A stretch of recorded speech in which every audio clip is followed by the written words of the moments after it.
bad guess, but it's bananas. What is a hoe, Alex? Good morning, since I'm actually streaming before noon. Good morning, everyone. I'm sorry if the stream's lagging. Let me double check my connections and stuff real quick.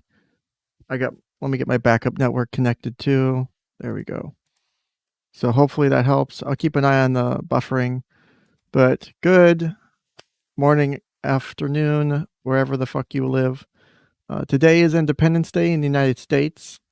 Something we have very much to be thankful for. I decided to steal that. So what we'll do is we're going to talk about freedom and what it means to have that and what it means to abuse that and how it can really impact your personal relationship and my own relationship. And so this is going to be the part where I'm going to share quite a bit about myself. And I don't mean to be self-centered today. Also, it is the 4th of July. Anyone's welcome to come on the show today. Just let me know. I'll get invite links out. Actually, here's what we're going to do. I'm going to go balls to the wall today, and we're just going to do invite link in chat. So let me get this link up. Here we go. Okay, banner. Make sure I do this right and I don't fuck it up. So I can have up to 10 people on stream today. So let's see how well this works.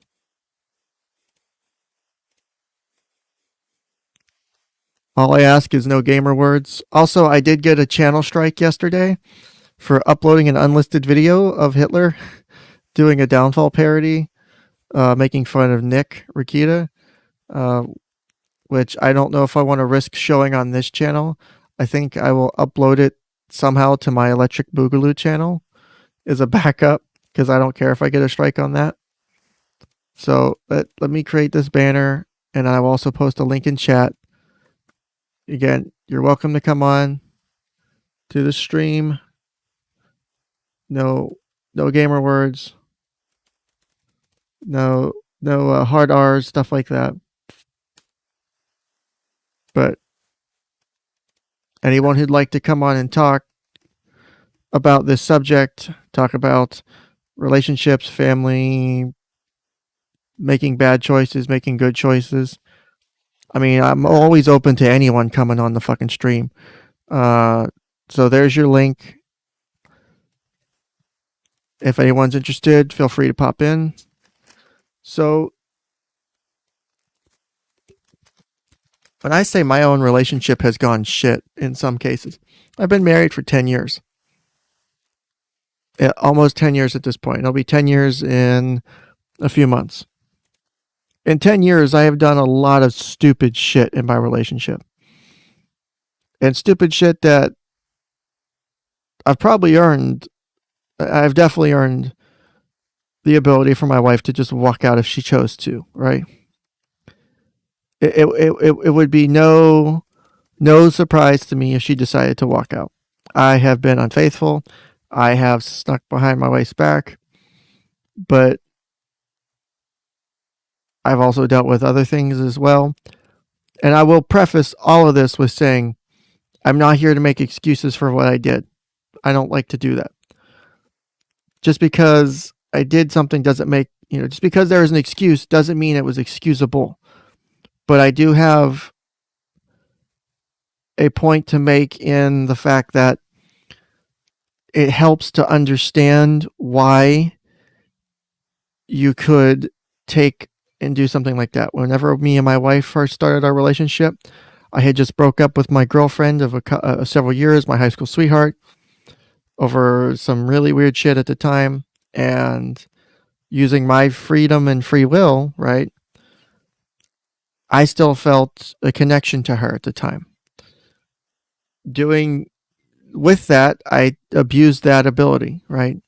I ended up cheating on my wife. I and we lived in different states at the time too. I went up to visit home, and during my visit, I ended up being unfaithful, and it's a mess. And there was a bunch of other shit.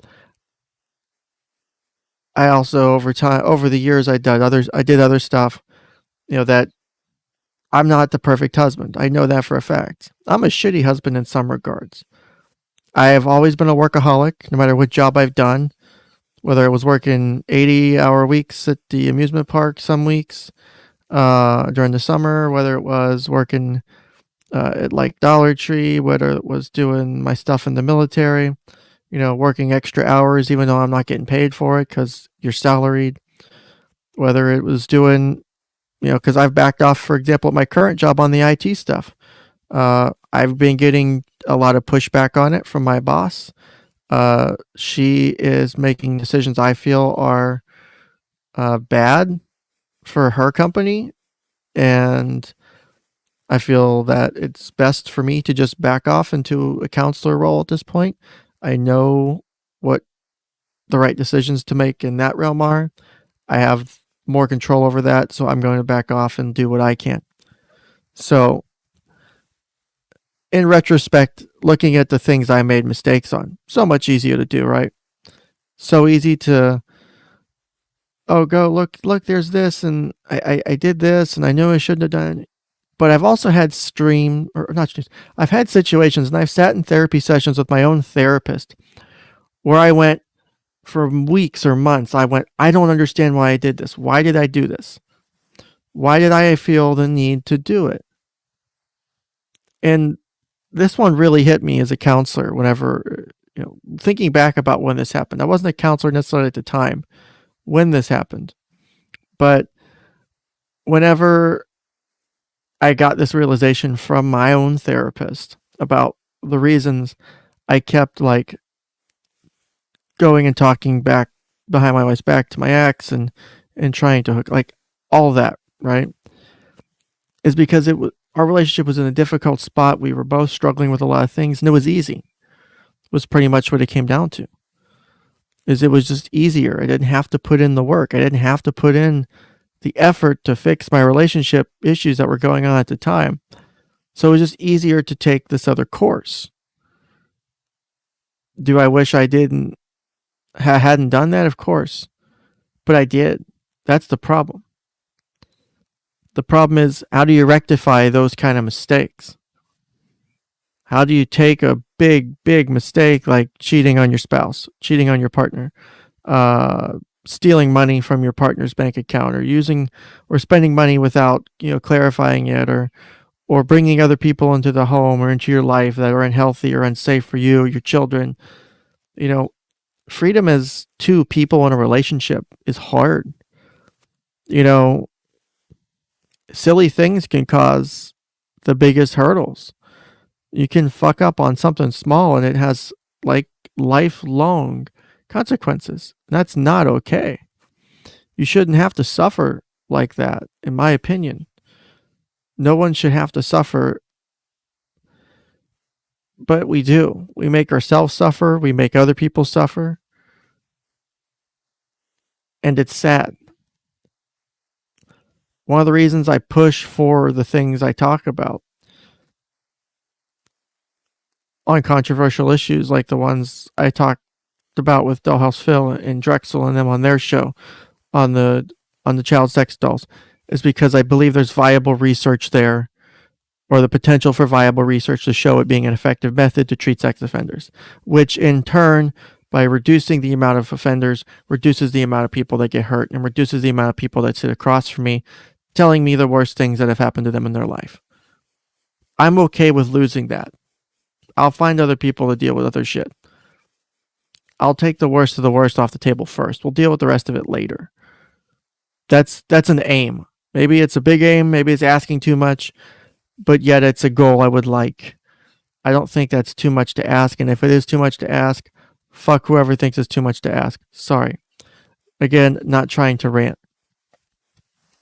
So, family has been, for me, a touch and go issue because I was an only child until my 20s. late 20s, middle 20s. I don't fucking remember. Somewhere in my 20s. I didn't have a sibling until I was in my 20s, right? So, now being in my 30s, early 30s, roughly, give or take, it's odd. Because now as an adult, I feel, not only as an adult, but as an adult who's also a therapist, I feel replaced in a way by my sibling because it is an effective replacement. I don't hold any ill will towards my sibling, but I do hold some ill will towards my father for the way he's handled things because he has basically exiled me to keep his relationship together to be able to have constant custody of his son. That wasn't how I grew up. My parents got divorced when I was around 5 or 6. And so I think he's trying to take that shot again. And part of me struggles with, is it okay for him to do that? For him to try to keep that relationship together? Or should I hate him for it? Because I'm his son and he's leaving me out to pasture, basically. I moved in in 7th grade and finished up high school with him. We were in the same fire department together. We went to fires together. We went to car accidents together. We worked on, dying people together as EMTs.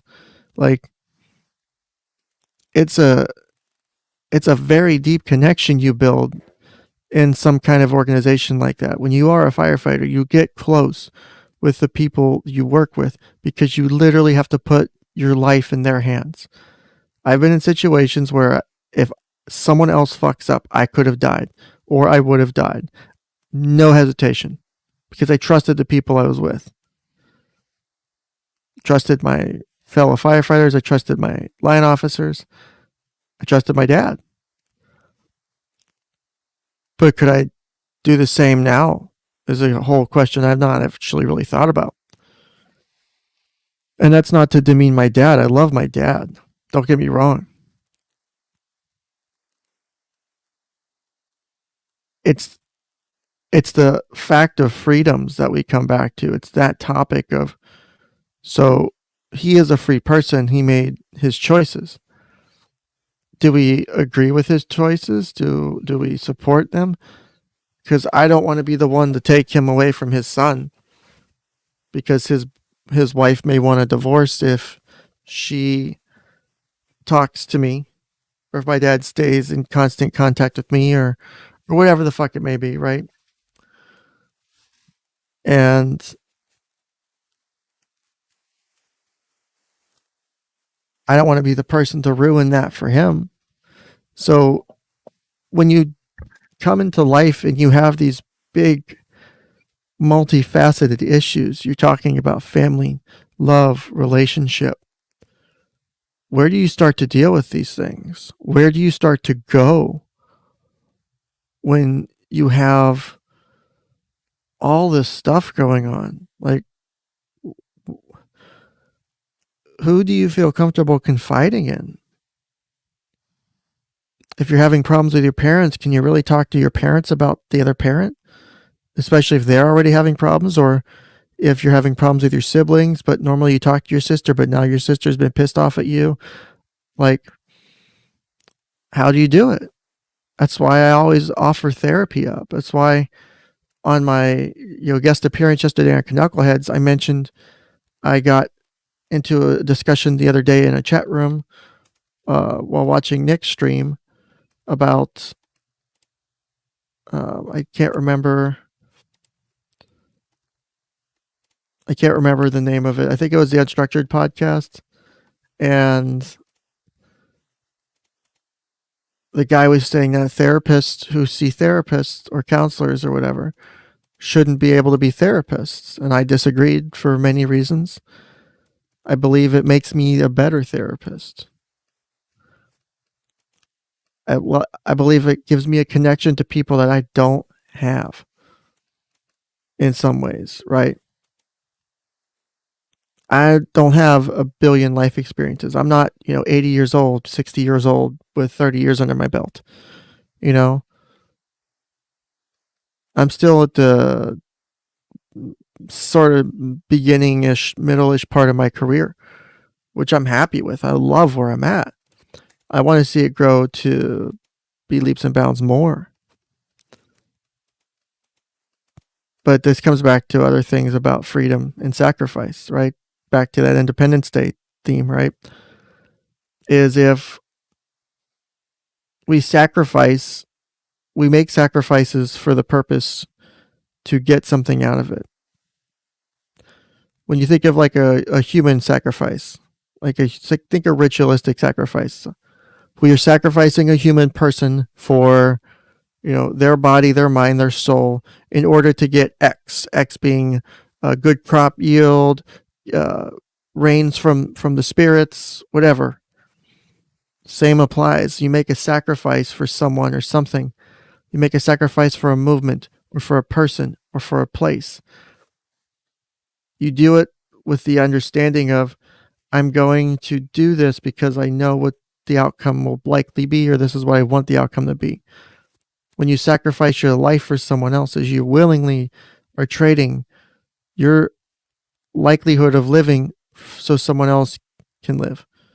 You're saying, I'm going to take the big risk of putting my cards on the table and just fleshing it out. But other people will sometimes take the life that you've given them and ruin it. You can save someone's life. And I've seen this in burnout with paramedics and firefighters. How many times they take the same patients over and over and over again to the hospital, who keep overdosing, who they keep, giving them their meds, they keep checking themselves out, and they go. Or they just get Narcan because you can buy Narcan, which is an opioid antagonist, so it removes opioid from your binding receptors, so you don't OD. But you can get that and keep it around for in case you overdose. But guess what? How much can you try to save the same person? Is it right or wrong for the paramedics and the firefighters to feel that way?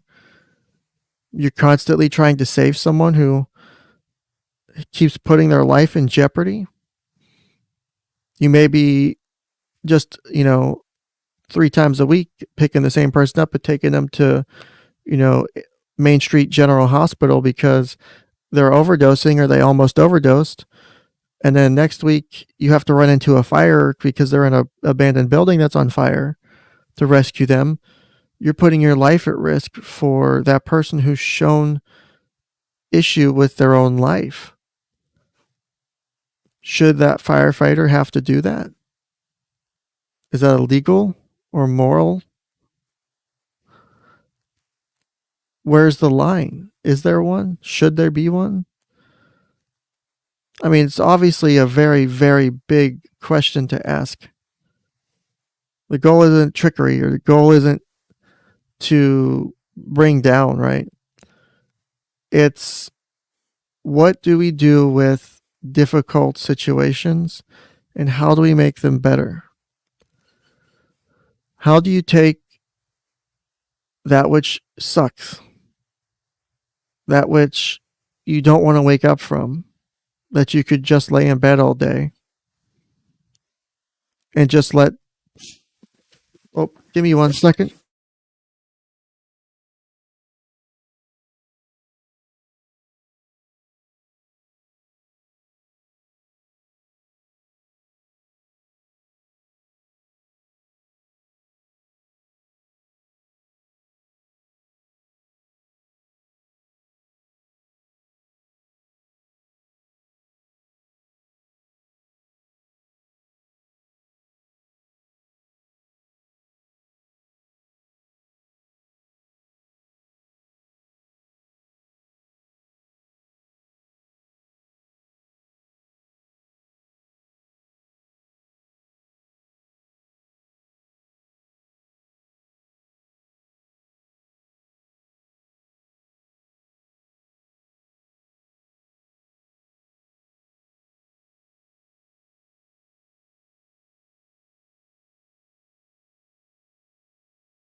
Okay, sorry for the delay.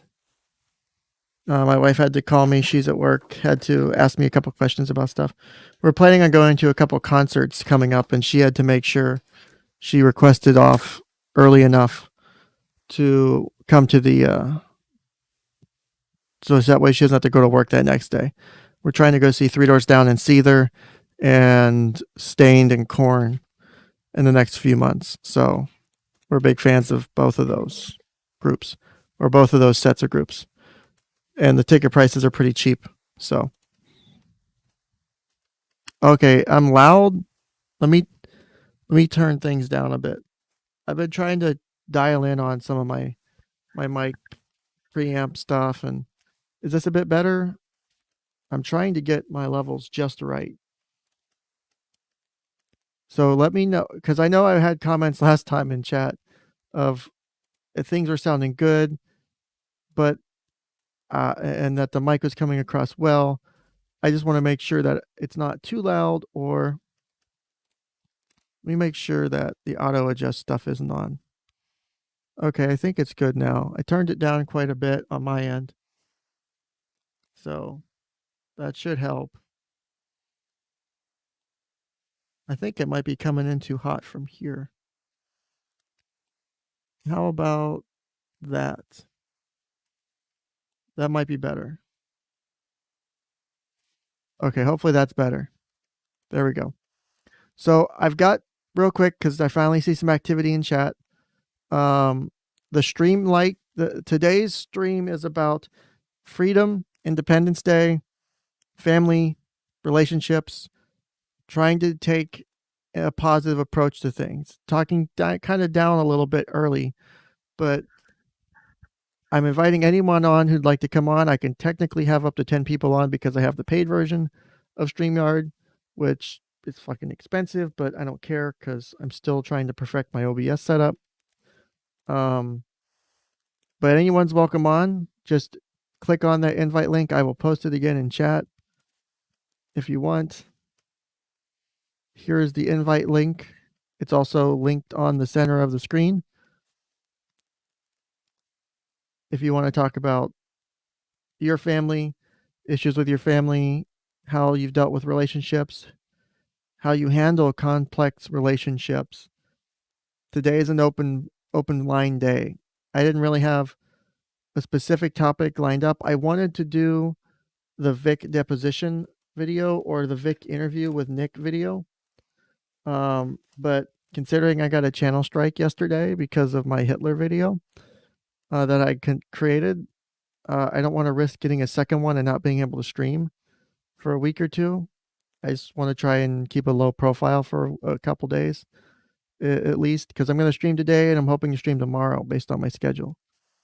So it'll be earlier in the day, but if anyone would like to come on, just click on the link, join in the green room, and I will pull you into the studio. You can keep your camera off if you want. You can have the little audio avatar like I use. Obviously, I don't show my face. Even if I were to show my face, it would look more like this anyway. Well, if I were to show my face, it would look like this, but I don't have it set up properly because the window here where it's repeating would be my audio avatar looking like it's sitting on a couch, which I don't have set up properly, as you can tell. So, but that is something I've been trying to work on, is to get something. I don't know if you guys think that's cool or not, like having like the couch here and then the chair on the right with like my audio avatar sitting above it. If you do like that, I can do that. Is something a bit better than just a black screen with my talking head. So if you want to do that, we can do that. Just say so. Again, I don't mind. I'm always open to creative solutions, as they say, right? So let me see if I can pull that off real quick without fucking anything up, because I want to see what that looks like and see what you guys think of. Okay, so we do have a kind of cute. Come on, let me get someone on chat today, please. Anybody on chat today? I'll take anybody on the chat today.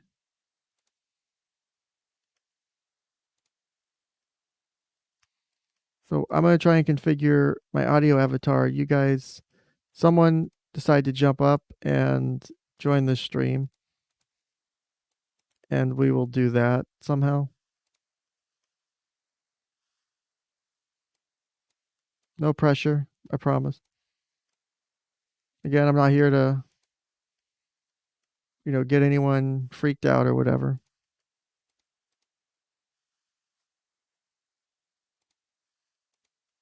But why is this?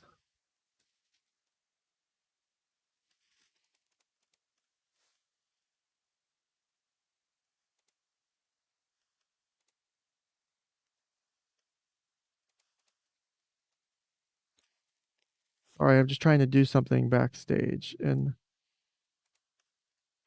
my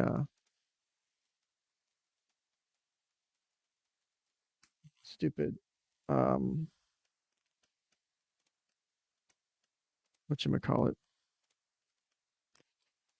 I'm trying to get the audio avatar couch thingy to look right because I have to open up a separate type of Chrome instance so it doesn't recognize so it can recognize the windows differently.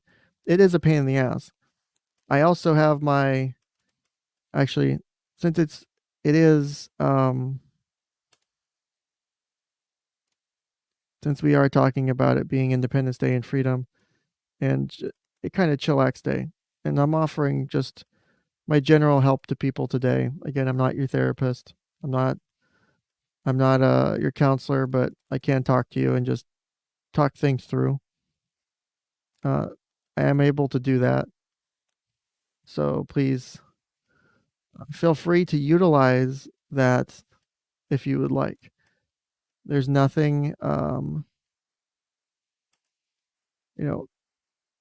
have no negative qualms on anyone. I got into an argument on stream last night with some person in chat while on the Knuckleheads. They were apparently thought I was going at them because they had autism. And I was like, no, I have no problem that you have autism. I have a problem if you're self-diagnosing autism or something like that. That's where my problems come in. I don't want to see someone do that because it's dangerous. As I was telling people on Knuckleheads last night, I have a client right now who's 17. Well, technically the client's child, they're 17. It's the mom I'm the therapist of, and she is struggling with the son not taking meds. He is kind of paranoid about it, which is a concern because I don't want to see him not take meds he's been prescribed by a psychiatrist for. That's a problem, in my opinion, because he's finding shit online that says, oh, Prozac's dangerous and there's all these side effects. And okay, great, but tell me why it's dangerous. That's where my problem is. I don't think the kid understands what it means for it to be dangerous, and that's where I have a problem. So let me do this. I'm gonna pull up my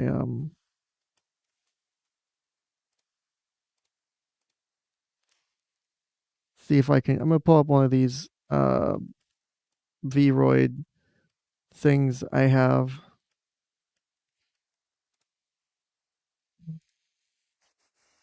And so effect free camera mode.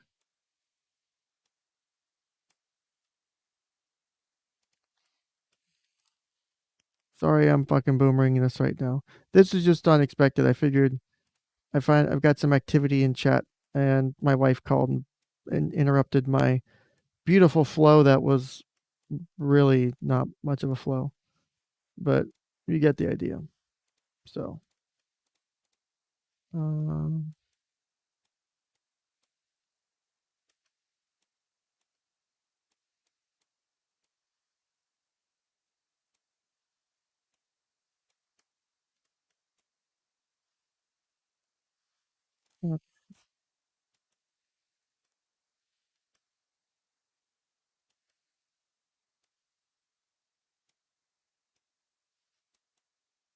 And I think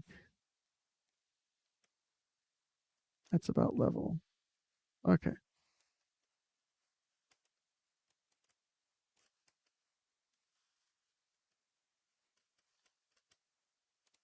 Okay, I think I got it. I think I got it. Sorry, I've got my dogs chilling with me today. So if you hear some barking, I'm not going to use the same joke as I did yesterday about keeping my wife in the kennel today. My wife's at work, so I can't keep her in the. She's going to go back in there when she gets home.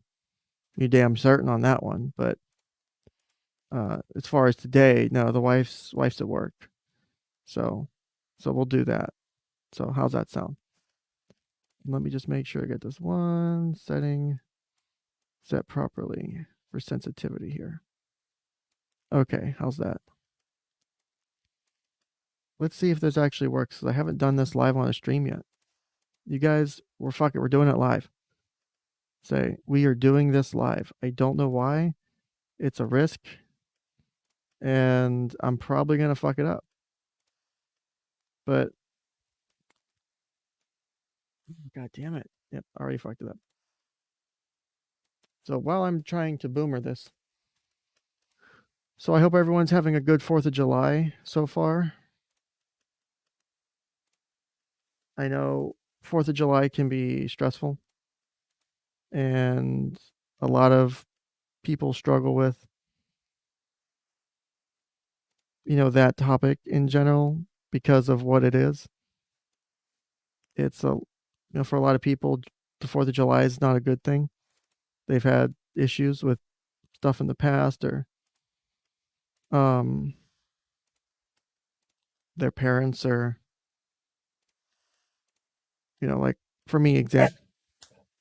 1 second, my dogs are being retarded. Give me 1 second.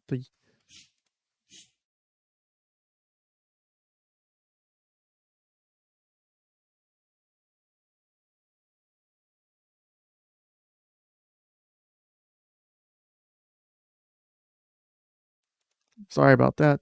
Dog's still being stupid. So let's do this. I think I got the.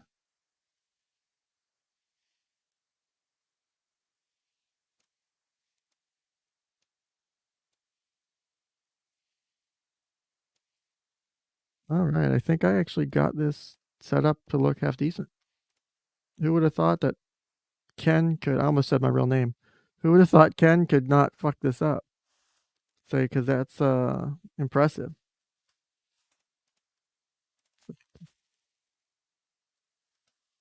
All right, so let's.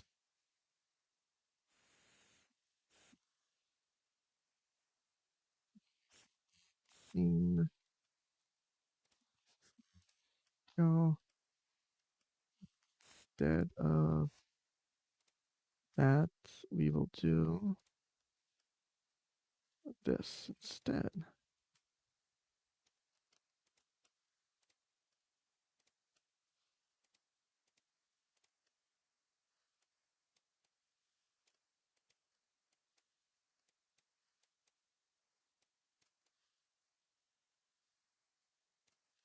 Okay, I think.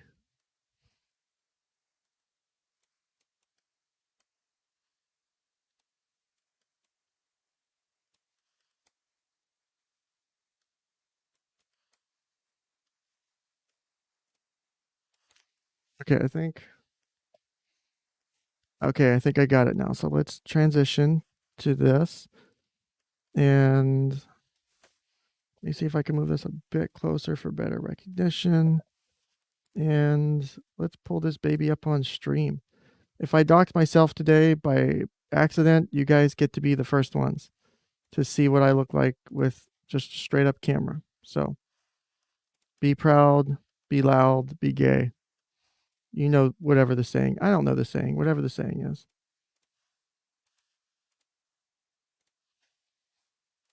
OBS virtual camera, advanced, high def. Okay. Oh, please God, don't fuck this up. Here we go.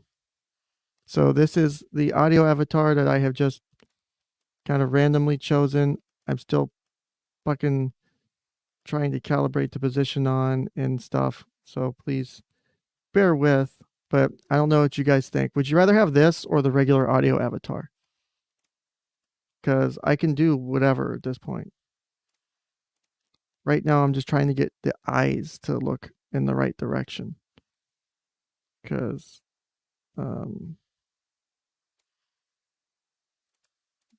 ISIS, don't want that.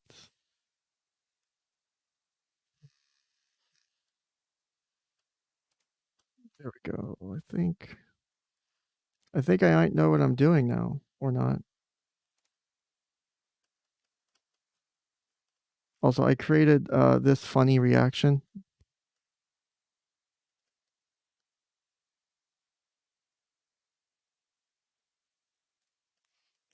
For whatever reason, I don't know. I just thought it looked funny, the way that the face just trips up because it's upset over seeing something horrific. Probably accidentally watched a video of Monica, if anyone's on the know. So Seb says that's kind of cute, so I'll take that as a compliment. So I can wave too, so I can do that whole like wavy shit. So like put your hands in the air, let me do the German salute. I don't know. Can I do the German salute? I'm trying to, like, I can turn my head and stuff, and I'm trying to VTuber it. So your boomer moments will reduce in quantity over time, but never quality. I don't know if that's a compliment or a really big insult. I'll take it. Either way. Also, my friend wouldn't take his ADHD pills in high school because he thought it would not allow him to be who he was. So honestly, I've found that I've had a different response with myself as it relates to that, because I do have ADHD and I take medication for my ADHD. I take Adderall, so amphetamine, dextroamphetamine. I take a extended release capsule in the morning. I take 2 of those, and then in the middle of the afternoon, I take a regular tablet. Is like to pick me up to keep my levels up enough to get me through the day. With the amount of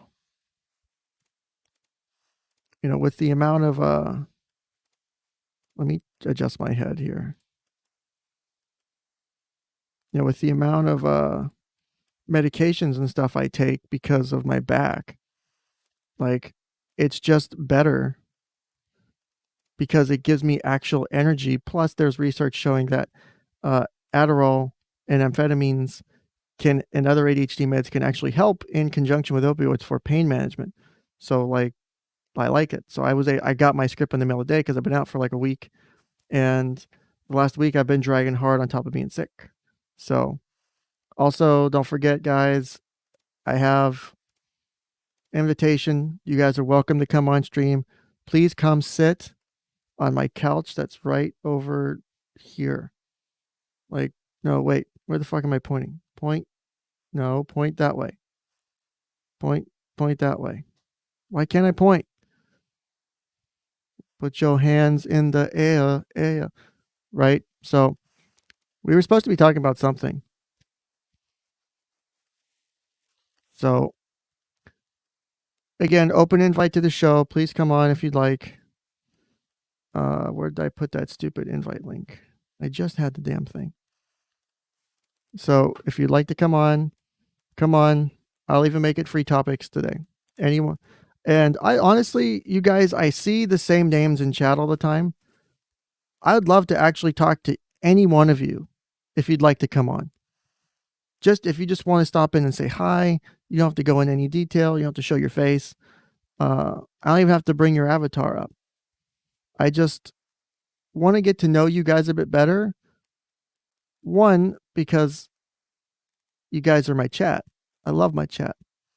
My chat means the world to me.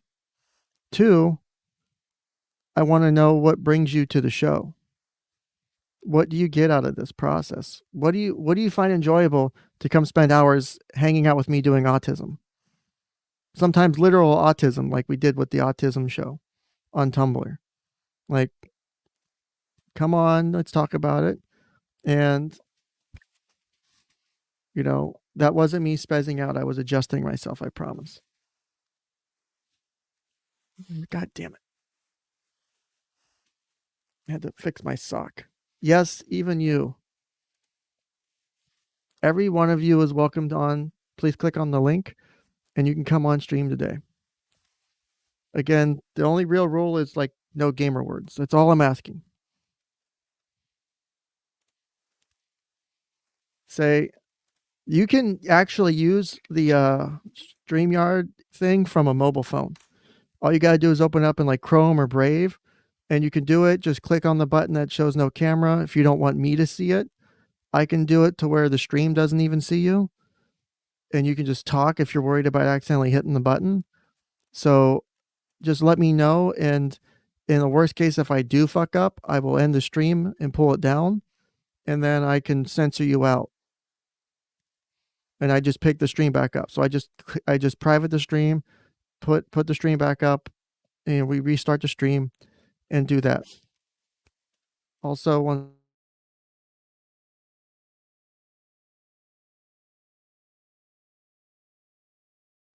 sorry, one of my dogs likes to just bark at random shit. So today is also our 10th episode. We are finally in true double digits, even though I started out show numbering with 0-1. I initially started out with 0-0-1 because my intention was to stream daily, but I just haven't had the opportunity to. I'm struggling to do twice a week right now. And I do apologize for my absence over the last 2 weeks. My wife and I have been kind of really sick, and I just haven't had any energy. I had a promise with Crumb from 𝐒𝐨𝐽𝐽𝐽 to do her show yesterday. I made that promise a while back for her 1-year anniversary stream, which was great. We had Doug 𝗏𝗡𝐽 on, we had Stan Dolan, Mr. Hop was on there. Quentin Flynn showed up as well for a brief moment right before I left. A few guests of theirs came on too, just our viewers or people in chat popped in as well to say hi, ask questions. I got to talk about someone in chat who was allegedly diagnosed, has an alleged diagnosis of autism, and apparently they think I'm being hateful towards them somehow, which I don't get. But apparently that's the case, I guess. And I wasn't trying to be mean or hateful. I was just pointing out, hey, you don't have things that are necessarily indicative by themselves of being autistic. But there are things that are very autistic on the internet that we've seen. And you also have to remember you have internet autism and then regular autism. They actually are a thing. Internet autism is, like Kiwi Farms levels of autism, right? It's a thing. That wasn't me actually raising my hand. I was scratching my eye. I just don't have that many. These are just like standard, because there's a few different ones of the avatars I found. Like I've got a couple female ones I found because they're free. There's a couple male ones I found that are pretty cool. I've just been trying to find ones that I think look decent enough without customization. Yeah, I know it looks like I froze up because I clicked on something.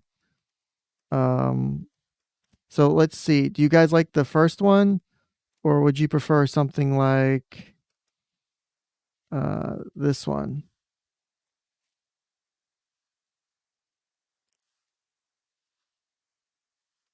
Oh, wow. That was weird. Okay. There we go. So we're adjusting real time here. So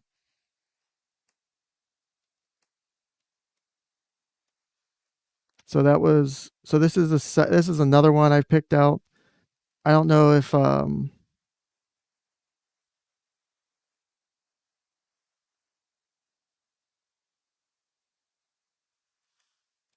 when you say it's showing you the list, what does that mean?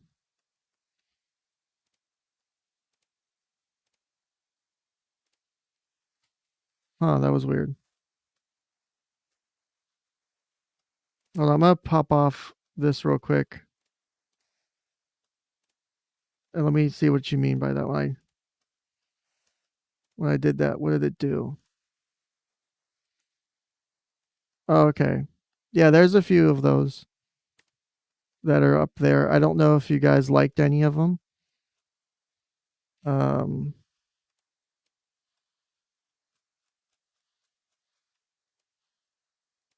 Again, I was just downloading some because I'm trying to download some to get the original model and then edit it so I could like edit the hair. But I found out the hard way it's apparently not that fucking easy. So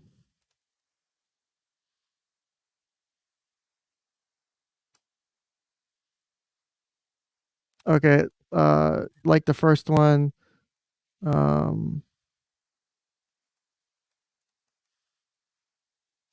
if one looked like Eddie Munster, I kind of like this one, but I would need to adjust the uniform and stuff. I do like the first one too, but I like the facial features of this one, and I feel it would be a good one to do. I just need to make edits to it. So give me 1 second to make sure it's positioned properly, because it's not like dressed up formally, but I do like the hair.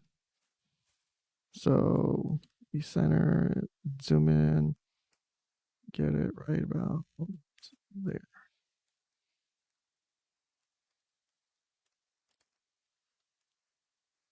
There we go. I like this one too. I was pulling it down because I did download some of the avatars that aren't necessarily friendly, to say the least. And that was my problem, was my concern, was accidentally showing something on the tab. Not that there's like much to show. It's just a headshot of an avatar, but like there's like literally like a devil female one, because I was trying to pull assets off of it, but trying to do it through the actual program, you have to pull it into Unity and you have to pull it out through something else. It's a pain in the ass. Cool idea, but I'm just not there yet with my abilities to do that. And did it freeze up, or is it just not talking? That's weird. Let me just switch back to the original one.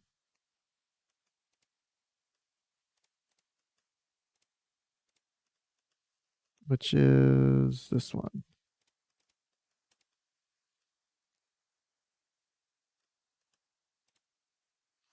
My couch looks empty right now. No one's sitting on my couch. No one's sitting on my lap. Where are my lap dogs? And load the fucking thing. God damn. Should not be this difficult.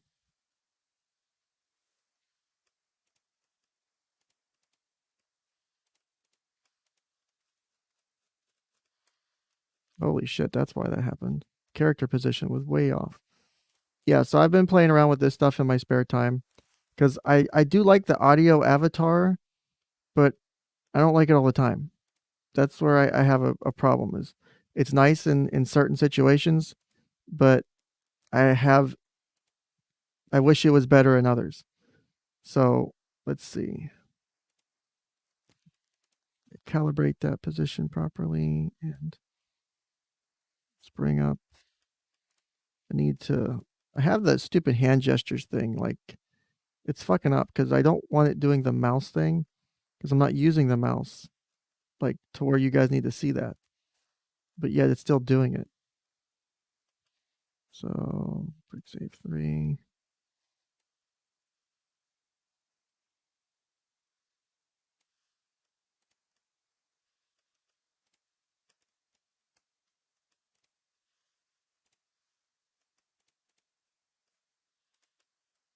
And I think I fixed that down here. Or no, I think I fixed. Whatever. I'm just gonna let it roll for the way it is today. So I'm just gonna do hands down, because it looks awkward when your therapist is holding their arms up. It looks like they're trying to strangle you.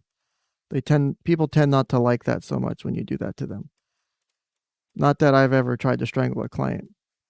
That would be kind of fucked up, I think. So we'll try not to do that. So let's see if I can get this to actually kind of sit on the couch. Like that would look realistic-ish. Because, well, I'm going to be the disabled sitting on the couch, like, because I don't have legs and I can't articulate it to sit yet. So we're just going to roll with that. But we still want to face you guys. Okay. I think that'll work well enough. So let's transition. Let's act like we have no idea what we're doing. And let's bring up the cam again. So, okay, we have an actual question. Ken, I was wondering the other day, why are only people with mental issues in psychology? And what are the greater implications of society taking advice on what's normal from people who aren't? So I'm going to make an argument to you right here in that what is normal? How do you define normal? Because normal is not necessarily defined the same by everyone. Your normal and my normal are two different things, right? That's okay. But what matters is when you're talking about defining normal, do you actually need to define it? Does it have to be defined? And not like every therapist has their own therapist, but I've met quite a few that do. That doesn't mean, so what would you say, like, what would long-term consequences be for that? Maybe, just because you have a person like myself, like, right, I've dealt with depression, anxiety. I've still got one or two things under wraps I'm waiting to talk about with Drexel because I want to blow the surprise on him and see how he deals with it, because I think it'll be a really interesting topic to discuss. I'd like to multi-stream that show actually, like on both our channels at the same time. But my question comes down to, just because I have depression or anxiety and I tried to take my own life twice and that's history now, but does that mean I'm not capable of giving people help now? You know, do you have to worry about being normal? Because normal is, people focus a lot on normal, and when people do that, in my opinion, hold on, I'm trying to adjust my green screen behind me to kind of help with the lighting effects of the character.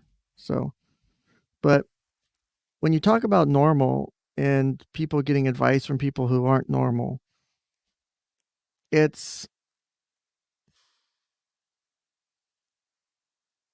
is where I think I take a crossroads with a lot of people. And I know that, I get in constant fights on the transgender kids thing. Is people talk constantly about, well, parents are getting their kids that are like 8 years old on hormones. I'm like, no, they're not. If they are, they're doing it illegally, which is still a problem, but it doesn't mean that the process in place isn't right. If you have someone who's not, like, if you have someone who, for example, say, let's take for example, I'm part of the LGBT community and I'm a therapist who is trans, and I want anyone who comes to me with their kids or adults that are trans, and I want them all to be trans, right? Because I believe in complete and total, just straight up acceptance. There's no like affirmative therapy. There's no questioning or challenging it. If you say you're trans, and we just roll with it. That to me is not necessarily a failing of the therapeutic community as a whole. That's a failing of that therapist, because that therapist failed in what their goal is to do, right? So, like, for example, let me see if I can pull this up real quick. So I'm going to pull up,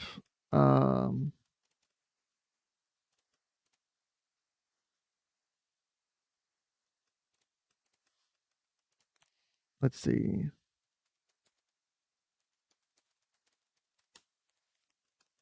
Code of ethics.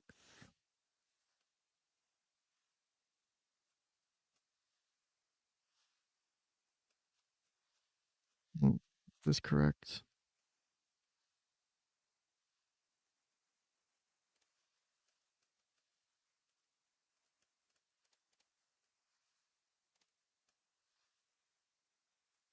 Okay, I think I found what I was looking for. So what I'm going to do is we're going to go over two different things. I'm doing both of them for a reason. Is we're going to go over the American Counseling Association. They are responsible for the like ethical guideline principles for usually like licensed mental health counselors. And then we're also going to go over the guidelines and stuff for licensed clinical social workers. So that's normally the NASW. I'm just picking two of the big ones. My body may or may not be one of these. For which one is mine? Again, I've mentioned it before. I'm sure someone remembers, but just for purposes of this, I'm not just going to specifically dox myself on it. So the code of ethics doesn't, when you see the code of ethics, it doesn't like give free pass to people who fuck up, right?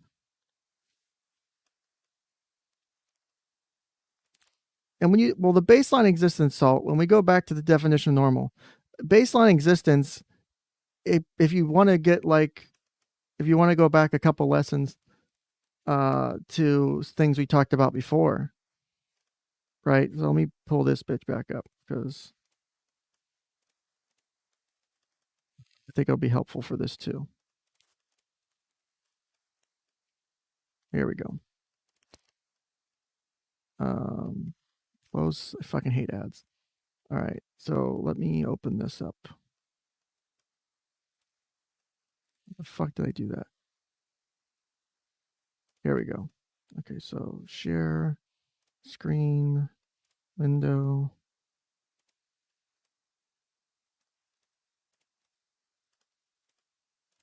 There we go. So we're going to do this real quick. So if we go back to the idea of what it means to be normal, right? This is Maslow's hierarchy of needs. This is from simplypsychology.org, which is actually a really good website. I used it a lot whenever I was going through school because it's just a great quick reference for the material.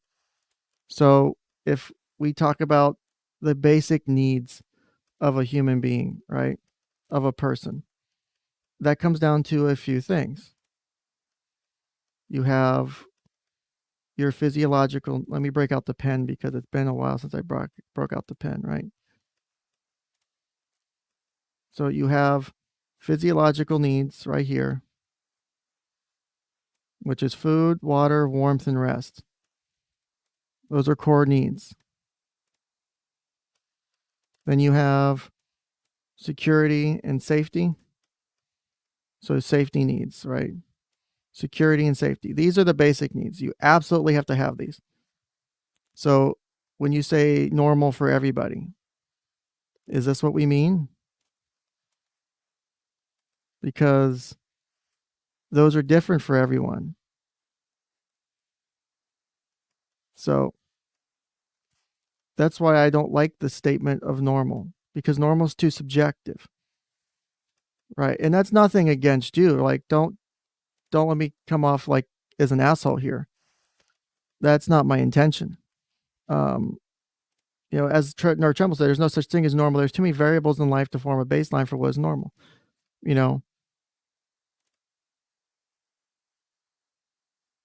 Normal is what everyone else is and you are not. So is that like saying I'm not normal because I have depression, or I'm not normal because say I'm taller than the average person? Does that make me not normal? Normal, again, is so subjective. That's why I don't like the use of the word half the time, is because it can just be so, I don't know. It's just so hard to say sometimes. Like, you can really take that word and kind of mess it up, or take it and it be something, completely or abnormal to what would be necessary for survival, right? Okay, so Salt's saying, no, I respond by saying every living thing needs water, food, etc., but everything also has the biological imperative to reproduce. So when we get to humans as an idea, right? Humans kind of transcend what it means to. So humans will transcend a bit what it means to just survive and reproduce. You know, Ark, I will mute you. I will time you out. Don't make fun of it. I spent literally tens of minutes finding that. Okay. This is the 4th of July. We're here about freedom. It's my freedom to be a VTuber. It's my freedom to be on OnlyFans. You will not suppress me. So, which isn't even a thing in the chart. Well, no. If we go back to Maslow's hierarchy, right? You get, as we move up. Damn it, which one is it? Nope. Motherfucker. There we go. Trying to find the right color. So I think it's number 5. That was number 6. Okay. Sorry. Autism. So basic needs are what's needed for survival. Just to be able to not die. Psychological needs as we move up. So we move up the scale. Belonging and love needs. Intimate relationships, friends. Reproduction is probably also in here too. I could probably pen that in, like, oh shit, wrong direction. Like, reproduction. Like, I could pen that in if I wanted to, but I can't draw with a trackball mouse. So, but as we move up, you know, you have esteem needs, which is prestige, feeling of accomplishment, and then self-actualization, achieving one's full potential, including creative activities. For some people, having children and reproduction is a psychological need. Other people, it's a self-actualization because it's beyond themselves at that point. I truly think to have children and to be a good parent, you want to be self-actualized because you want to put the child, you want something that's more than yourself, and you want to put your focus on that. If you're too focused on yourself with a child, are you really putting your efforts into that child, or are you putting your efforts into yourself? Right? Morbid a little bit. Yes, I understand. But let me scroll back up. So let me come back to this for a second. So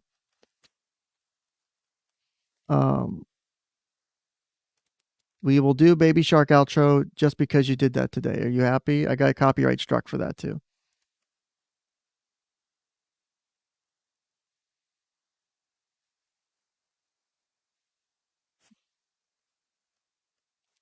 So, and Nerd also mentions normal is a disgusting word used by people who want to make people feel the same way as they do.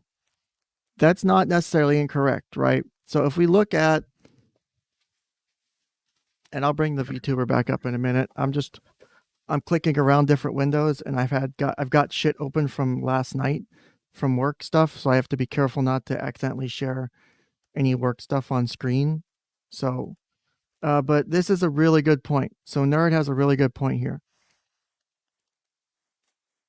Remember, not 50, 100 years ago, being in an interracial relationship was not normal. Being gay was not normal. It's normal now. Being a black person in a white diner was not normal. It was only normal for white people to be in white diners. So does that mean we need to strive for that? And I know I'm going far out. I'm not trying to make it racial, right? I'm going to the far ends of it for a reason. Is it makes it easier to pull out some of the things that matter, right? So when you're on this topic, when you're on normal, when you focus so much on trying to be normal, you lose focus on yourself. And that's extremely important on today's topic of freedom, love, and family, right? If all you care about is you know, being, God damn it.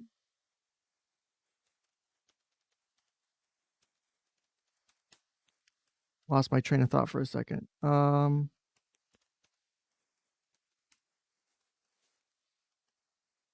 There we go. I was trying to open something up.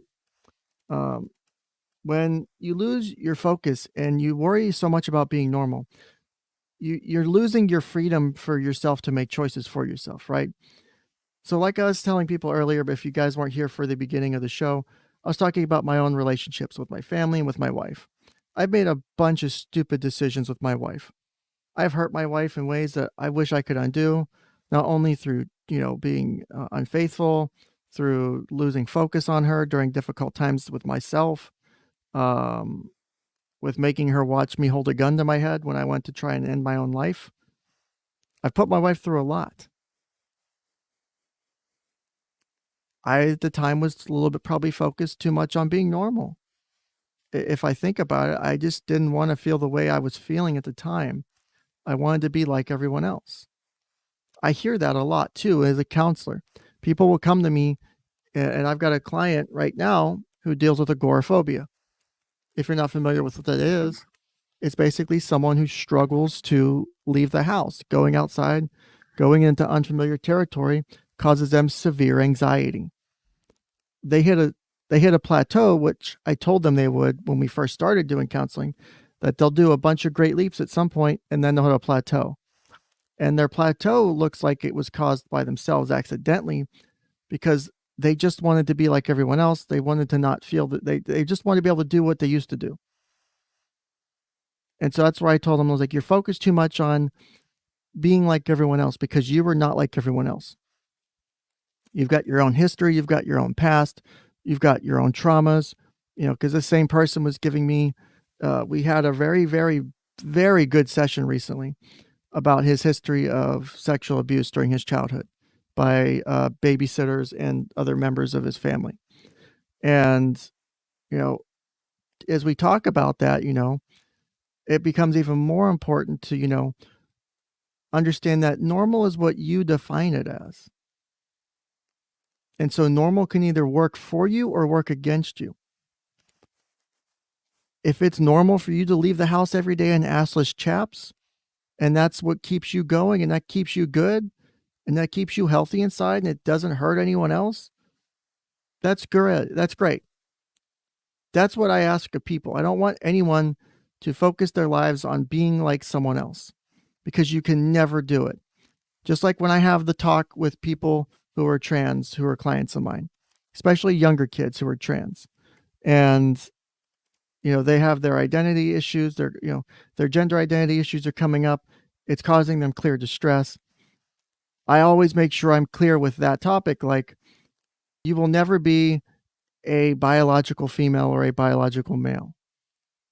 You will be a transgender male or a transgender female, or transgender man or a transgender woman. You have to accept the realities of what that means. Trying to act and aim for what you think is normal can be so damn demotivating. If I tried to do that, I wouldn't be able to do this stuff with you guys. I'd be too focused on trying to straighten out my own lives in ways that other people think they're supposed to, like, what's supposed to, like, white picket fence, all that shit. And like, no. One of the ways I'm straightening my life out is doing this show. Because believe it or not, this show gives me a level of stress relief I cannot fucking find anywhere else.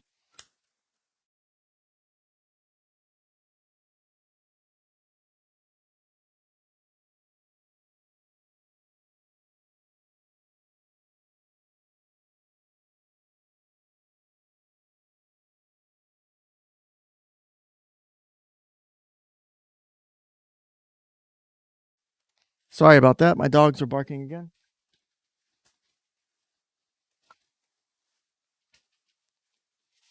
But if I go back to what... Holy shit. I almost got trapped inside of my fucking shirt.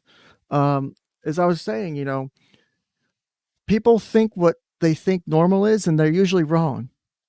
That's one of the things that hurts about that idea, is your perception of normal can fuck with you so bad. I wanted to be normal in high school. I wanted to be a normal person in high school. Guess what? Bad idea, because it wasn't fucking worthwhile. The things that people were wanting to be a normal person, to what looked like a normal person back then, not fucking worth it. It was not worth it. It was totally not worth it. And I'm glad I didn't allow myself to get sucked into that. Because if I had, I probably wouldn't be here. I probably would have never made it into the career I made it into. I probably would have done some really stupid shit a lot sooner. And I'd probably be in a casket or cremated somewhere. And that's not to be morbid. It's to be truthful. Like, our lives are very fragile things. Not just from the biological perspective, but from the fact that all it can take sometimes is one real fuck up to ruin a really good thing. I am shocked. And I mean it. At the level of shit I've done to fuck up my relationship. And I live with regret every day for it. I wish I could do things to just undo it overnight. I wish I could. I can't. And that's what sucks. And that's what hurts. And that's what fucking lives with me every day.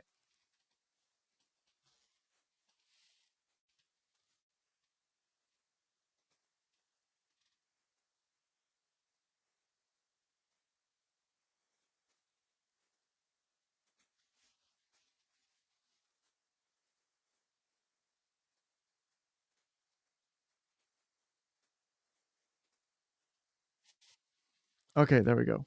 Sorry about that. I was trying to get my graphics tablet plugged in for something.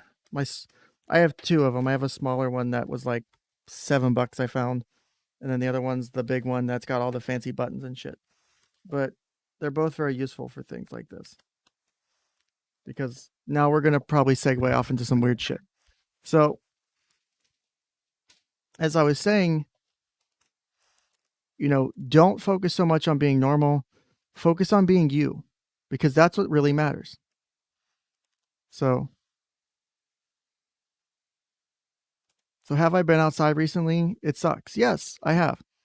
I spent a good portion of the day outside yesterday working on my car, trying to fix the broken headlight, fixing the fucked up radiator mount that got bent somehow, and also almost coming to a final conclusion on fixing my fucking air conditioning.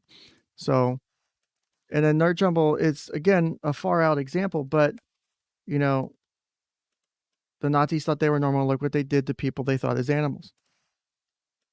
Don't trick yourself into being like other people. You are you in a way that most people will be jealous of. Right? People will do a lot to be part of the in crowd. And I mean that. Like, they will give up a lot of shit to be part of the in crowd. They want to be famous. They want to be pretty. They want to be this, and that. And it's almost always a bad idea. Because when you do that, you sacrifice your individuality and what makes you human to be someone else's lackey, to be someone else's, bitch, effectively. And I hate to say it that way because it sounds horrible. But you deserve better than that as a person. And I mean that. Like, I don't want to see people suffer and struggle. It's horrible. Like, it's the bane of my existence some days. I hate it. I hate watching people come into my office and struggle through shit. People who made mistakes in their lives. People who, their relationship suffers. And they've got all this other shit going on too. And they just want it to be better. Is that a bad thing? But sometimes they can be too focused on what it means to be normal. And in that process, lose all of themselves. Don't lose yourself. Don't make me start doing an Eminem rap or anything here, right? It's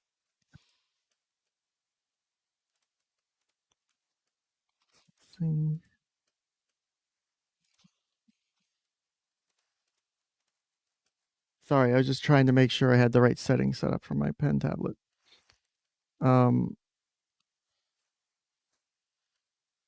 But don't allow yourself to be defined by others. You will hate yourself in the end for it. Don't do it. Just don't. Like, be your own self. I promise you it's so much better. Don't live under someone else's rule. It means a lot to a lot of people when you decide to make decisions for yourself. You know, be a person who, you know, they can, you know, go to. Be a person that people trust, people love, you know. Don't be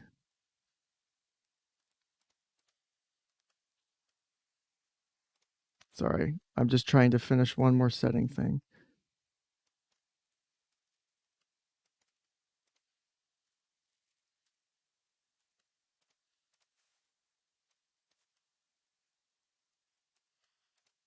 Okay.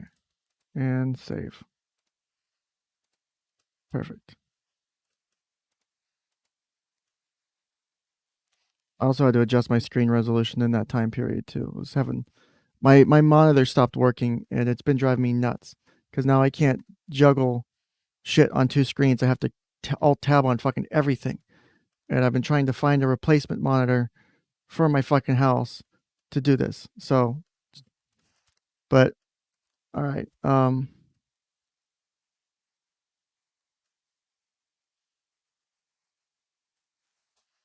So Salt, real quick, I do want to get a better understanding of what you're saying here. Like I do, but it's hard to do through chat. You are welcome on. Invite links going out again. Anyone who wants on is free to come on. Please come on, and I will be happy to, you know, discuss this topic further. Also, Siren Jag, you can use the you can. I know you said you're packing and stuff. You can use the StreamYard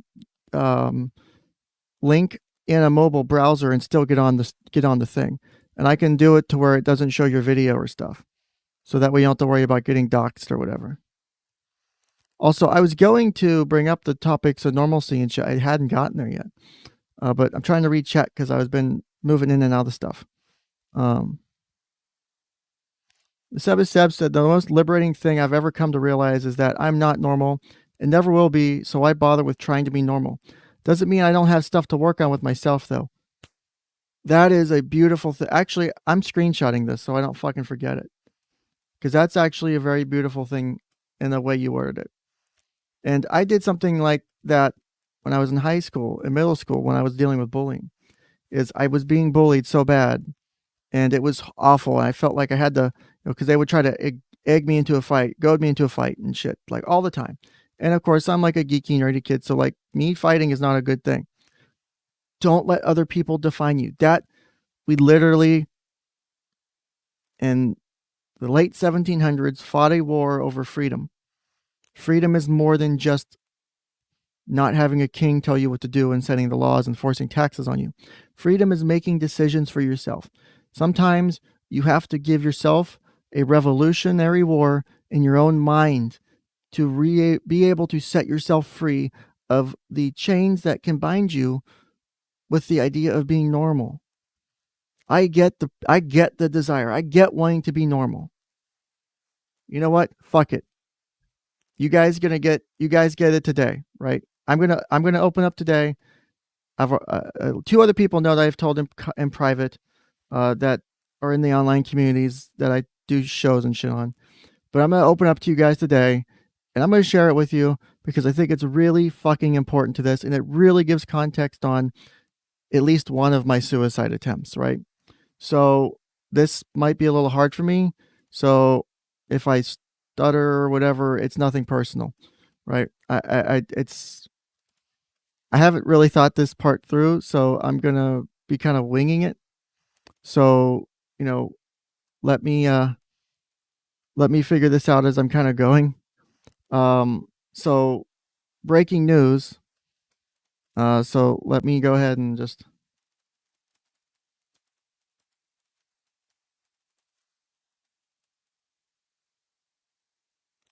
I'm gonna make a banner too. So that way it sticks out, and so you guys can, if you pop into the chat, you kind of can get a concept. God damn it, I clicked it.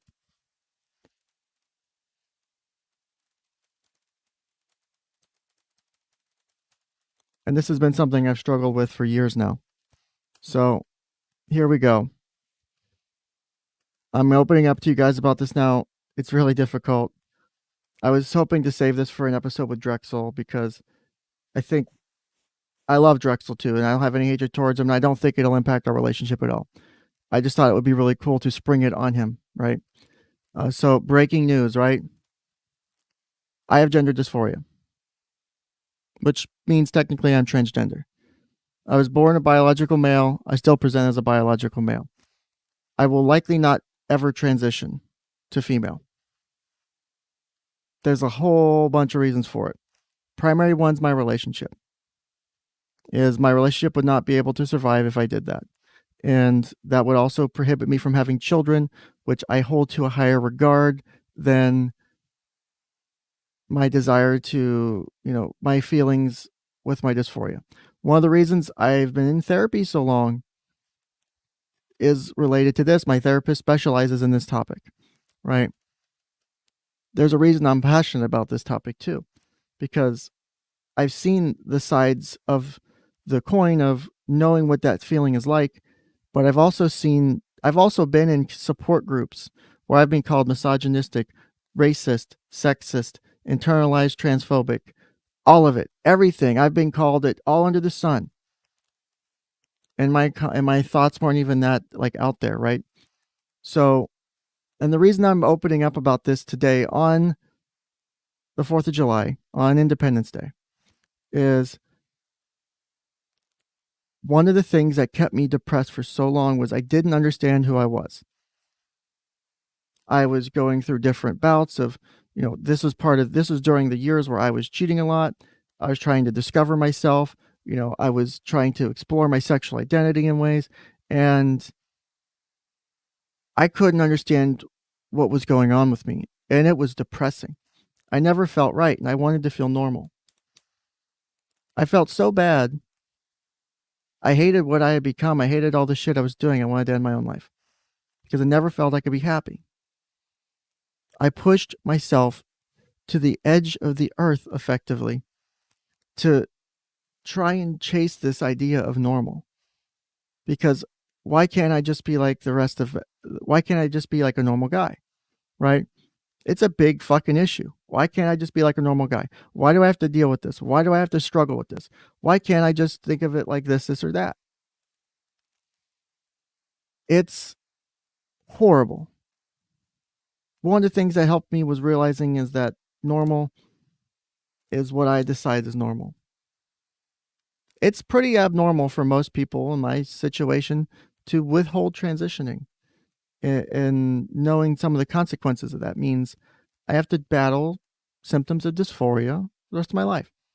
But my goal is to outweigh that with the happiness I'm going to get from my relationship improvements and from having children and being able to be a father, which is something I've wanted since, spoiler alert, I lost my first kid at the age of 17 to a miscarriage by my ex-girlfriend.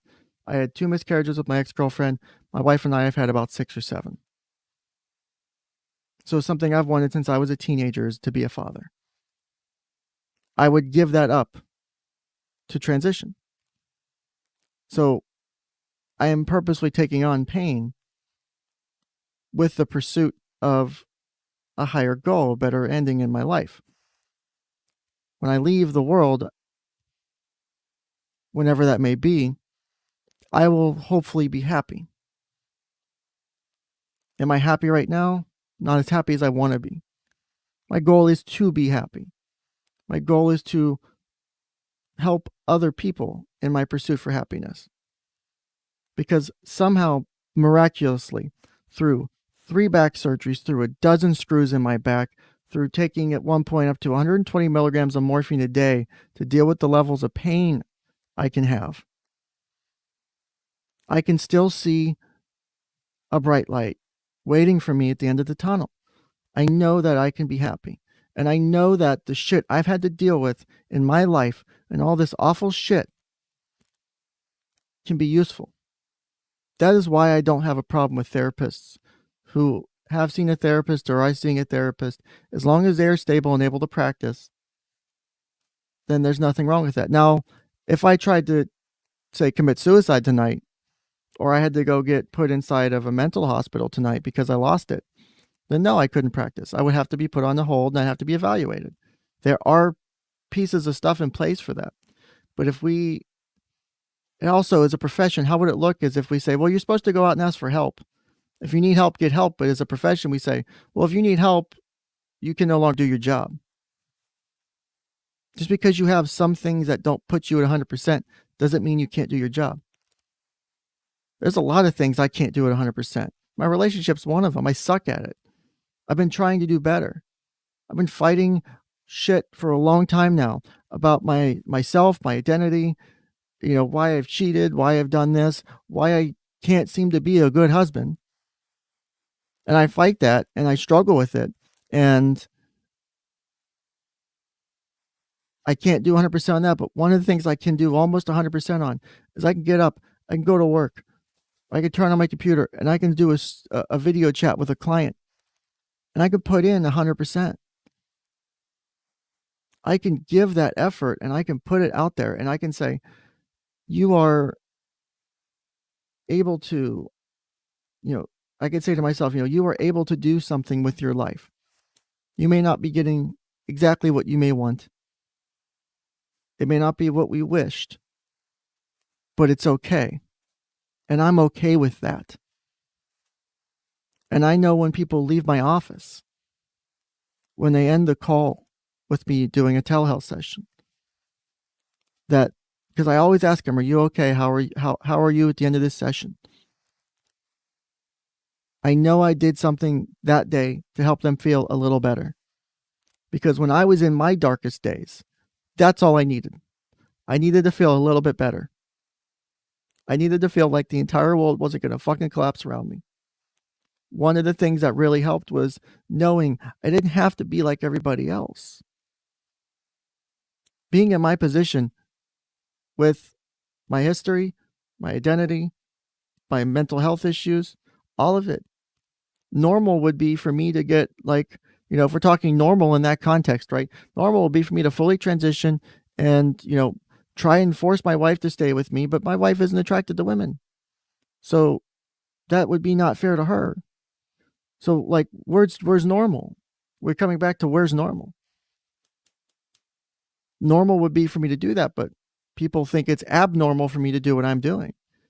But what helps me sleep at night, what helps me be okay with all of the shit I'd struggle with, all of my demons, all the failures of my life, all the horrible shit I've done, not only in my relationship, but other people in my life. One of the things that helps is knowing that I know I'm never going to be normal. I'm never going to be like everybody else.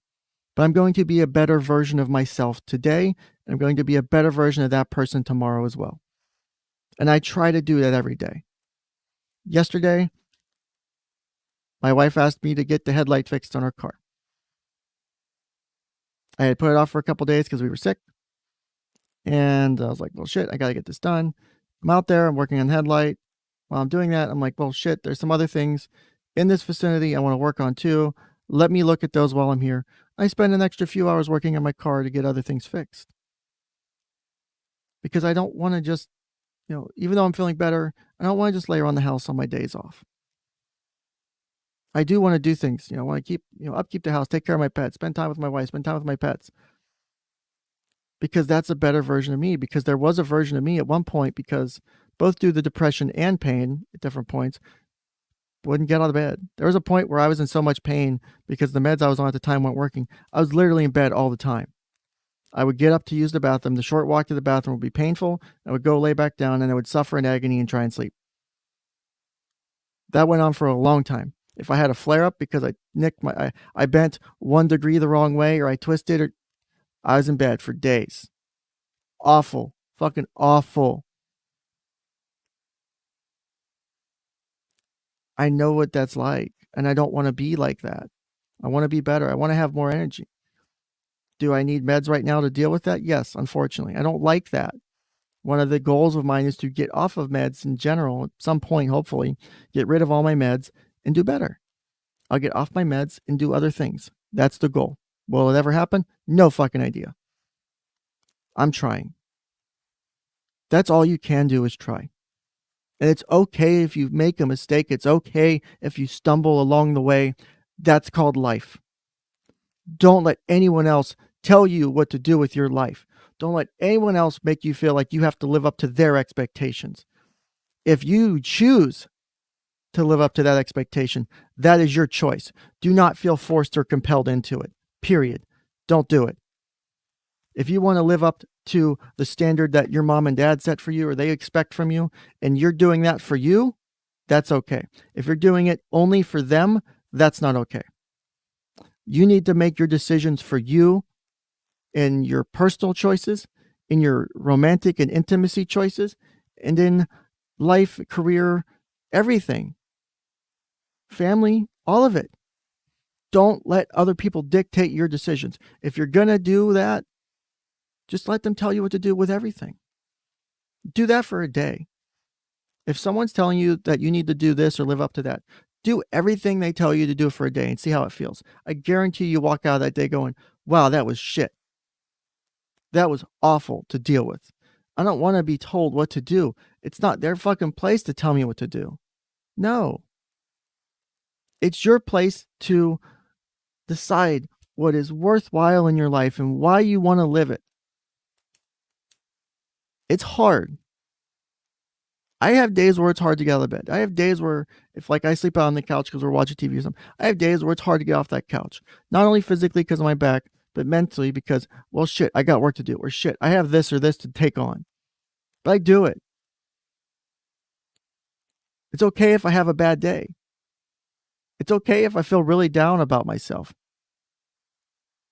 It's unfucking believable sometimes to deal with the pressure I've had to deal with. Growing up, I had a stepdad who was on my ass all the time for shit. I fucking hated it. It ruined my relationship with him until I was an adult. Until I stopped letting the things he'd say impacted me. I've let work and shit, and the way people at work deal with shit, impact me. And I let it come home, and I let it impact my relationship, and I let it impact my mental health. Not okay. Not okay. And I hate to use the word, it's become so freeing to take the freedoms that I have and actually apply them. My mental health is improved dramatically. I went from getting out of the military because my back is all fucked up and I have no idea what I'm going to do with my life, which was one of the scariest things I've ever feared in my life. Because now I've been living off of an income of an E4, almost E5, because I had tested for promotion and I was getting promoted. I got out right before my promotion. So I was living off a good income in a good state where I made good BAH and shit.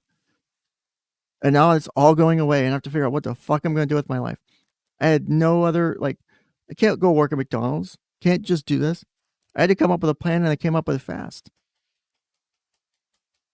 During my graduate program, my 2-year graduate program, not only were I to do 2 years of full-time school, I also had to do, and that was summer as well, I had to do 1,000 hours of internship hours, not paid. Clinical and general internship hours for my degree to get my master's degree. I still had issues with flare-ups of my back real bad at the time. I had to call out of my internship. It impacted a lot of shit. I passed one class by one question. My last class, after having gotten 2 C's in my class in the semester before, because my grandfather had died and we had some guy try to break into our house and assault my wife. And I was also still having pain and shit issues. So my grades slipped that semester. I got 2 C's in the program. If you got a third one, you were out. It was in my last semester. My one professor fucked me on a stupid writing assignment. Our final exam came down to one question. I sat in my car outside of the library, taking it on Wi-Fi right before midnight, before the exam was due. I made changes to questions, and I changed a couple questions, enough questions right to pass the exam. One fucking question I would have failed. 2 years would have been for nothing. One of the most stressful times of my life, too. Scared for an entire semester that I couldn't fucking graduate after all this. That I've gone through all this shit to try and do better with my life. And I'm not going to make it through. But yet, I still graduated. I still graduated with a 3.5 GPA at my master's program. So yeah, that class was a B- or whatever. But my other classes were good. But it was fucking stressful. But it was so empowering to decide what I wanted to do with my life. And to know that I'm going to be able to take a career path that I know will help people who've been in the same shit I've been in. Because it's not okay for people to deal with shit like this. Don't withhold yourself from making the choices that are going to benefit you. If you're going to make a choice that's going to hurt another person, physically, mentally, emotionally, that's probably something you need to think about really deeply before you do, or consult with them. Are they okay? Like, if you're going to say right now, one of the reasons I haven't pursued my doctorate program and got my PhD is my wife was getting ready to start a master's program, hopefully in the fall or in the spring. Right now I'm working so she can volunteer specifically in jobs in areas to help get her a good resume for her application for graduate school. Plus, my last time at graduate school, it was a very tough 2 years. Our relationship suffered. Do I want my PhD? Yes. But that's a decision that it's going to impact another person. I need to consult with them. Our decision at this time is no, it's not appropriate. That's what you do with the people in your life that you love. And that's not just your girlfriend or your boyfriend or however many partners you may or may not have. It's your family, it's your friends, it's your coworkers. Talk to people. Open up. I tell all my clients, 99% of the shit that people come to me with will somehow come back to communication. You know, I'm talking to my client the other day. It was my last client for the week. It's like 7 something at night. And she's talking about, you know,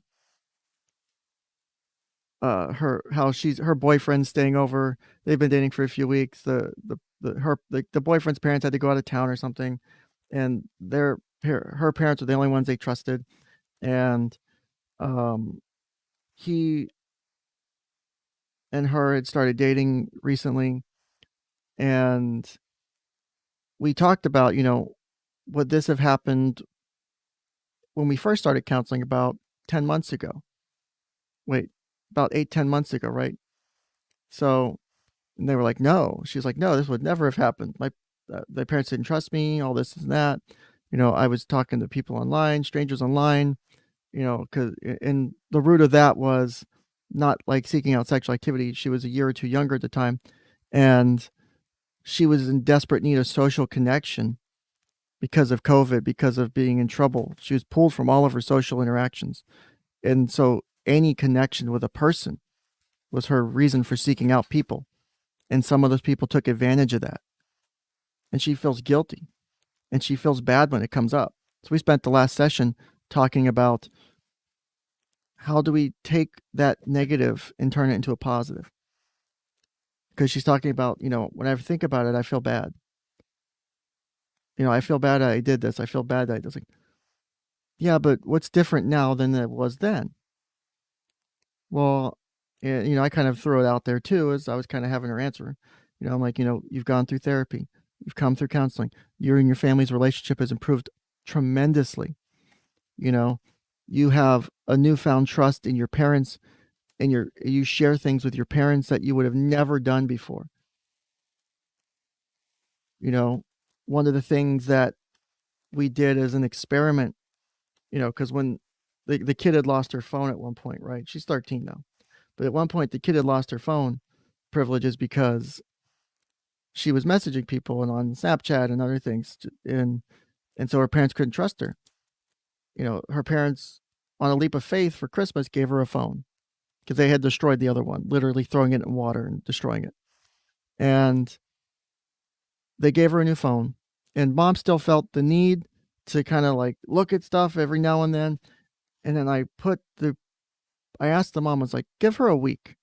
Spend a week without looking at it and tell me how you feel at the end of the week. Or if you can't make it through the week and you do check it, make sure you keep a log of why you chose to do that, why you feel like you couldn't give your daughter a week of free reign.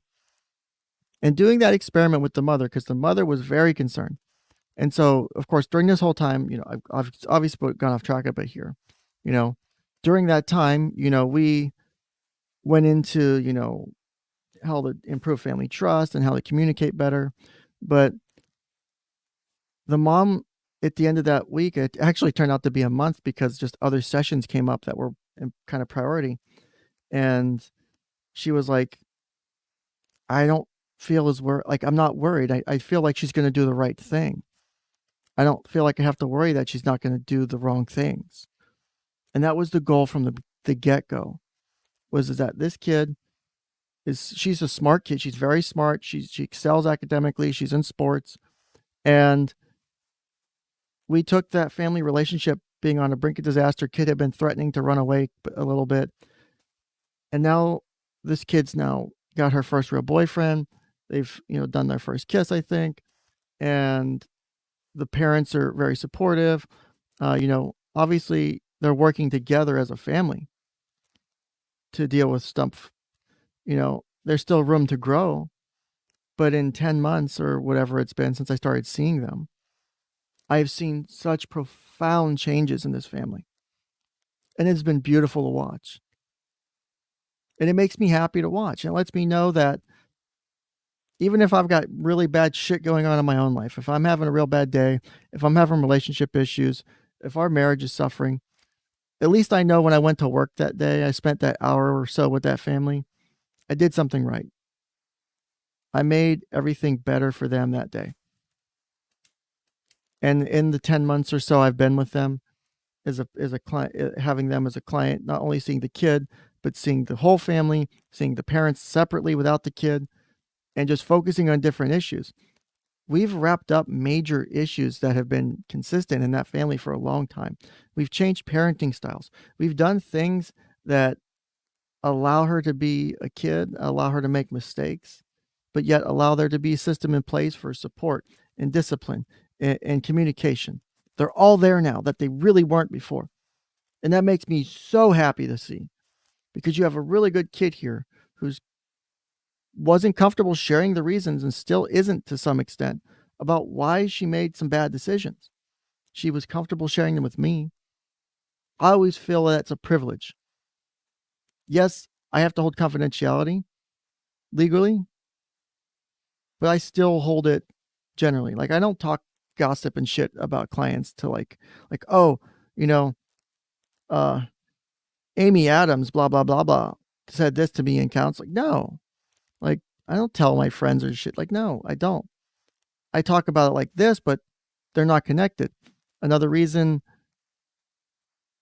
that I use the avatar, I use the VTuber, is because it gives me another degree of separation from my clients. Maybe if that client showed up and heard my voice and kind of got a grasp of it, they would maybe get it. And I would be happy to talk to them about it in counseling if they had a problem with it. And if they asked me, I would refrain from mentioning them in that capacity again. But I am trying to keep as far away from my professional life as I can, because it gives me more freedom to talk about stuff. I'm not connecting names and faces. You can generally do this anyway, professionally, when you're talking to either counselors or like education and something. Like, you can do it. You just can't connect it to a name. But I'm still trying to give them an even greater level of SEP by having it done in this manner, right? So let me read chat here. I know I just went on a long rant, and sorry if that was boring. Sorry, that was, Jesus Christ, I did that for like almost more than 30 minutes. So there you go, my big secrets spilled. I hope that doesn't change anyone's opinion of me. And if it does, I'm happy to talk with you about it. Well, about why.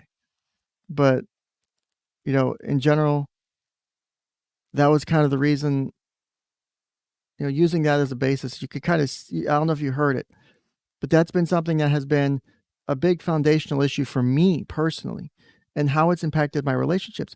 It's one of the reasons my dad and my stepmom, that dynamic exists, where my dad can only really message me when he's not at home, because my stepmom has said stuff about taking issue with my gender identity issues, and she has issues with gay people. She's mentioned to some degree before, not as significant, but she has issues, and there's other stuff there too. Like, and that impacts my relationship with my dad.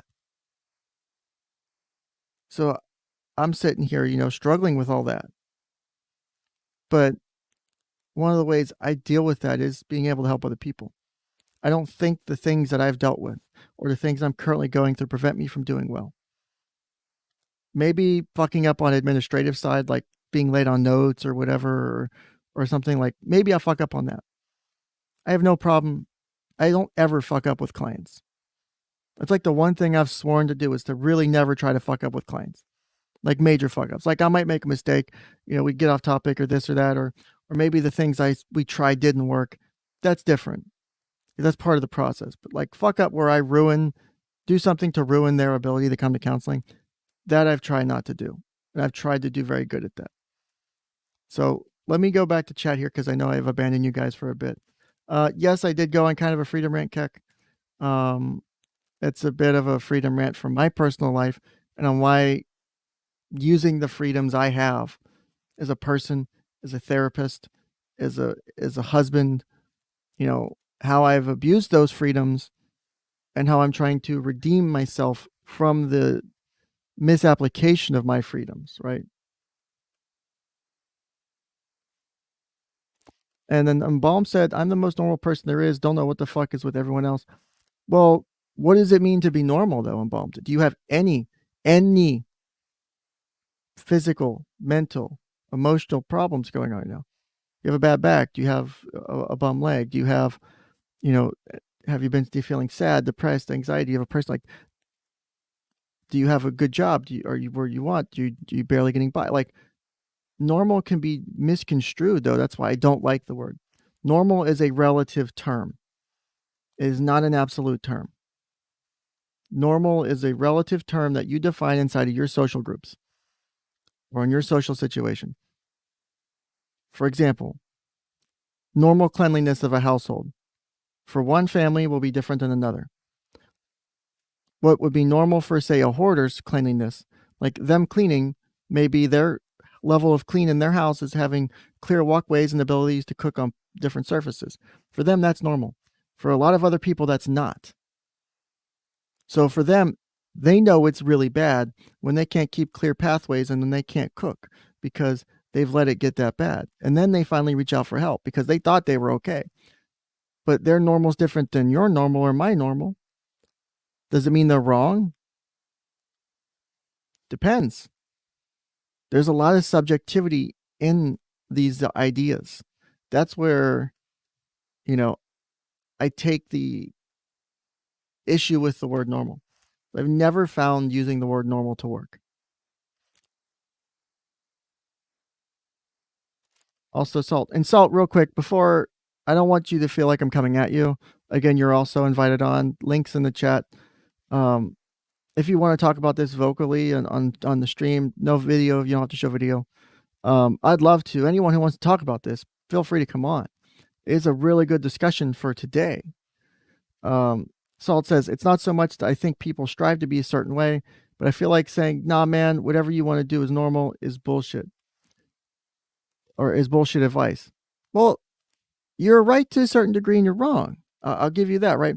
So you don't want to apply that in every context. Like, oh man, if you go out and murder people and kill people and it's normal for you, that's okay. No, there are certain societal things that do exist. There are certain core needs. Like if we go back to Maslow's hierarchy, you do have certain basic safety biological needs you need to meet. You have to have food, you have to have shelter, you have to have safety. Things beyond that, though, start to go beyond such an absolute definition, right? Because even on those biological needs, shelter can be a tent. There are families that are homeless, that live in tents in one of the parks that are near my house, or in the city I live in.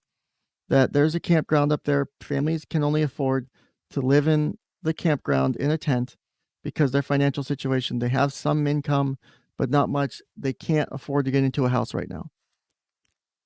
They've never once had their children taken from them.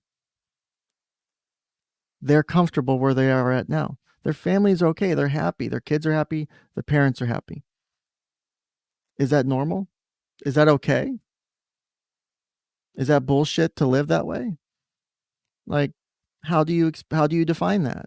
Because I think that's an example you could use. You know, normal, is it normal to rent? Is it normal to own a home? Do you have to have one or the other? Is it better to own or rent? Or it gets a lot more nuanced than just generally saying normal. Because if I could give a psychological definition for normal, a lot of people are not going to meet it. And is it even fair to define it? I know it's a lot of abstract thinking here, and I'm not trying to be that kind of asshole, right? I'm thinking out loud. But, and then Salt says, because 20-year-old me thought doing heroin and sleeping around was normal and kind of ruined a major segment of my life. Okay, this is a perfect thing. Thank you, Salt One, for sharing. Thank you. I really do appreciate that. So this is a good example. Is 20-year-old you thought that was normal. And it did fuck up a good part of your life, is what you're saying. One, I'm sorry that happened to you. I'm sorry you dealt with addiction. I'm sorry that you went through that struggle. I'm sorry that it's impacted your life the way it has. I wish it didn't. I really do. Wish it went differently. Sometimes those mistakes are necessary to shape us into people we are today. There are many mistakes I've made in my life. There are many things that have happened to me to get me to where I'm at today. I was a fraction of an inch from pulling a trigger on a firearm. I would have been splattered against a wall. My wife convinced me not to. She saved my life. I don't know how you got away from the drugs and how you changed that segment of your life, or if you're still struggling with it. Send me a message afterwards and I can see if we can find you some help in your area. I'm happy to do so. I don't want you to feel like that you have to do that. Or anyone who may be dealing with that. I can help point you in the right direction to get help in your area. Unfortunately, my current policy is I'm not doing counseling. I won't do counseling for anyone who watches my show, because I feel like there's a certain level of separation that I can't keep that I would need to do it properly. I appreciate the gesture. I appreciate the offer. And I'm glad that you think I can help, but I can probably find you someone that might be able to do as good or better. So just as a segue on that. But my question for you, and so this is what I would ask you in counseling, is what happened to initially get you to the definition of doing heroin and sleeping around to be normal? Because you have to look at the whole thing. You can't just look at this one chunk and say, well, I'm going to just assume it was for your entire age 20. So for when I was from age 20 to 21, during that year, this was what was normal. What led up to getting that definition of normal to look like that? What did normal look like before it? And what does normal look like after it? And if you need to sit down and get a journal or notebook and write this shit out, not you, Salt, but just anyone in general, Write it out.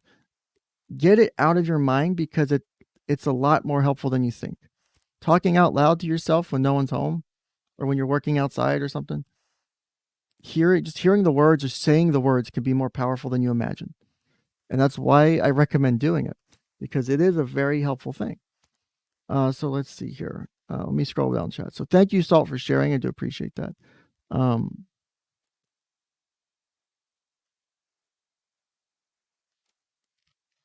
You're reading too deep into it, but I lulls it seeing my avatar pic. And yeah, it looks kind of weird at 720p. I'm not gonna lie. Keck says normal cleanliness is a house that needs to look like nobody has ever lived in it, but that's what normal is for you.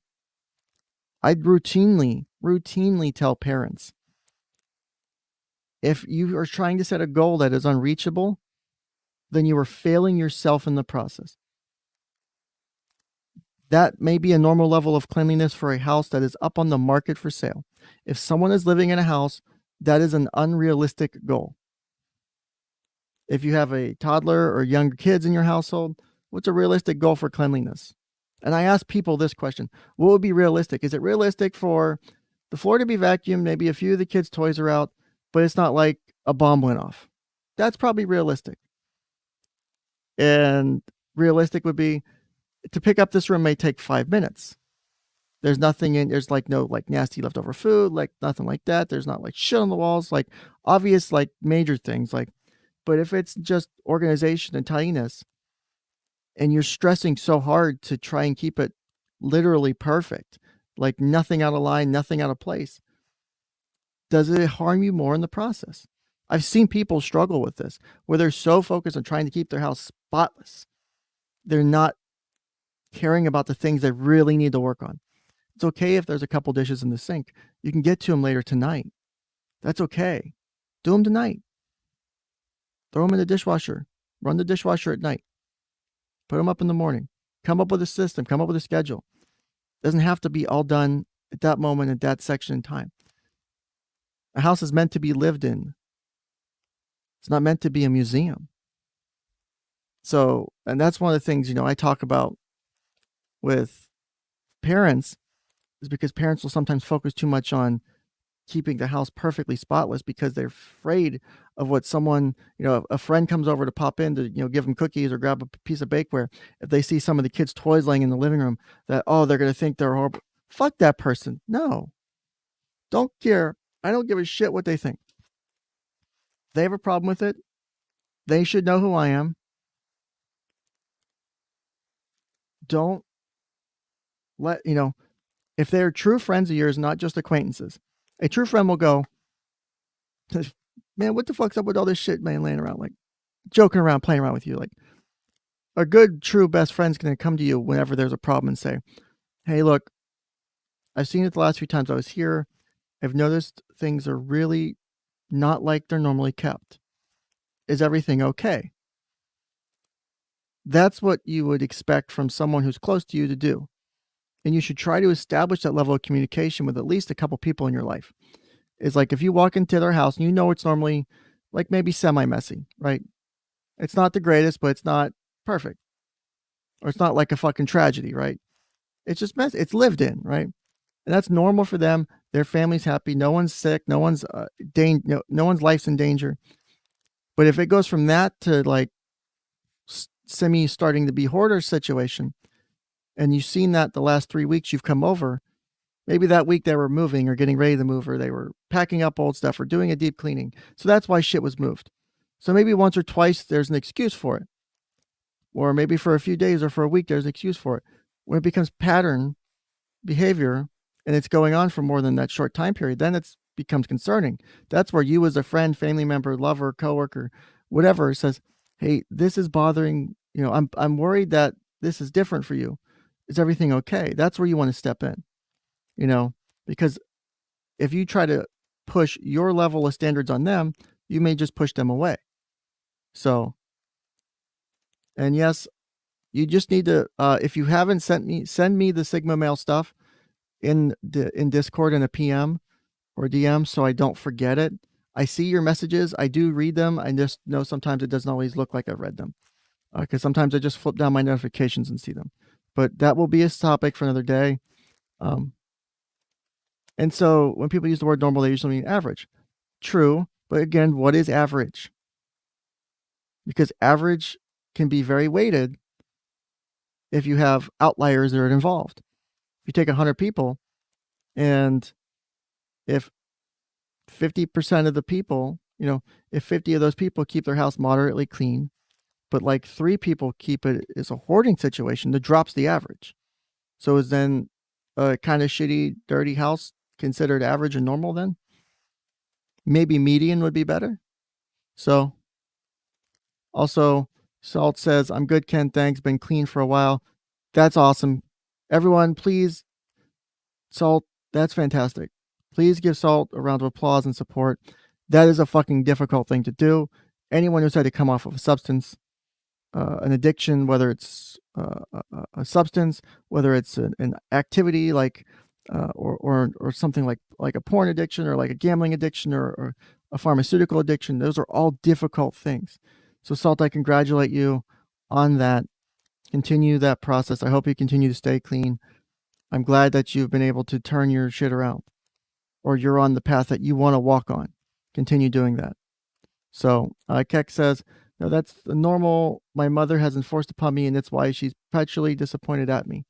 So this is where, if you're an adult and are you living at home, right? Or are you living on your own place, and when mom comes over, she does that to you and she makes you feel that way, or she does things that make you start to feel that way, right?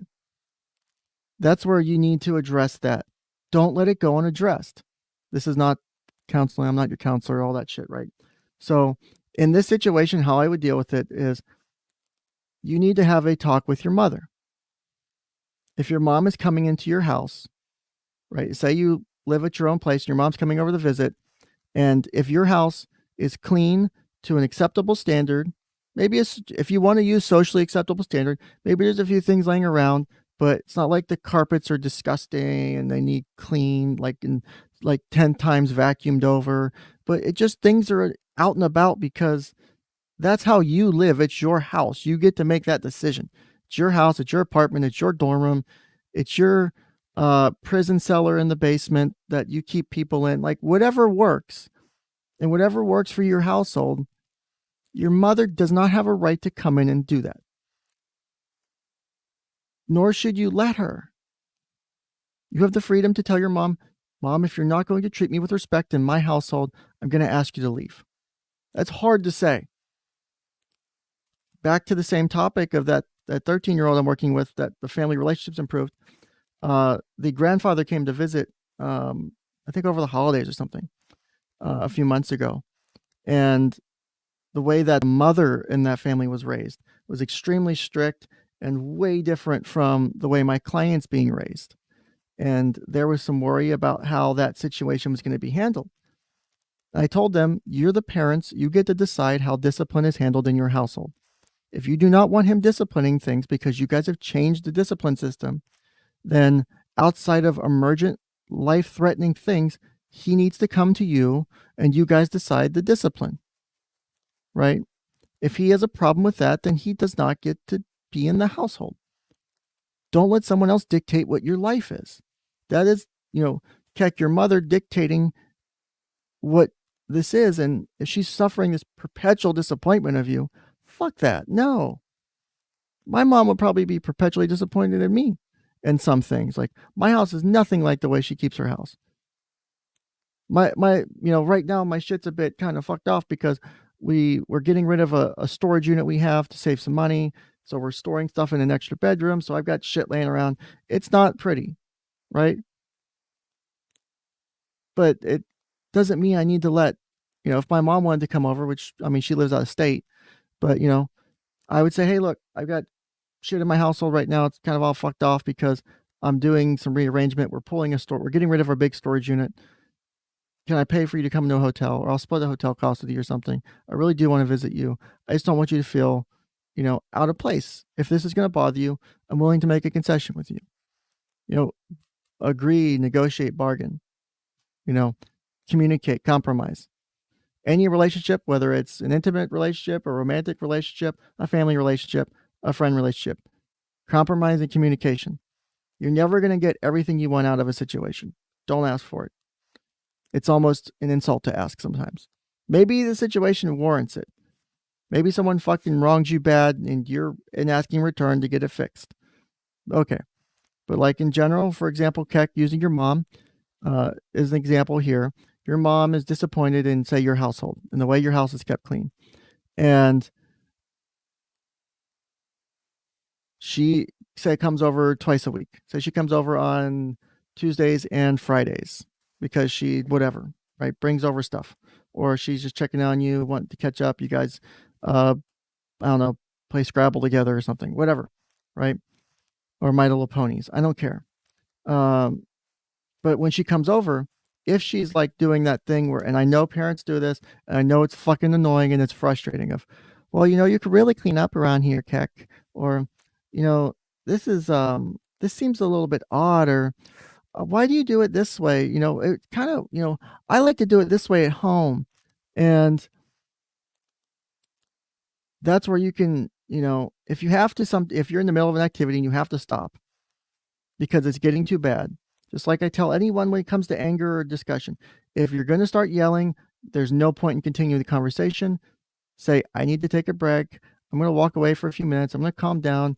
I'm going to woo-saw like Bad Boys 2 and calm your ass down. Come back to it with a clear head. My main rule is for adults is if you have to walk away from a conversation, you must come back within 24 hours to deal with it. There's no getting away from it. If you do not have the conversation within 24 hours, you are failing yourself and you're failing the other person you're trying to talk to. So don't, or if you would rather finish that engagement. So if you're doing your My Little Pony stuff and you guys are doing your little play date thing and your mom's making comments the whole time and she leaves and it's, say, Tuesday. Say, hey, Mom, on Friday, instead of doing our play date, can I talk to you about something real serious? It's something that I've been wanting to talk to you about. Can we do that on Friday instead? And if she might ask what, like, I'd rather take the time to address it all on Friday, if that's okay with you. And then on Friday, calmly be like, Mom, I love having you. Use the positives to help support the things you're trying to get changed, right? Mom, I love having you over. I love playing My Little Pony with you. And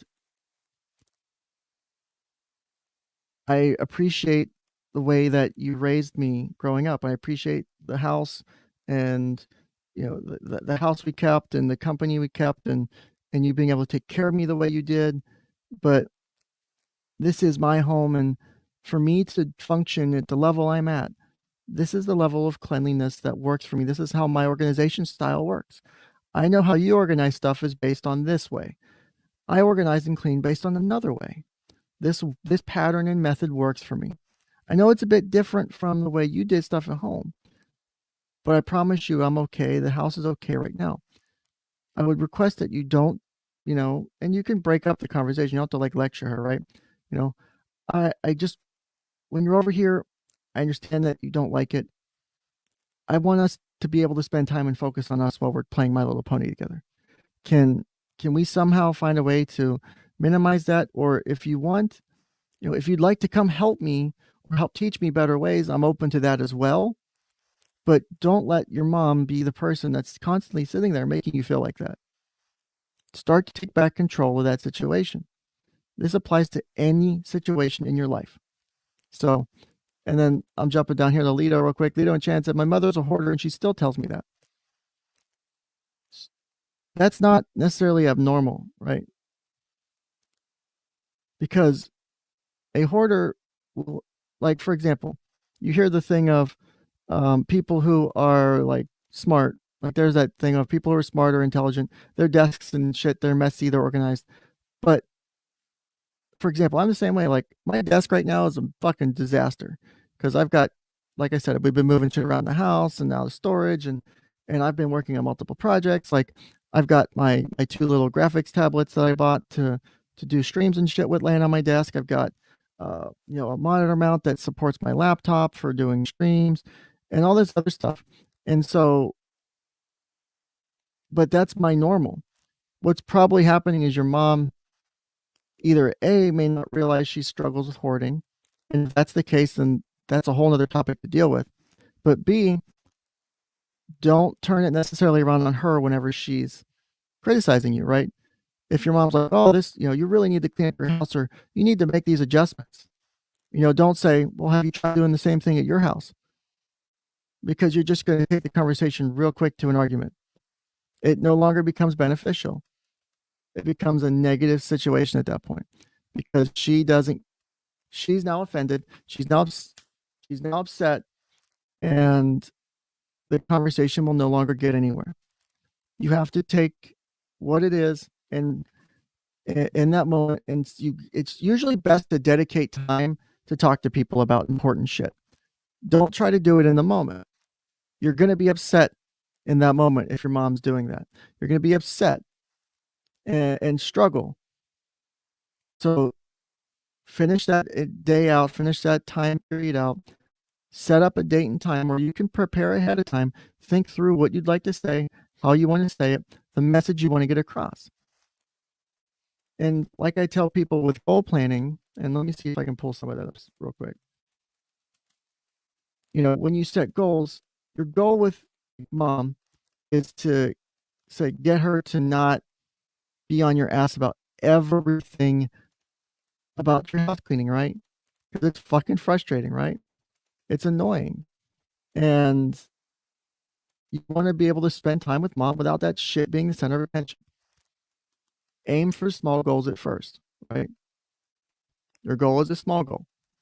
So aim for something like, hey, mom, when you're, have your discussion, it's like, for right now, can we have our weekly hangouts of not talking and not have that brought up? I'm happy to talk about it to you on another day of the week. We can set its own day of the week for that. We can do something like that. I'm happy to do that. But right now, I just want to be able to spend time with you without that being what causes us to have issues, or for us to fight, or to argue, or for me to feel mad at you, or for you to feel like you're disappointed in me, or that you feel like I failed you as a son. Like, no, you don't want that. Like, so that's where you try to aim for small goals.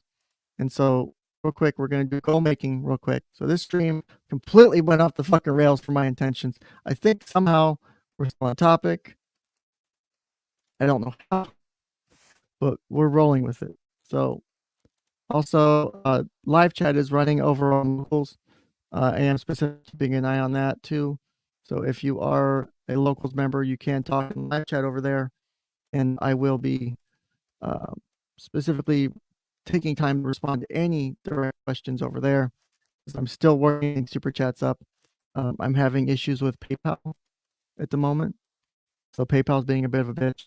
I'm having to verify my business account. I haven't really incorporated yet, like the way you're supposed to for doing the YouTube shit. So I don't have like the business stuff. And so like I said, I'm trying to fix that. I will hopefully have that fixed soon. So if you guys do want to do super chats and donations, that's great. I'm also sidetracking. Also, if I can get the channel to 1,000 subscribers by August 1st, I will do a 24-hour stream. So that's my goal, is if you guys can like, share, do anything like that, follow me on locals for updates. I usually try to post every show stream I've either been on or I'm planning on doing, or stuff like that on locals, so that people can see them ahead of time, because YouTube notifications suck. You don't have to pay anything to follow me on locals. You will get notifications of streams coming up. I try to give at least a 15 minutes warning if possible.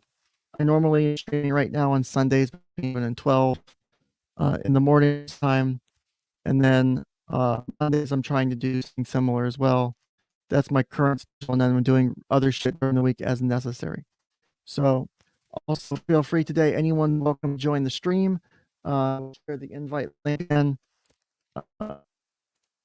So let me do that real quick. So I'll share the link again. Anyone's welcome on stream, talk about any of the talking about. they have something to talk about. I want, any plans for 4th of July this week? My wife's doing her work/volunteer thing. I'm spending my time with you guys. I've got a couple notes to write. I have no other major project working on at the moment. So my 4th of July is with you. So if you come on and chit chat, feel free to. So Word Bear has a question. He says, my mom has a habit of engaging in argument when she is confident that she is right or can win, but disengages and shuts when she is wrong or can't win. I'll talk to her about that. Topics. This behavior is worse since my oldest brother and sister have cut off my parents until my younger siblings enter into family counseling, which they don't need. Not gonna lie, my 2 youngest brothers are emotionally just a month of age. But here's the thing. Your brother coming to family counseling, even if you need it, is a help. I had a session, and this is involving, I don't know if I've met it on stream recently, because I don't think I streamed, but recently I've had to do sex education with a 9-year-old girl because she recently decided to, ago, she had sought out, she kind of searched real quick on her tablet, a porn video or two. It was like a lesbian porn. She had kind of heard of the topic, wasn't familiar with it, found out later. Mom discovered it, came to me about it, said, hey, found this. We have a session to talk about this, scheduled one same day. And I talked to the kid about it. We talked through it. Nothing malicious. But, the same family, we've made leaps and bounds by not just meeting with the kid and the mom, all by bringing in her older siblings, because they don't need counseling with me necessarily. But when you have all of your family in the same room together, you can kind of clear on certain things, right? Plus, you can get the insight of the other sibling that you might have agreed. So your 2 siblings that don't need to come to counseling, their presence in counseling will be more powerful than you imagine. And remember, anyone who comes to counseling, the limit to what they're going to share is up to them. No one is forced to talk about anything. You can come and sit and don't say a fucking word. Your presence there still is helpful, right? You can go to counseling and not say a word. If it's family, go and listen. If you're without being forced, go for a session and just listen. Be part of your family members. If it's for specifically one of your family members and you all are going there to support them, or if it's specifically family counseling to address other members of the household's issues, then it helps to bring the whole family. When the whole family is there, you can't have the excuse of, well, Bill wasn't there to hear what happened in counseling and how we're supposed to be doing this, and that. That excuse goes out the window. Because what I do when I do counseling is everyone agree what we're talking about. I changed recently, several months, we changed the system. A 10 and 12-year-old, the 2 parents are getting divorced. We changed how the discipline system works with household, make it more uniform, and around the room, and everybody agree, shake hands on it. And I made sure everyone understood what the expectations were. So that way, everyone's on the same page. You have 2 siblings that aren't present in family counseling.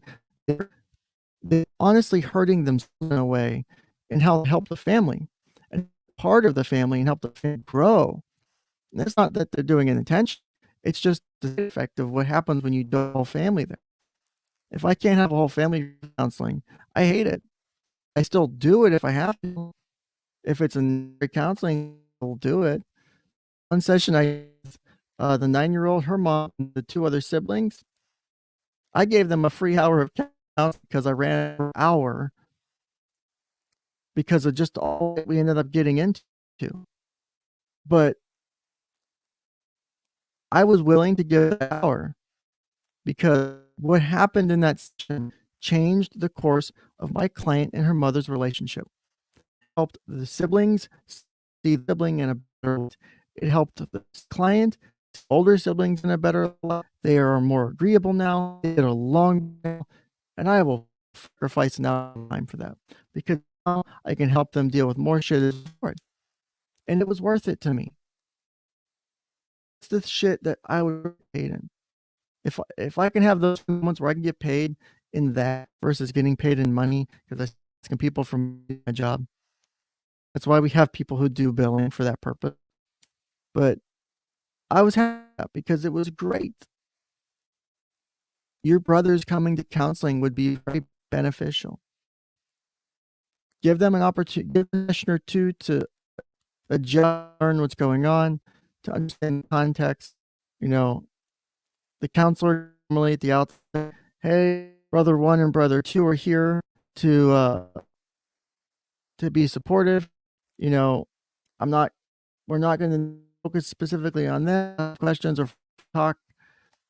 We want here to get an idea of what's going on, and then we can see how much they want to participate. That's how I would. As back to the mom and how she deals with the arguments. I have another client who has a partner. Partner will engage, and it's fucking frustrating, right? The partner will engage from, communications from the argument they're getting on the losing side, right? Also, am I still robot?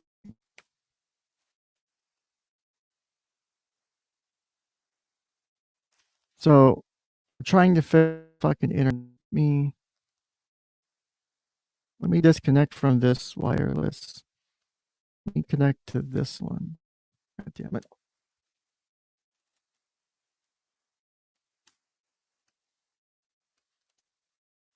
Let me try something. Stream showing my connecting unstable. I'm connecting to a Wi-Fi hotspot I have. See if it helps. It's still showing it. Let me take that down and let me go back to straight wire. That should help. Shit. So let me do this. I'm gonna refresh my browser window. Stream might look like it disappears, but still be here because end the broadcast. So let me do that. Let me see if that helps. So I'll be right back, Thomas.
Okay, I'm now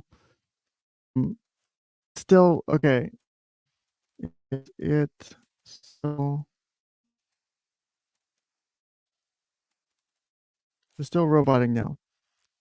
I'll trying to figure out so how long is the from typing this message.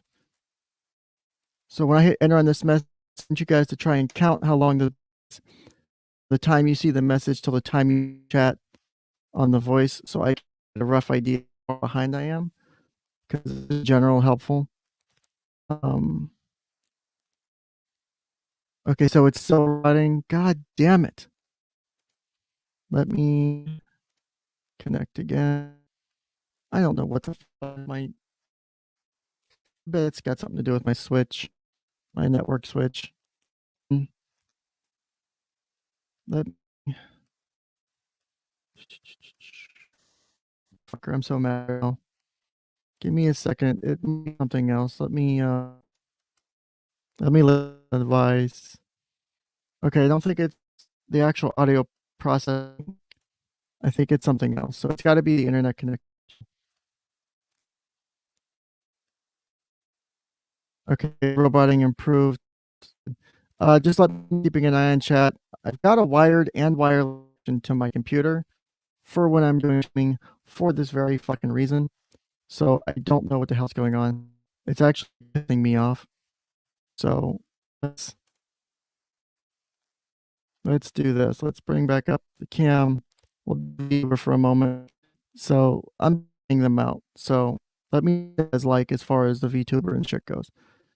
Made this one screen, so when I pull shit up, like my screen, it shows my head bigger on the side. So the point of the is basically to prove that it's present when my siblings were young. As well are no longer present. So I probably need to know more of those issues. You don't want to. Also, come on if you'd like to talk about it. So really quick, scroll back up to make sure. So let me make sure I go back to this. So what you have to do is you have to out, but you need to do it in a way where you need to fight fair and fight fair with ground rules to arguments. Same for being in a relationship, same for other shit. Fair is important. So I say that is prior to a discussion, you have to talk to mom or whoever and say, Mom, I need an important discussion with you. I've noticed previously that whenever some specific things happen in our conversation, that will disengage, or you'll walk away, won't finish the conversation. I think it's important to set ground where if you need to walk away upset or because you're being told wrong or you're feeling attacked, that's fine. But we need to make sure we finish this somehow. I don't need each other. It's not fair to me if you don't let me finish the discussion. I don't think that's to ask. And you do that before the discussion. It's not even a bad idea. Write them down, type them up, and share. In fact, we're going to find it real quick.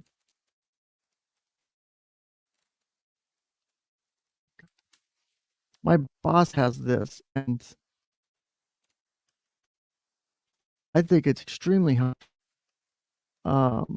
Stuff like this. Put this in the browser window and pull it up.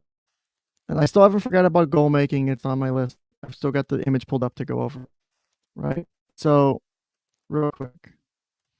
Let me share my screen back to this. Blah, blah, blah. So share screen. Chrome tab.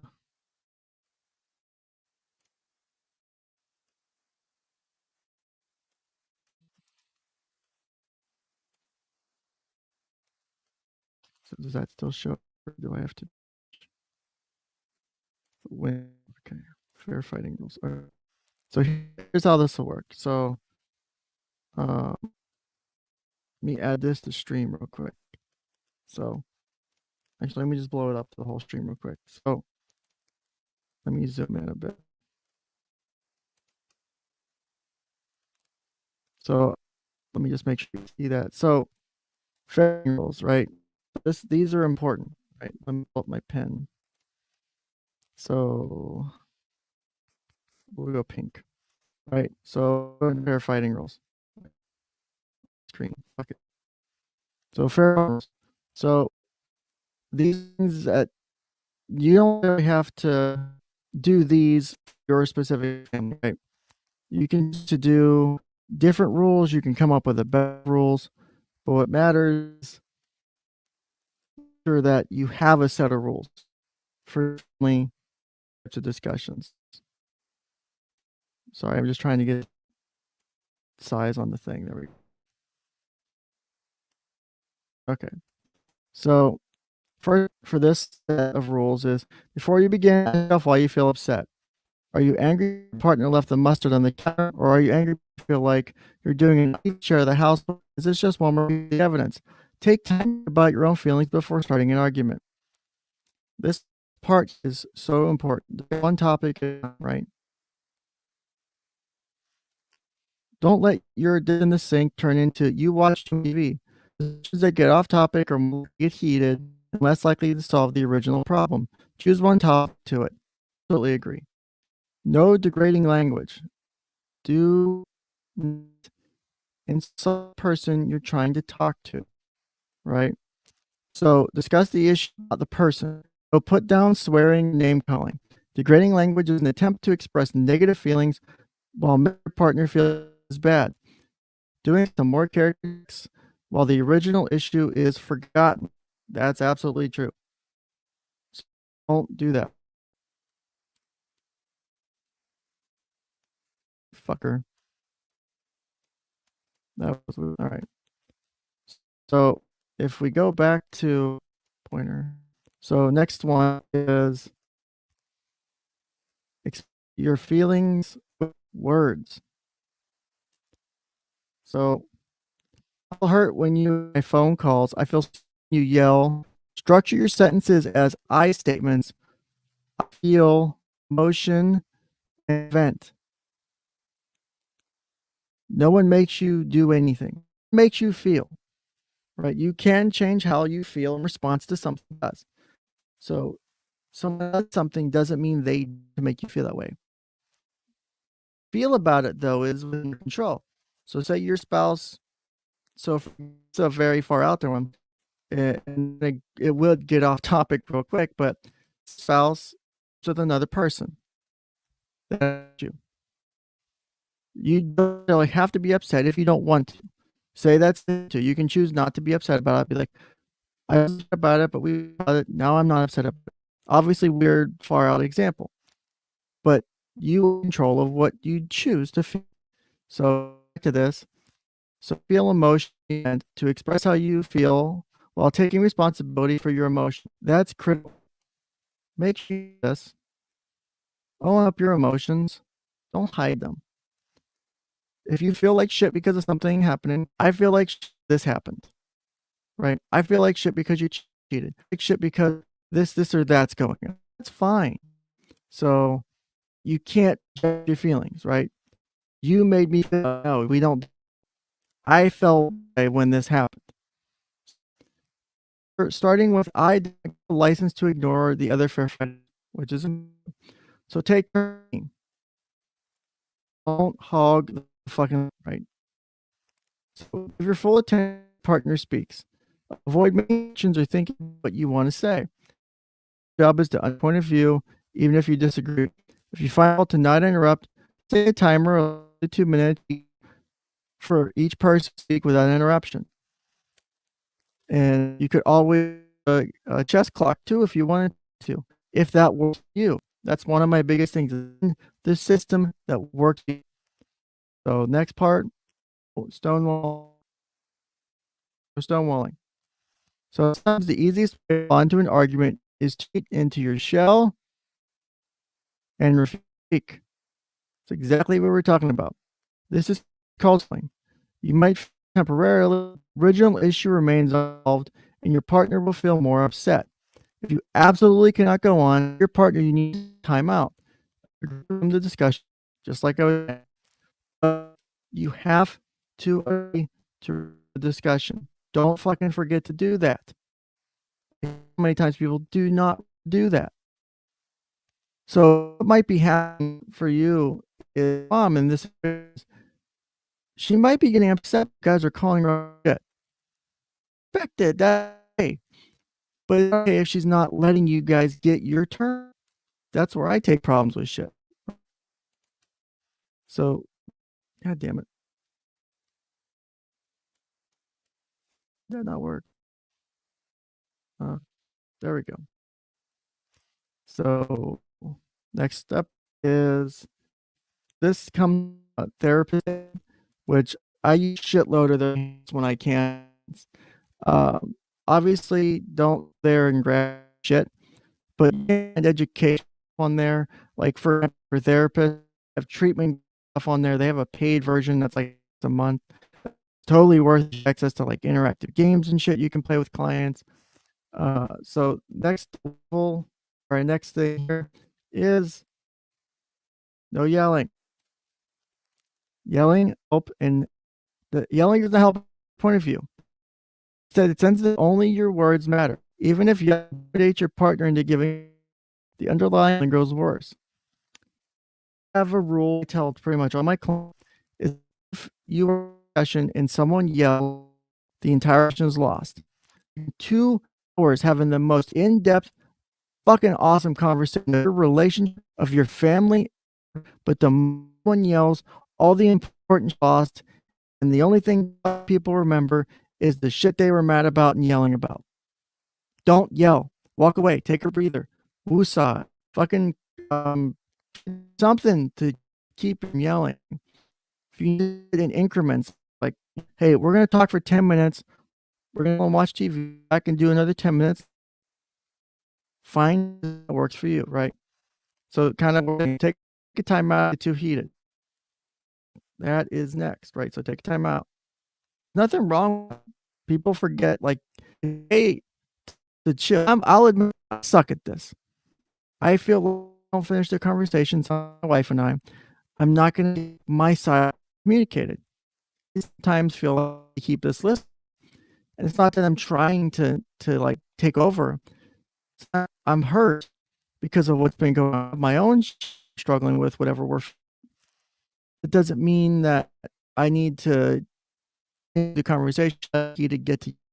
That's to either of us, especially her.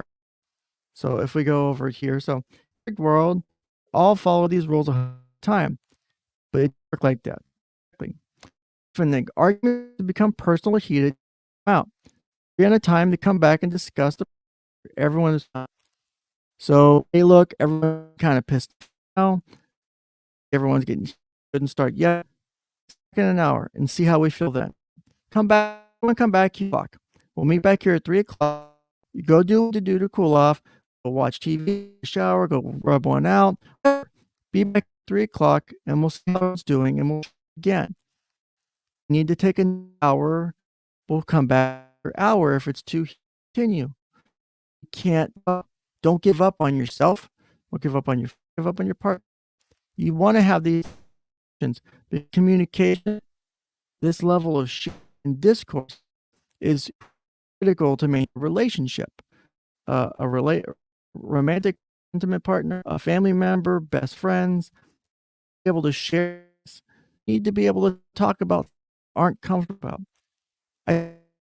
Thirdly, they're talking about something that's really uncomfortable for me to talk about. By opening up really publicly about it on fucking, but I did it. It was necessary to further to get the message I was trying. I had to do. So you will in these situations. And make sure you take them needed, like take breaks and it to deal with stress, and you learn how to do that because you should have the ability to walk away if you can, but you should learn techniques to deal with stress in the moment. Say you're in a meeting, world kind of thing you can't walk out of. How to stress in that moment. You can't leave. You can't pump the face, right? How do you do it? I do this with because right now, perfect age where I would make a big mistake. No one's going to know about it at 18. You can't make a mistake when you turn 18. It will fuck up. We need to find a way to deal with things if we can't get a situation. In this case, when you're having the ability to set the terms discussion, you can say, hey, we're done for now. Let's take a break. In your control, getting frustrated, you have to find it in the moment. Let's come down. Attempt to compromise, just like I said. So there isn't always a perfect answer to an argument. Life is too messy for do your best to compromise. This means some and from both sides. You cannot get what you want. No one's happy with the compromise. Actually means got something, but you did right. If everyone's like okay, this kind of or whatever, If coming like, yeah, there's a great compromise, this sucked. That's not a compromise. That was a dictation. Not actually agreeing to it, they're forced into it. The only way that happens with it actually true rare circumstances. Very unlikely to happen. So if you can't compromise, really taking the time, understand your perspective, family's perspective, can help soothe the nation, right? So I got to re-enable the fucking command. Okay, bring back up. Oh shit, I got it's all over my screen now. Me erase this real quick because it's showing up on the actual screen here. That's kind of weird. So that was my message, right? Is you got to learn to make vacations because they're difficult, right? So don't end up in a situation you can't have options, right? So I gotta go to bed. Better wait in the Penn State. Thank you, Lido. One, thanks for stopping. Thanks for stopping in too, Keck. Let's see. Yeah, each time. It's not really a delay. It's your action. Yeah, I know. If is it still roboting? Because I can reset my connect quick if you guys want. So Ken Bear says, I do apologize to write for holiday activities. I'll listen. Hopefully clear playback. Me too. I hope it's clear on the. I'm sorry if it's fucking right now. If it's shitty playback word bearer, let me know. And I'm playing tomorrow. So we'll talk about it. I have to work tomorrow. Because it's a holiday, it's closed. So I'm planning on streaming tomorrow too. And I'll be happy to discuss the topic again. I will rest my fucking situation. I'm gonna run a network cable laptop. This is me off. So if you have questions, just let me know. I'll be happy to answer them. Let's see. Let me remember. But my regularly call each other a sign of affection. That's fine. I do that. I make fun of my friends. We call each other horrible nicknames. But when you're in a situation like that, talking about something serious, you really want to focus on the conversation. Warbear says, I might record about the kids. That's fine too. I'm not your counselor, I'm not your therapist, offering tips. I guess you just to do my whole little legal. My upload and download speed 400 down, like 300 on my Wi-Fi. My upload's like 20 for 35. It depends. I've got shit upload because Spectrum. Let me actually run a test real quick about it. It shouldn't be that. I know that my wife's through a few walls, but still not okay. The fuck bad.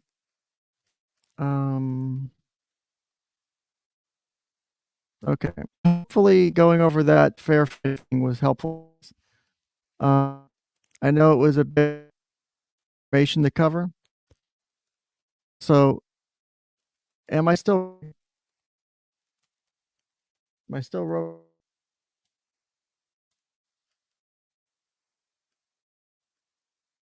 if I'm still I'll reset my network connection real quick because I'm gonna lose my this doesn't fix it. Because I still have stream, don't want to waste it. Like I cut off the stream because shit's not working right. Let me know if it's still roboting.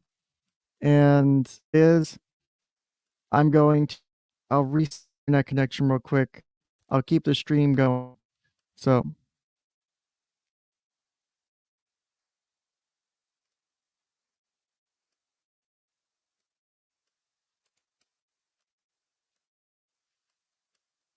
okay, let me reset it. It'll take just 30 seconds to a minute. I'll Jeopardy while we do that. So let's do this. So I'm up.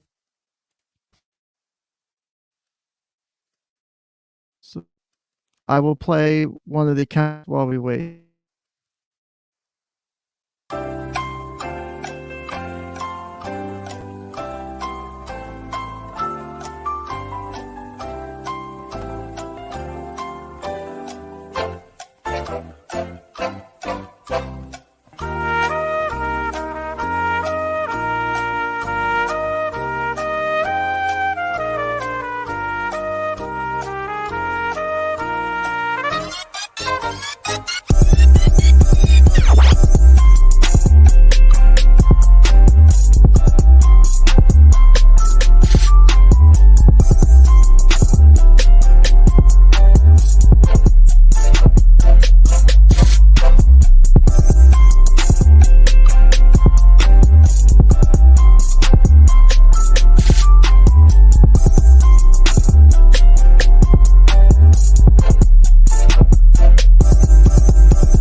Okay, I'm back now.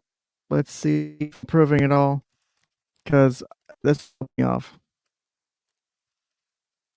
All right. Are we still roboting?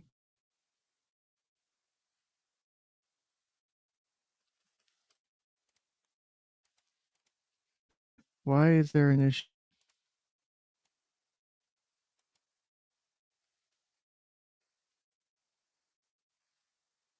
The system?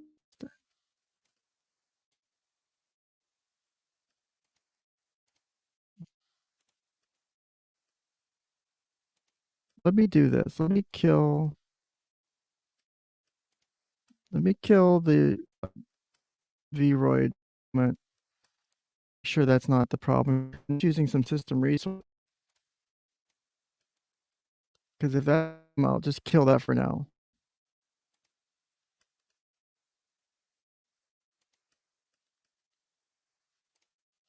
So this is better, I think. I'm trying to listen to the version while I'm talking and trying to make sounds and shit to see if actually doing better if I'm still roboting. So please let me know if I'm still roboting.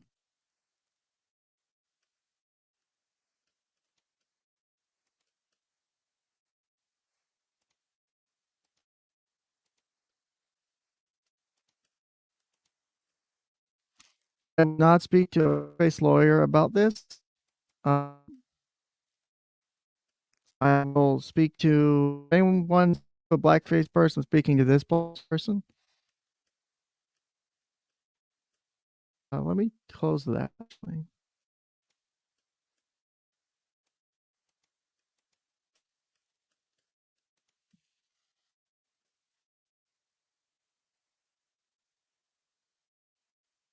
Maybe this has something to do with those, all this shit.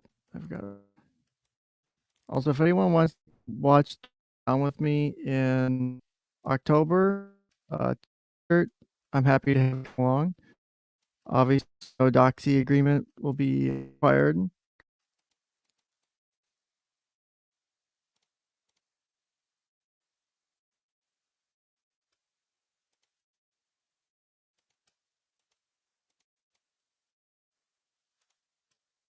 God damn, what is it doing? All right, speed test right now. It's not my internet. Hopefully, it's not something I didn't pay my internet bills. Fuck me. I might need to reset modem.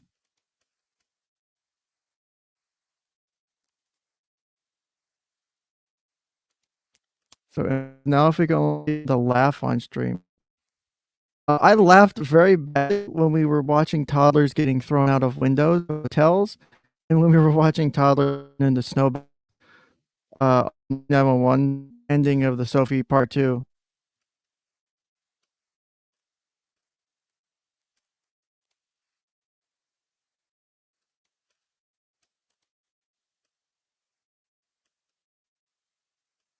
I hope I don't have like running or something.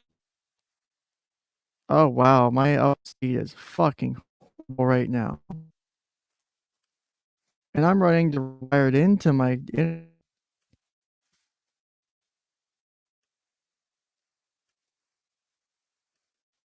yeah, I'm like half a meg upload. Yeah, my wired connection from my laptop to my managed modem or to my managed switch, and then going straight to my modem to the internet. What the fuck?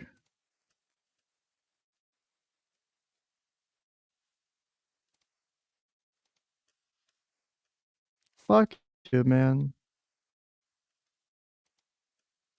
This me off. I might go restart my because that sometimes happens. Okay, so I'm doing another speed test with a different server. Let me just make sure it's not me forgetting to pay the internet because that happens.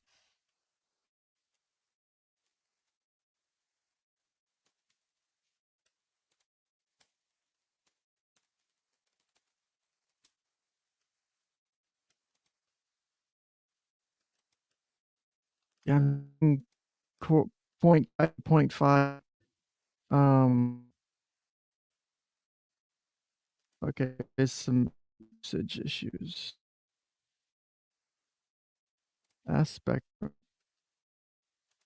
Can I drop the stream quality?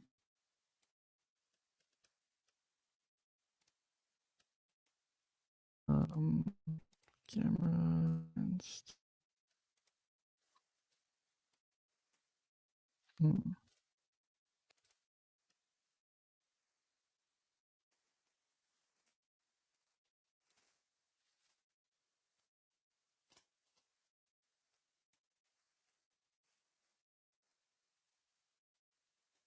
see, I could drop it, but I'd have to stop.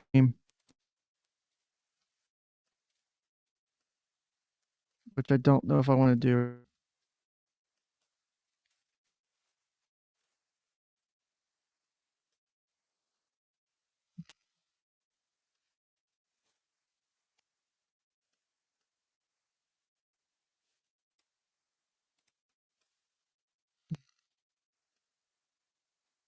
I'm seeing people asking at Spectrum on Twitter questions. It sounds there's a lot of internet outage, people having issues. So it might be like someone was saying.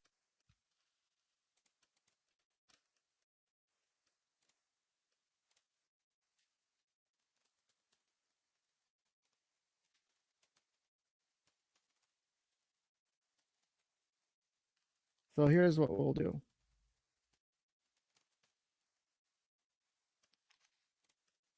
I'm gonna this banner. I'm gonna play another song, reset my mode, and I'll be right back. So I'm gonna mute, and then I'll be hopefully that'll fix it because this does happen occasionally too. So I'll be right back.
Okay, I'm back now.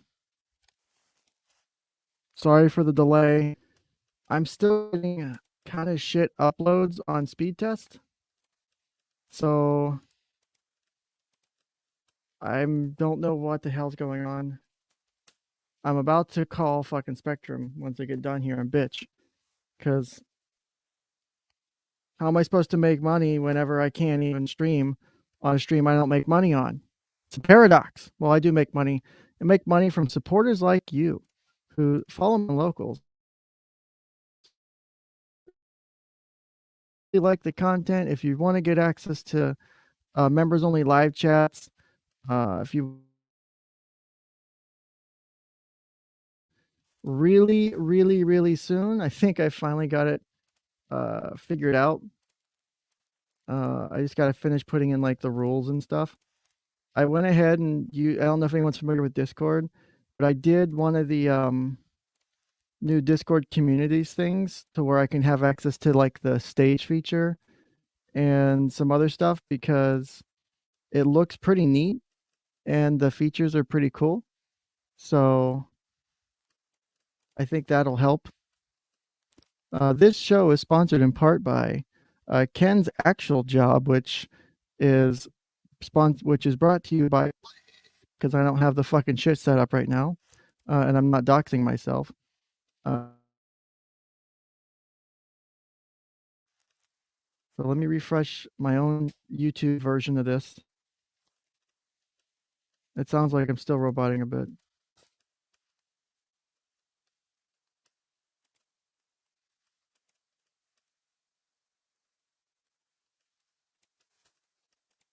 Do you guys agree that I'm roboting, or is it better? Press 1 if roboting, press 2 if sounds great.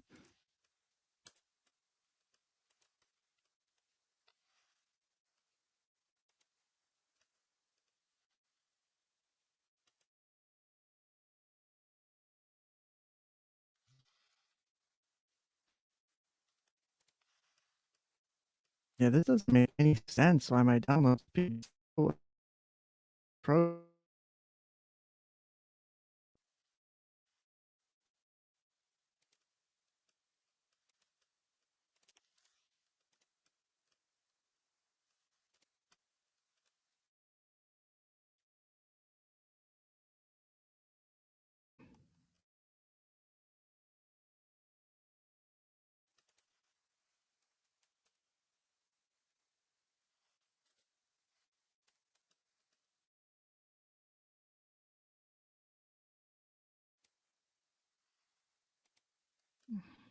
Okay.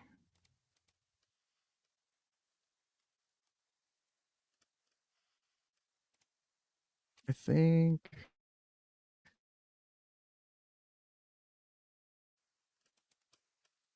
Okay, sorry. I'm trying to read something up my stuff to sure I didn't actually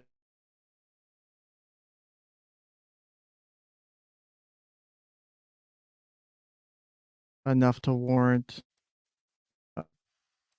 having the shit shut off. Would piss me off. Actually, back up. That.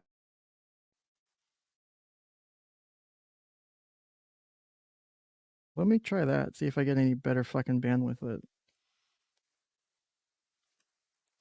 I get 5G here. So. Also, my Wi-Fi hotspot on my phone's named NSA hotspot number 18,372.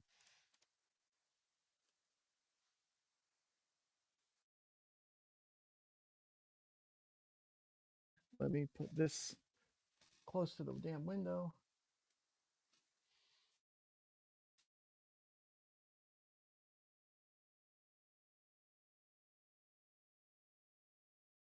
Absolutely necessary. If it's still audible, we'll continue. I'll continue until my wife forces me off the computer in a couple hours. Outside of that, we're going. If roboting to here, that I can understand. So I would get that if necessary. We can ixnay on the robot say.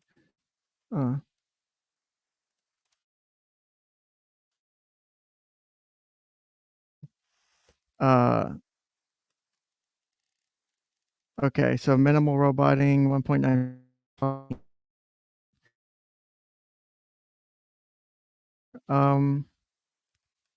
Let me see. That probably isn't helping either.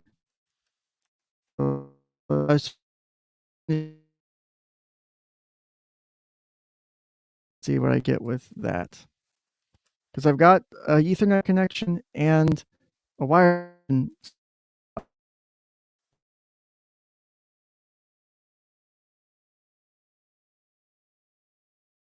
So bad right now.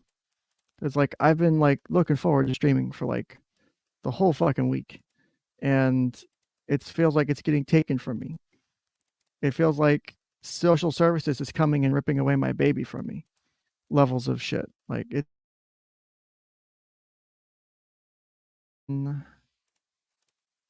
Just trying to make sure that I've got nothing else. Space or memory, just shit that could be interacting with what's going on. Just for fun. So OBS is running, but not that much to matter. Memories, yeah. So phone, it's not that big a deal. Okay. So what is details?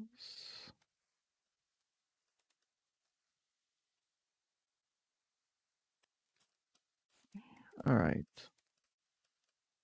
Close you. Okay, it looks like I'm getting slightly better upload now, so that's good.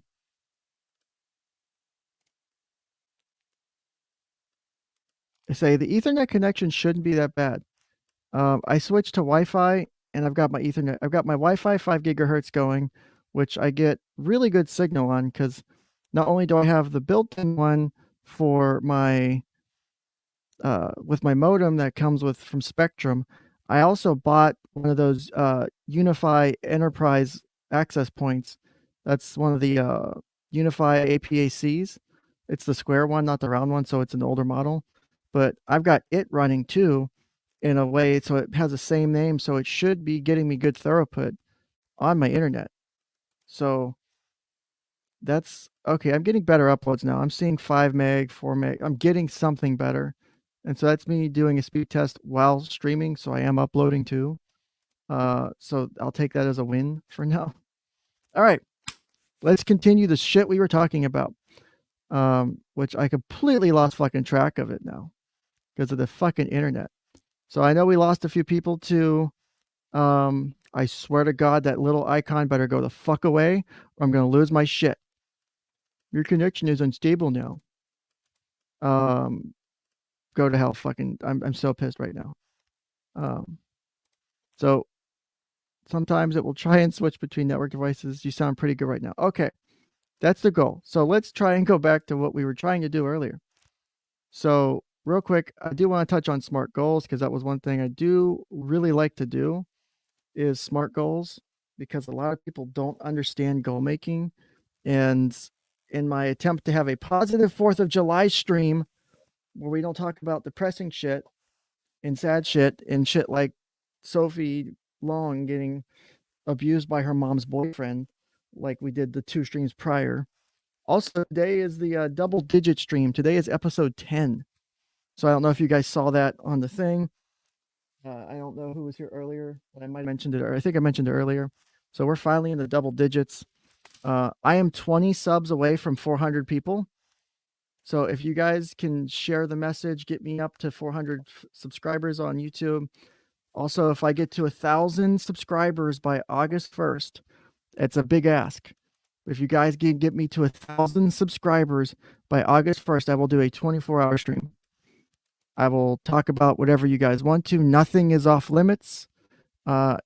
Guests are welcome on, because I have the professional version of StreamYard. I can do up to 10 guests at a time with no issue. I will do whatever you guys want. We'll have a blast of a show. I don't care if there's 5 people watching. I will spend a whole 24 hours with 5 people. But we got to get to 1,000 subs by August 1st. So please continue to like, share, subscribe. Make sure you hit the notification bell. Follow me on Locals too, because that's where you really will get the notification, because YouTube sucks. So here's what we're going to do. We're going to do SMART goals real quick. So I'm going to pull this up on stream. I'm going to go ahead and make this the whole screen real quick. So let me, God damn it, let me zooming in a little bit. So SMART goals are effectively quick. Make sure. Okay.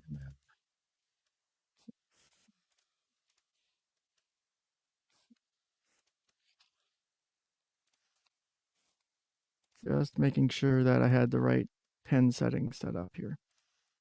So if we go to SMART goals here, we have specific. So it's specific here, measurable, actionable. I will say actionable or attainable usually, because I feel they both can apply.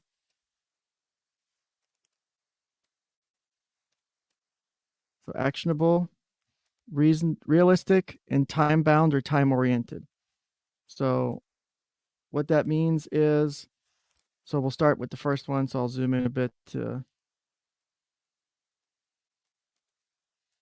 get to the text, right? So specific is be clear and specific so your goals are easier to achieve. This also helps you know how and where to get started. Measurable goals can be tracked, allowing you to see your progress. They also tell you when a goal is complete. Next is actionable. So are you able to take an action to achieve the goal? Action goals ensure that steps are there to get are within your control. I say actionable and attainable because, is it a goal you can actually obtain? Can I climb Mount Everest tomorrow without any training? No. Can I climb it in a couple of years with some training? Probably, yeah. So it is an action. It is something I can do, and it's actually attainable. I know it kind of rolls over with realistic too, right? So once we get over here, we have realistic, which is avoid overwhelming and unnecessary stress and frustration by making the goal realistic. And then time bound is a date helps us stay focused and motivated, inspiring us, providing something to work towards. So if we zoom out here, right, if we come back to this, is the reason I say SMART goals is because if I take something like, hold on, okay, so the highlighter. So if I have a goal like, let me try that again. Hold on. So let's do this. So let me just make myself something to write on real quick, basically. So if we have, oh, shit. I forgot to put the pen back on. That probably helps, doesn't it?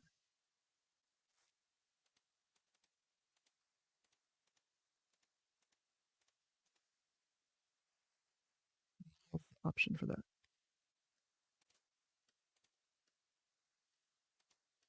Oh, God damn it, it went away. Okay. Anyway, so let's try this again. So the reason you use SMART goals, right, is so I could say I want to get fit, right? Get fit. Great goal, right? Everyone wants to get fit, or I want to lose 500 pounds. Another great goal, right? Do those goals sound like SMART goals? No. And I will tell you why. So the point of a SMART goal is, and when I do goal making with clients, I want you to have the lowest or the most number of goals you can have, right? So let me stop sharing that for a moment.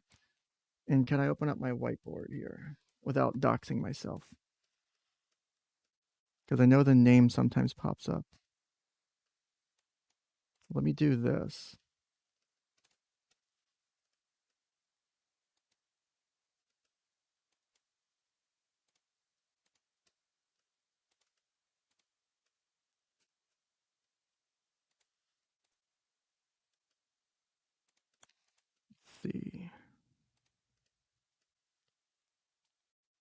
I fucking hate this shit.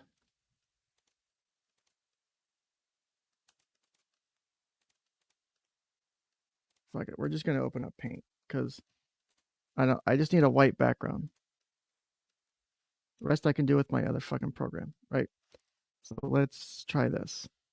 Share screen, window, Paint, right? So here we go. All right, so here we go. So I'm gonna use Paint as my whiteboard because I'm fucking struggling apparently to do everything else, right? So let's bring up my little program. And so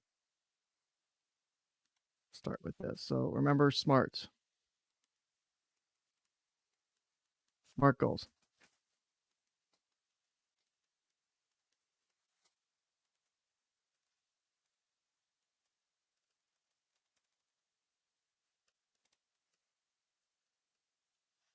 I don't know if you guys can see that though. God damn it.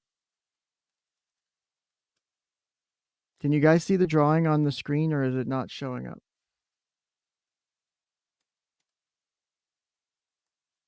I don't think it's showing up. God damn it.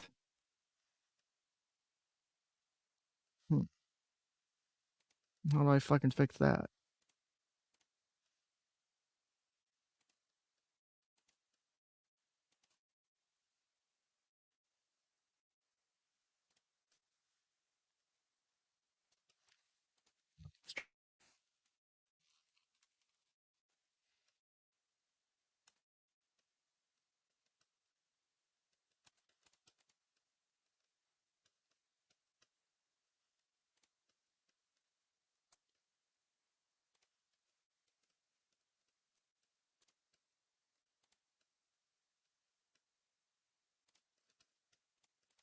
Okay.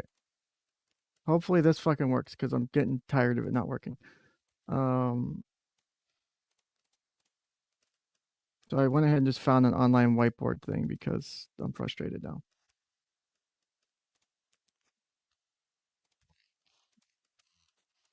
Okay, now I think I can do this right. I think. Thinking's usually hard for me, so. Now we're back to StreamYard.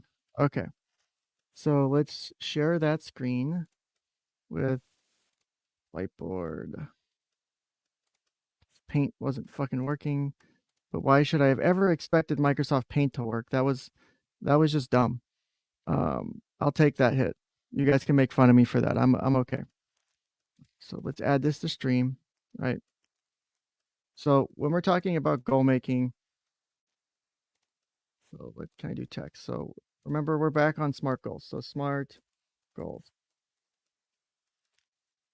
So a SMART goal is one that is actually something you'll end up being able to work on or work towards and actually get.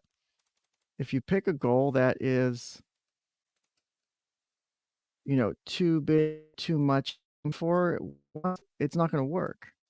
That's why I love SMART goals. I know it's a lot of corporate world shit too, right? So, and I know people see this all the time in business, but I like SMART goals and I've seen it work in practice. That's why I fucking use it. Let me bring this font size down a bit. So 48 should be good. Oh, wrong one. So here we go. So we're doing SMART goals. A goal of something like I want to lose weight. Say that is a bad goal, right? You don't want that. No, that's bad. We're going to get all autistic right now. So that's bad. Say, we don't want that because the hell is this? I guess you can only do it that way. So instead, we would rather have something like, did I break it? Okay, there we go. So we don't want this because you can't realistically get that goal because you have no idea what losing weight means. What does it mean to lose weight, right? Delete. That's how we do it. This is the first time I've used it, so bear with me. Let's go ahead and rename it to Autism Board for fun. Edit. Okay. So good goal. So someone give me a goal they want to work on. So someone tell me a goal. They want to lose weight. Do they want to, what is a goal that you've set before that you've failed to meet? And we will take that goal and we will turn it into a SMART goal. And I'll show you the benefit of SMART goals, right? If someone has something that they can relate to or something to work off of, if not, I'll come up with something. But if you guys got something in there, if not, I can pull some examples from before with some of the things people in chat. That would be also useful as well. So, you know, if anyone's got ideas, improving grades. Okay, perfect. College grades, let's say. I'm going to say college or high school grades, roughly the same. We'll assume an adult for purposes of discussion, right? And then let me get back to that window. So we're improving grades. So I have to tab back and forth because my other monitor's out, right? So improving grades. So I want to improve my grades. This is bad. Don't ever just do this. Yourself up here by giving yourself a generality, right? Because wanting to improve your grades could mean a load of things, right? I mean, I want to improve stuff, but if I don't know what my actual aim is, then it's hard to really get there, is the way I look at it. And that's why you can do this to help you, right? So let me see if I can erase active, erase all, erase with just big fucking eraser. There we go. There we go. Okay.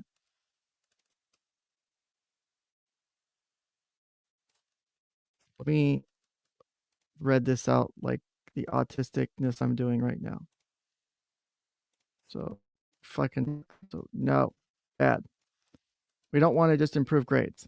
All right, so let's do it the SMART style. So I'll do each letter. So we'll do S. And let me do caps lock. This caps lock is cruise control for cool. A,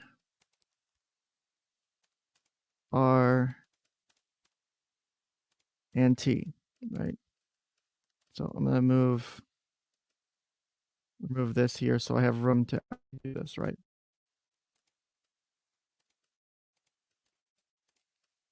Delete this.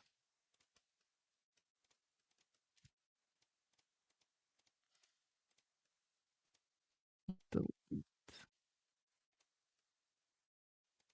Okay, so let's move you guys back into place here.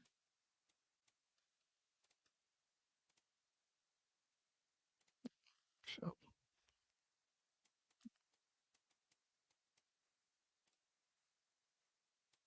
Why the hell is it not letting me move this bitch? Oh, there we go. You think that would help, right? So we'll do it this way. S, M, A. I feel like a teacher, a substitute teacher who doesn't actually do work with the students, right? So here we go. So SMART goals. So I don't know why the hell that's sticking out so much. There we go. So taking our vague goal of, and let me see if I can do this in like yellow. So I want to improve my grades.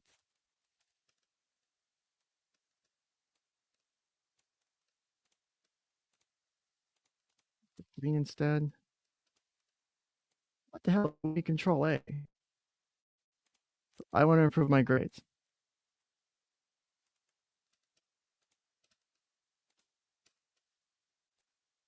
This and make this better.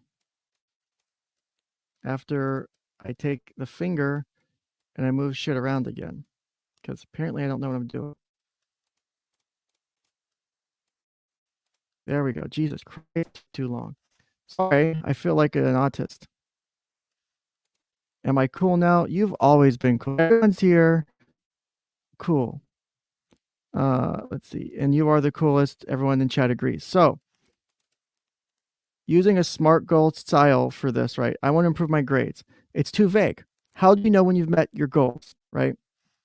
So if we go back to the cheat sheet, so S is specific, right? Be clear and specific so your goals are easier to achieve. This also helps you know where you want to get started, right? So if I go there here, for S, I would probably go, I'll just keep it all caps lock. Let me type the goddamn message. I want to increase my grades by 1 letter grade in each of my classes where my grades are below A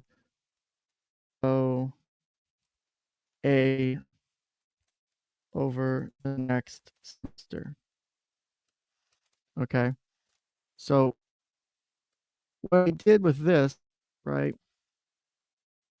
is instead of writing out each individual part, I'll show you one of the ways this works. And tools feet, okay. So I did this on purpose, right? So go here, select, nope, not it.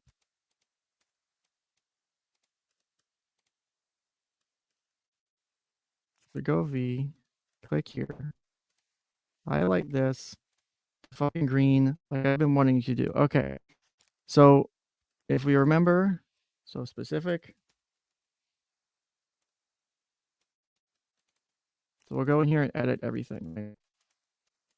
If I can fucking get it to, oh my God, this has got to be the worst fucking design program I've ever worked with.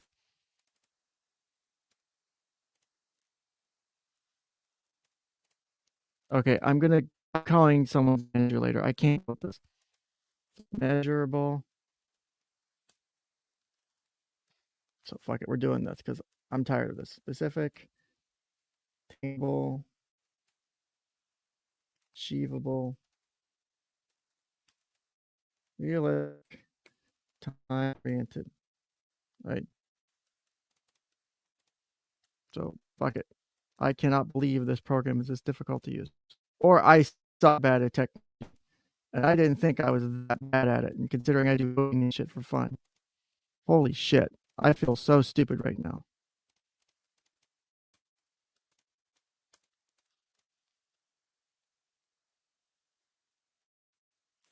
Delete, delete, delete. Wow. This is what happens when you don't prepare for shit, right? All right, so here's SMART goals over here. That's how we're supposed to do it. Here's the one I made. So I want to increase my grades by 1 letter grade in each of my classes where my grades are below A over the next semester, right?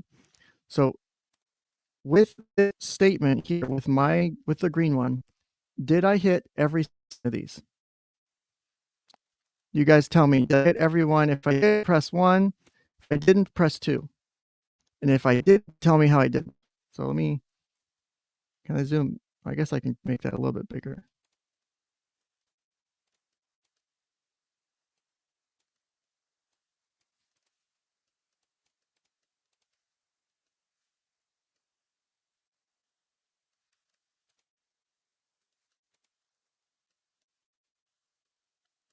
All right, so I'm waiting for y'all's feedback. Press 1 if I did meet all 5 of the things. Did I check off the box for each one of these?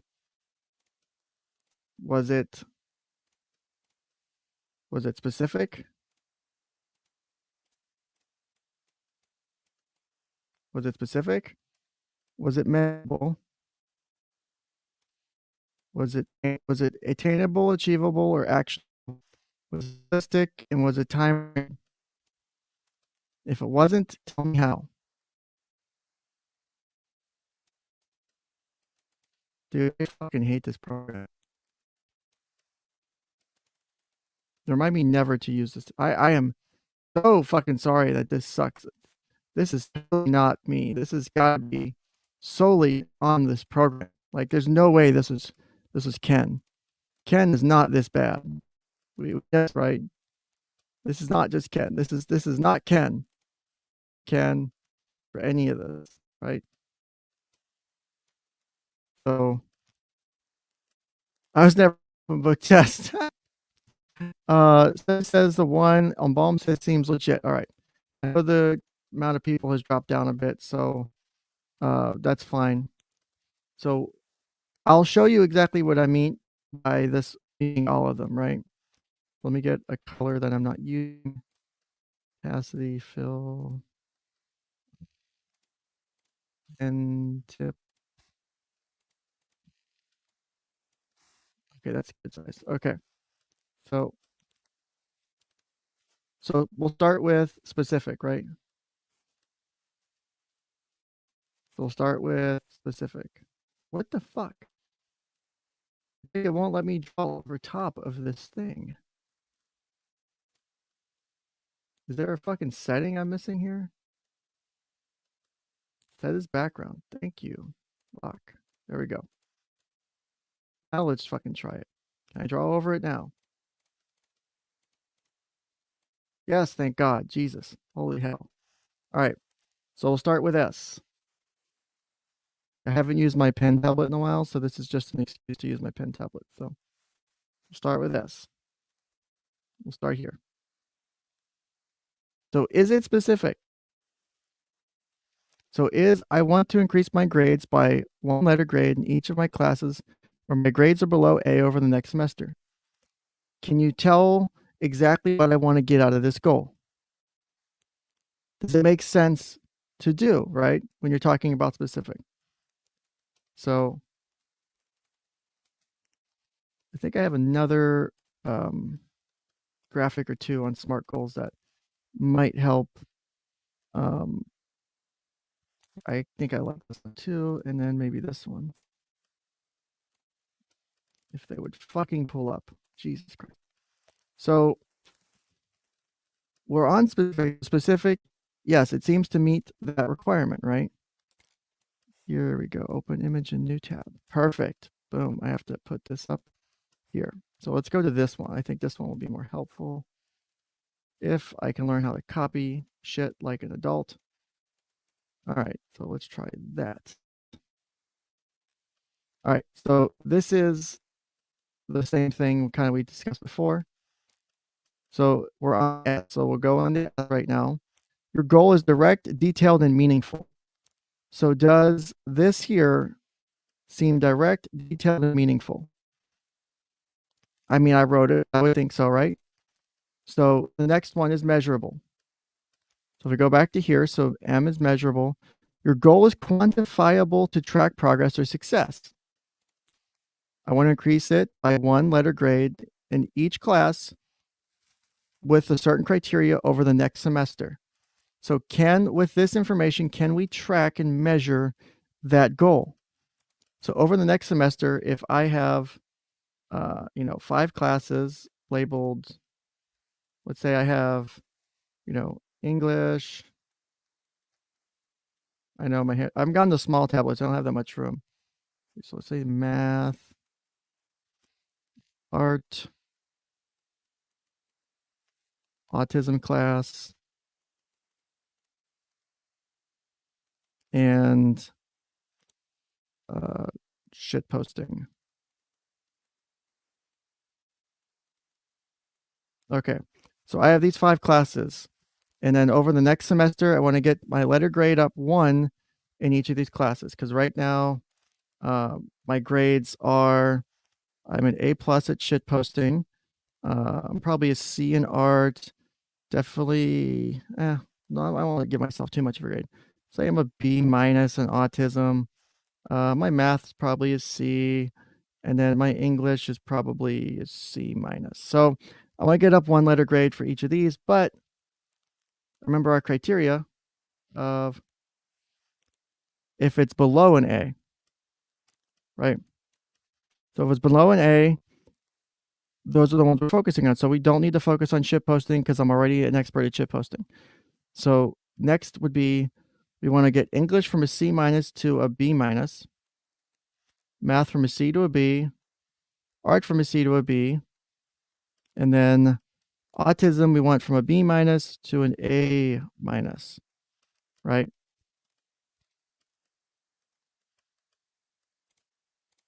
So that's where our aim is for our assignments, right? So that's the grades improvement we're wanting. Now let's go back to this. Attainable. Your goal is realistic and you have the tools and or resources to attain it. All right. So is this realistic to increase your grades by one letter for each class that's not an A already? I think so. I think it's attainable. I think you could realistically do it. And then do you have the tools or resources to attain it? So what you could do is if you feel like you don't, so let's say I wanted to, God damn it. So let's say I wanted to change this goal. And if I'm not, and if I don't, if I've already tried on my own and I don't have the tools and resources to do it, you can change the goal to say, by getting tutoring in classes I am struggling the most with. So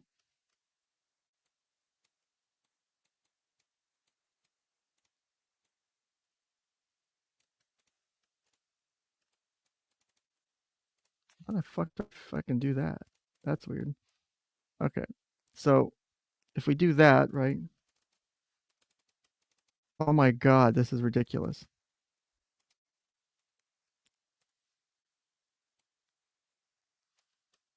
Just trying to get all the text to fit in one fucking thing. I can fucking see it. There we go. God damn. This is not intuitive at all. Or I'm just autism if this is intuitive. I just don't see it. So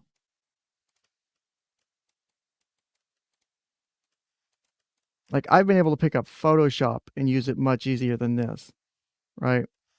God damn. All right. So for the attainable, achievable part, if we don't have the tools or resources, you can modify the goal. So by getting tutoring in classes I'm struggling the most with. So these classes with the C's, we could get tutoring for each of those. That gives you the tools and resources you need to get that goal done. So relevant. So this here is for more businessy, right? Your goal aligns with your company mission. And that's where I use realistic too. On kind of, I know they kind of overlap a bit. So with it being relevant or realistic, because it's relevant because it's focusing on your school, which if you're in college or high school, your grades need to be good. That's fine. It's for using relevant, it's relevant. It aligns with your goal of wanting to get, say, I want to go to college if you're in high school, so I need a good GPA to be able to go to college. Therefore, you need to improve your grades to get a better GPA. That would be like relevant and aligning with your goal. And then down here, time-based, your goal is a deadline. So by the end of the next semester or over the next semester, right? That gives you a timeline to get it done in. So you can't just say, well, I'm going to get my grades up. And you can't, no, you have to hold yourself accountable. The point of each one of these is to hold you accountable. Because if it's just this generalized thing, like I want to improve my grades, it's not specific. I can't really measure the improvement of your goal, right?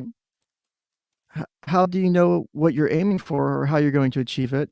How is it even realistic to just say, I'm going to improve it if you have no idea where you're going?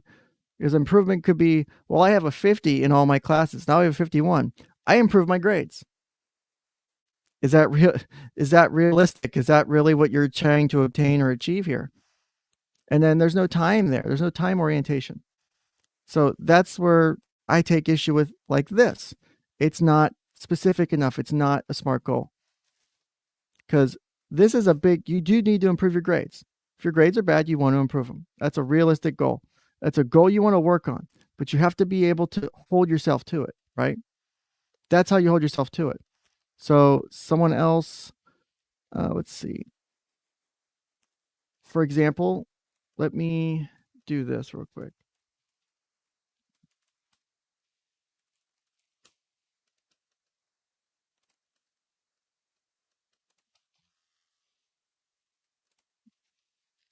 Off. Why is this so fucking line? Goddamn hard to find. Oh, fucking God. I think I found one that actually works, right? All right, let's get this one up for size and see how that works. Okay, this actually looks much simpler. Jesus Christ. Let's get rid of autism board. And we're going to go to this one. And we're going to name, can we name it? I don't know. I don't think I can. Damn, that sucks. I was going to name it. Yeah, I don't think I can name it, unfortunately. That's gay. Anyway, so back to this. We'll do another one, right? I know I'm probably boring you guys to fucking death at this point. I'm sorry. But I think it's a useful tool because it's part of that whole idea of freedom and free choice of things you want to do with your life and why you shouldn't let anyone control you with that. So let's pick another goal. So I will make another one.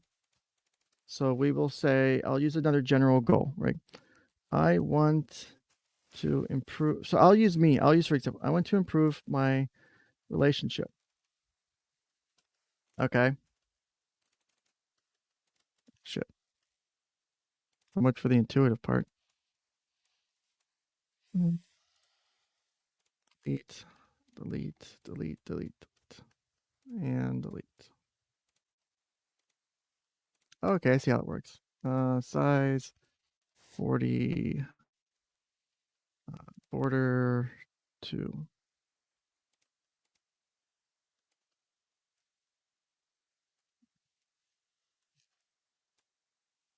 I don't like that. Background. Oh, that's weird. So we'll center that, bold it, italicize it and let's go lobster. Let's scale Jordan Peterson on this font. Oh God, too much italics. No,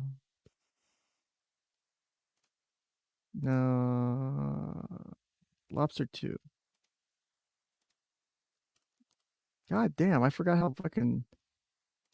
We'll just go good old Helvetica. There we go. I want to improve my relationship. So this is for Ken. So Ken's goal.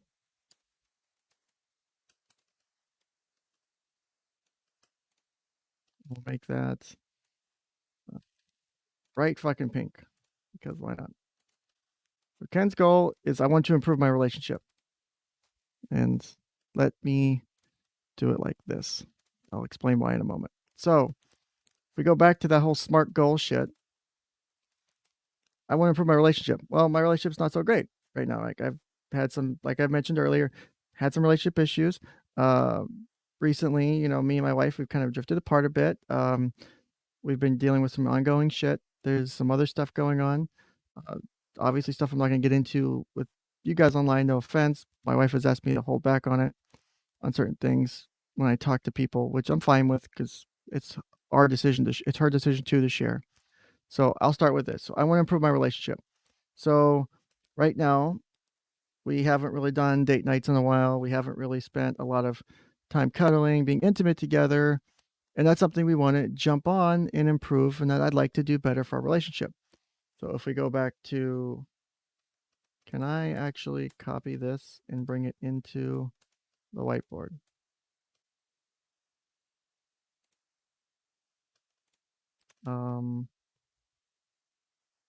I think I can. So let me do this. I'm going to stop sharing the screen for a moment. Let me save image. I think I have pictures of myself in my downloads, so I don't want to accidentally dox myself.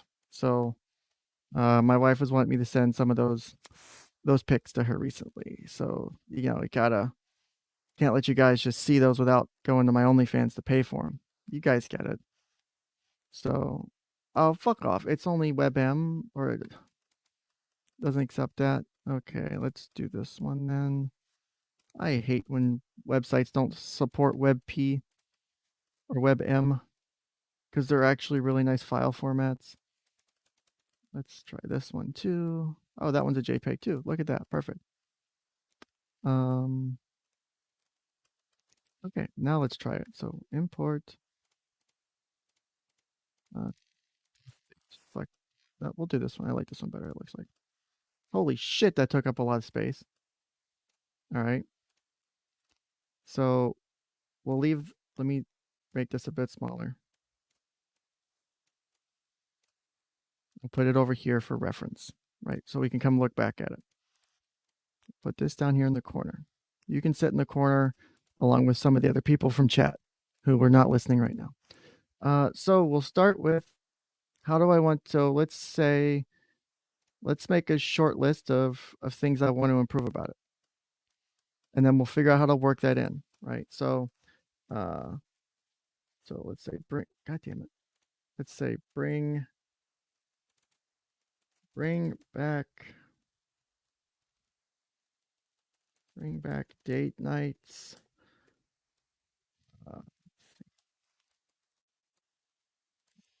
More time together, intimacy,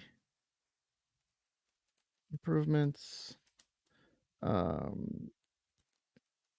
time for ourselves, and let's do a fifth one just for fun. What would be that fifth one?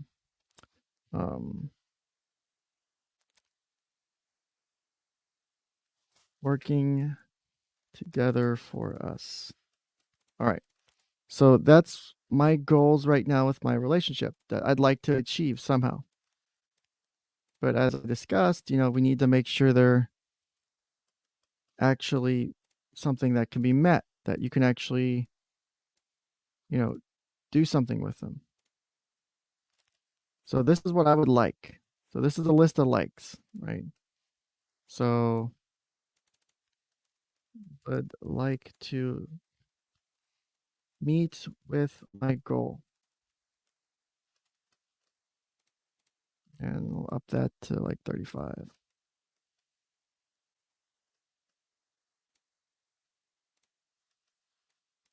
Okay. I love this whiteboard better. This one's way fucking better. Okay. So we'll take this, right? And of course, I'm getting a little personal. So, and I know I've probably bored you guys a bit with this. So I'm going to make this quick, and then I'm going to go into the one more thing I want to talk about for today. So I promise you that this may seem boring, but if you try doing this, like in your daily life, I guarantee you it'll help out more than you realize. So if we go back to this, so I need to phrase a goal that helps me focus on these things right here. Is that a highlighter or no?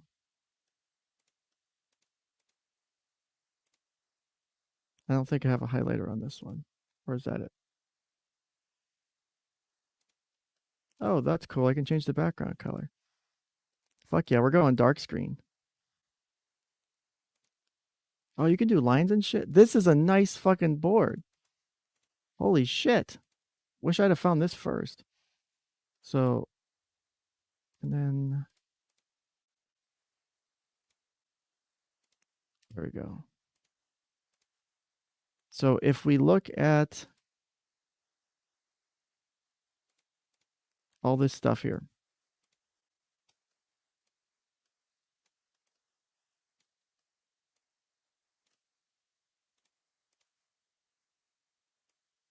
outline this in red. Oh, nope. I just made a big box. Never mind. Fuck off. I need to be better prepared for this shit. Stop asking so much out of me. It's not okay. All right. So I want all these things. Somehow. Don't ask me how I'm going to get there yet. But I need to phrase them in the idea of it being a SMART goal.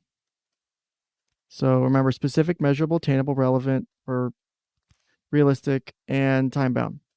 So I can do something like, if I create text, let's do our own text thing over here. And here's an example of a way I could improve on that. So we'll do pink. Fuck it. We'll do pink and we'll do bold. And we'll make this like size 45. So here's what I can do to meet all of my, oh shit. So to meet these goals of what I would like to do, let me give myself a specific goal.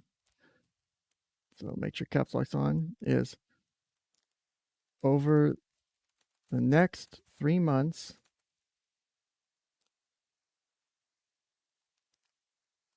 actually, let me rephrase this. I want to improve my relationship over the next 3 months by having date nights twice a week, spending dedicated intimate. Why is it off the fucking screen? There we go.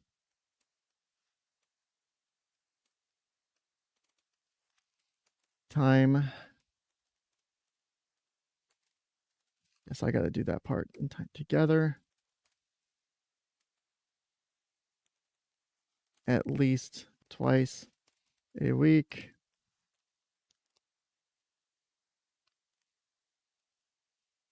Having one day a God damn it.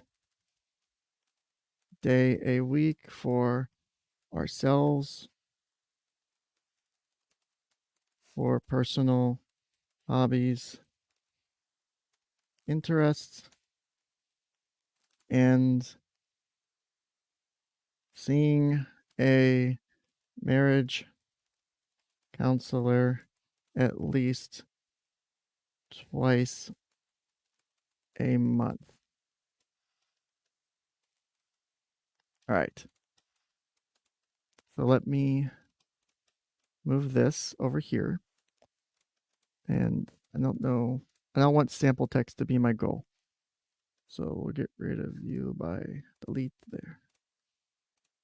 Jesus Christ, I cleared the last sample text. There we go. All right, so let's look at this now. This is my new one. I'll zoom in a bit.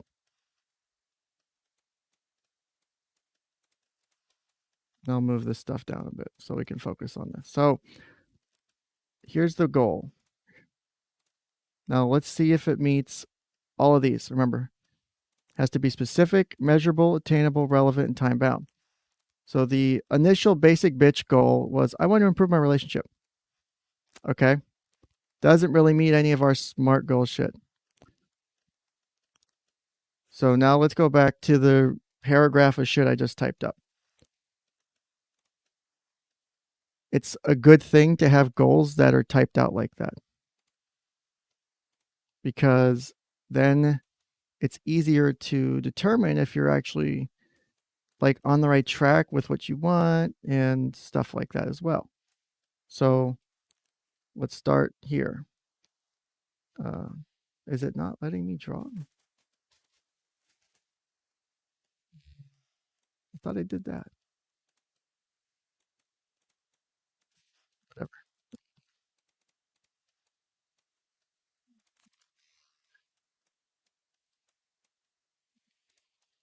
Just erase this.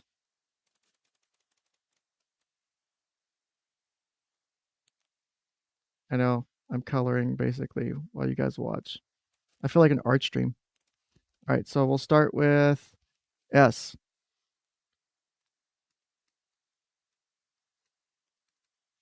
Was this specific? Did we hit the requirements for it to be specific? If we remember what specific was, it is. Why in the fuck? Oh God, don't group it together. Specific. Make your goals are focused and identify a tangible outcome. Right. So maybe I didn't do that part, right? Actually, I think I fucked up on that part. So lesson learned. So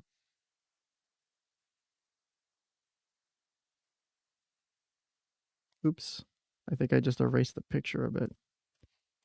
So if we take this, bring it back to the forefront.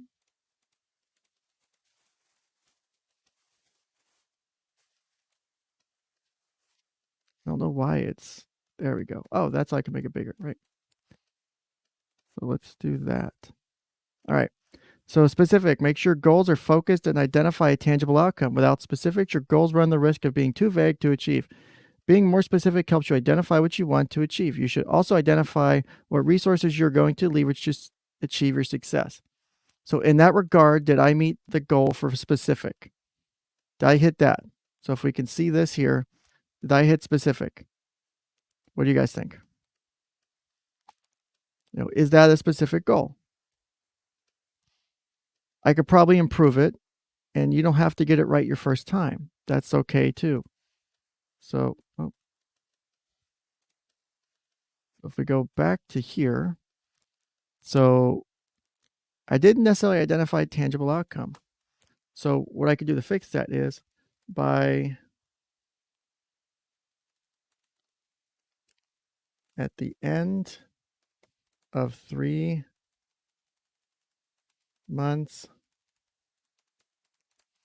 our relationship will be doing better as evidenced by each partner's report and via marriage counselor. So I had to write goals and shit like this before my one job. So it's kind of why it's semi-familiar to me in like having to do this. So, but it still was helpful because it let me tell, the parents and the clients or the kids and the adults how they're going to reach the things that we're trying to work on in therapy. Because I do the same thing too when I make treatment plans. So that's probably a bit more specific because I got how I'm going to do it and I got how I'm going to tell the outcome. So at the end of 3 months, each partner will say, I feel like our relationship's doing better. I feel like we're not doing any better. Nothing's different. So that's one way to do that. So the next part would be measurable. You should have some clear definition of success. This will help you evaluate achievement and also progress. This component often answers how much or how many and highlights how you'll know you achieved your goal. So I kind of did that with that addition at the bottom, right? I made it a bit more measurable and specific with that. Is I want us to be able to go to a marriage counselor and say, we're both doing better, and the marriage counselor also agree. Or if the marriage counselor says, well, there's still things you guys are struggling with, I'm still concerned, kind of the same as I was at the beginning, that would be, okay, maybe we didn't meet the goal. Next is attainable. Your goal should be challenging but still reasonable to achieve. Reflecting on this component can reveal any potential barriers that you may need to overcome to realize success. Outlining the steps you are planning to take to achieve the goal.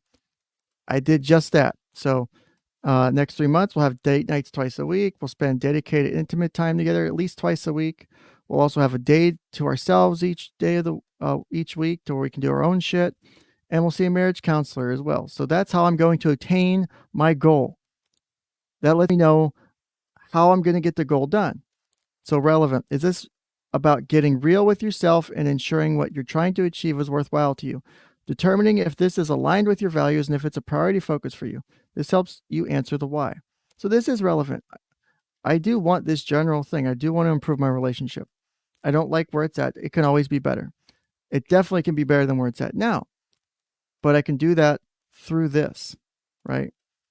The way I have it set now is it could definitely be better. And I'm not happy with where it's at, but there's a way to get it to a better spot. So am I completely, in the clear? Probably not, but that doesn't mean I can't, get us to where we need to be in, 3 months' time. It's doable. It's just, not as easy as it sounds sometimes. And that's, unfortunately, relationships are like that sometimes. So, God, that's fucking bright. Let me do a little bit darker gray for the background because the text is coming up underneath and I don't want, I'm keep moving the image over and I don't want it covering up the text, right? So if we go back to the last part, so I would say it's relevant. And if we go to the time bound, every goal needs something like a target date, something that motivates you to really apply the focus and discipline necessary to achieve it.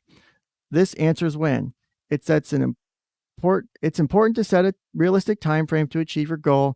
to ensure you don't get discouraged. So I would say it would probably be unrealistic in a bad time frame to say, I'm going to make the entire relationship better next week. Completely unrealistic, really not measurable at all. If we go back and pull this back up, attainable, really not. It's not likely I'm going to fix everything in a week. Would I like to? Sure. Fuck yeah. Would love to do that. But it's not realistic. It's not attainable. And that's what I think people miss too, is in their efforts to try and make things better, they rush it. They forget that, especially with like relationships, it's not just you. It is other people involved as well. And that is something that can be hurtful. You just want shit to get better. You just want to be okay in your relationship, but it's not necessarily doable overnight. 3 months is a good starting period. And it's also helpful to have little goals. What you can do if you take this here, right? So if you want to have a bunch of little goals, because every time you check a box, it's a little bit of a motivator to say, I did this week, or I did this today, or I did this this part of the day. And being able to check that box over and over and over again, those little wins are so important. So I can make a bunch of check boxes by doing something like this. So I want to improve my relationship over the next 3 months by, and then I can make myself check boxes. So you'll see just how in a second. As soon as I delete that, and then there should be a way for me to, there we go. Do that. There we go. Because I want to, so over the next 3 months by, and then I can make check boxes basically. So I go and, so having date nights twice a week. There's one. Spending dedicated and intimate time together at least twice a week.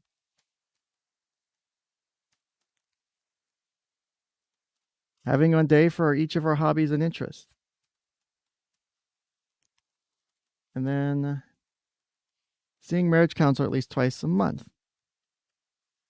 So I took this giant list of goals. I took this giant thing and I just gave myself a bunch of boxes I can check off over the next 3 months. I can check them off weekly. I can check them off daily. Right?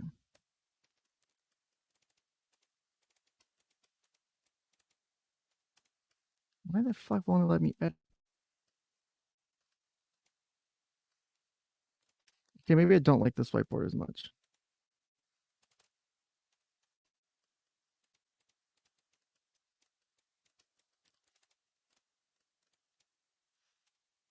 So, oh, well, fuck you. Undo that. Well, bitch. I'm getting pissed off now. So, to sum up this topic, right? I get those little check boxes by breaking down the big paragraph. And so I can, every week, I can create a checklist of date night, intimate time, personal day, marriage counseling. And then each week I could check off those boxes. And then I could go back in 3 months and be like, 85% of the time we had intimate time together. 95% of the time we did do date nights. Or if you're a month and a half in, you're halfway through, it's like, I barely hit half of these date nights. We've done everything else, but we sucked at date nights. I need to do better on date nights. Or if you realize that your relationship's doing fine and you don't need the date nights, if the date night, the added stress of the date nights isn't something you guys need, and the relationship's doing great without needing to add those extra date nights, don't add them. Take that out of your goal. You can trim the goal up as needed. Once you meet a goal, like once you hit certain points, you can get rid of the things. Like, if say you're doing sex once a month right now in your relationship, and you want to go from once a month to maybe once a week. Say you're like so I'm not saying this applies to personally, but say you're like myself with physical disability, right? Makes it difficult to have sex sometimes. I can't have sex 3 times a day. especially not in some of the crazy shit that my wife would like to do, probably. Asking a lot. So for me to go from, say, in this example, say once a month to 3 times a week or 3 times a day, every day, that's a lot. Not saying I wouldn't want to, but I don't think I could meet the goal. And then the added stress of not being able to meet that goal, not being able to check that box, it's not fair to me, and it's not fair to her because I set her up for failure. I said, yeah, we're going to start having sex 3 times a day. Nope, didn't fucking work. Not fair to her. How do I make it fair to everybody? So that's also important too when you're talking about goal setting that involves other people, like a spouse, a partner. So, there's that as well. So let me go ahead and close this window for now. So I hope that was worth the time for you guys. I know that was probably a little bit boring. I'm sorry if it was. But this is legitimately something I spend a lot of time with clients, is learning how to make goals. Because if you can set good goals for yourself, man, it's a big fucking improvement. You can jump so well on, being able to improve where you sit emotionally, where you sit physically. If you're wanting to increase your physical fitness, make it a SMART goal. You're wanting to increase your mental health, make it a SMART goal. Do that with everything. And wanting to improve your finances, you can do the same thing. Make it a SMART goal. Make it the same system. Keep a way to check off the boxes. Literally make a physical checklist. Do one of those apps on your phone, make a printout, do something. Make it visible that you're actually doing the things you're aiming for. You'll see that and you'll have a little smile inside that goes, I'm a bit proud that I did what I wanted to do today. That's a great thing. Be proud that you met that goal. Don't feel bad just because, you missed a goal that week or you messed up. I told my client who has agoraphobia,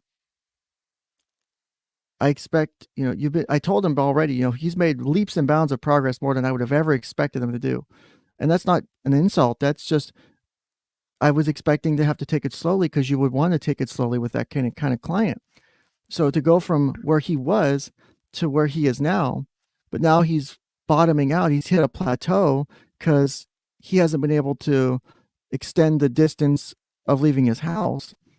Because as we kind of mentioned earlier, he was kind of focusing on just wanting to be normal. I can leave my house at night. I can go, and be okay. I can drive far and be okay. And when he tried to and wasn't, it was upsetting to him because he thought he could just do it. He made great leaps and bounds with everything else. He hit, a point where there was a bit of confusion with understanding what it was for him to be where he's at emotionally. There was kind of an understanding for him of how his sexual abuse as a child played into that. And so there was new factors to add in, but helping him understand that he didn't need to focus on what other people were telling him or what he was telling himself. Like, I don't need to be like other people. I need to be me. He wanted to go back to his old self. That's okay. I want to go back to my old self that I could go out all the time. That's a fine thing.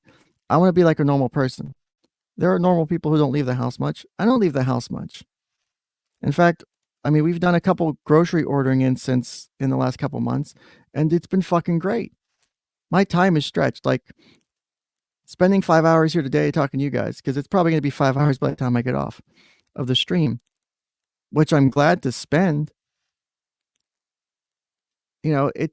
There's things that you get on my day. So I do like going out and doing stuff, but I also like being able to chill at home. Or I also, I'll have back issues sometimes and I can't. Or I have to work on shit at home. I have to work on my car. Like, so me going out, if I'm a normal person, I don't always go out. I go out a few times, or we may go here and there, but it doesn't mean I'm a failure for that. It doesn't mean I'm a bad person for that, right? So they kind of touch on that topic. Now, I mentioned this earlier, and I didn't get a chance to bring it up on, counselors or therapists who have negatively, like they could negatively impact their client, or a therapist or counselor that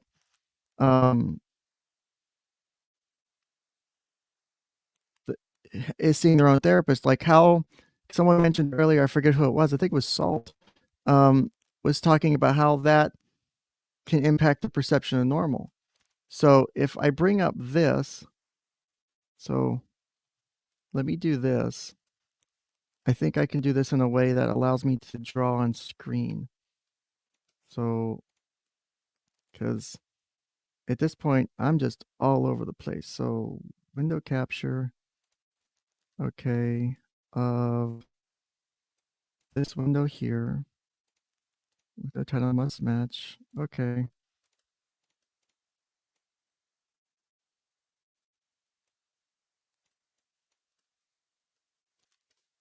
Let's see.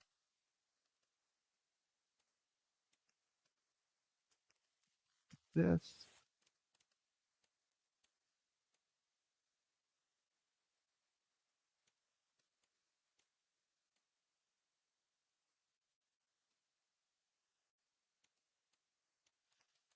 Okay.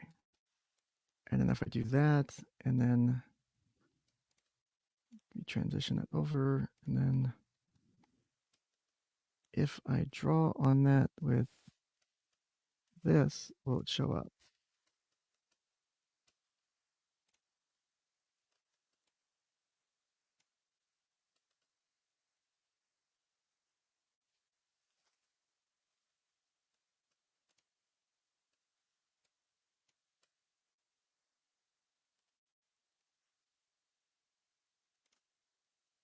I think I need to window capture 𝗞𝗖𝗐 as well.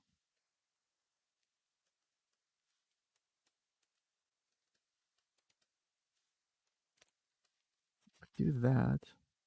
I think that might do it actually. 𝗞𝗖𝗐. And it's not. God damn it. Actually, let me try that again. Sorry. I'm just trying to figure out an answer to something.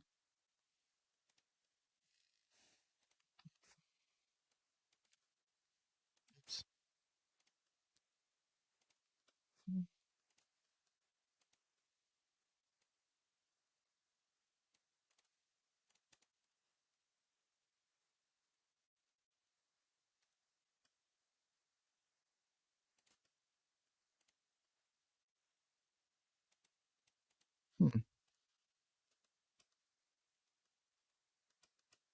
That's so weird that I can't get that to show up on the screen.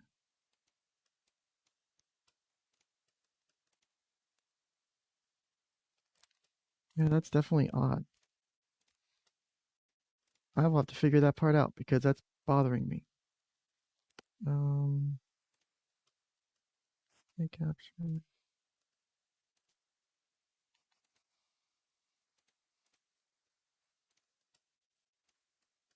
Yeah, I'm going to have to Google that and figure that one out because that's bothering me because I just want to be able to capture my pen thingy over the thing and I can't. And that's bothering me so much right now. So let me try that. And give it one last shot.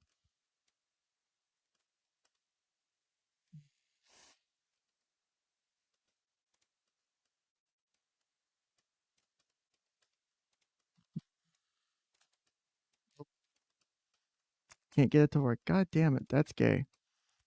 So I'll have to do it the old fashioned way. So let's, and also, last chance.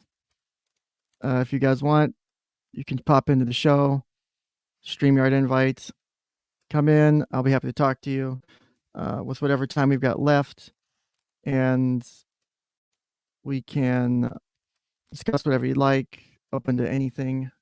Just click on the link, fill out your name. You don't have to share your camera or anything. Just need to see.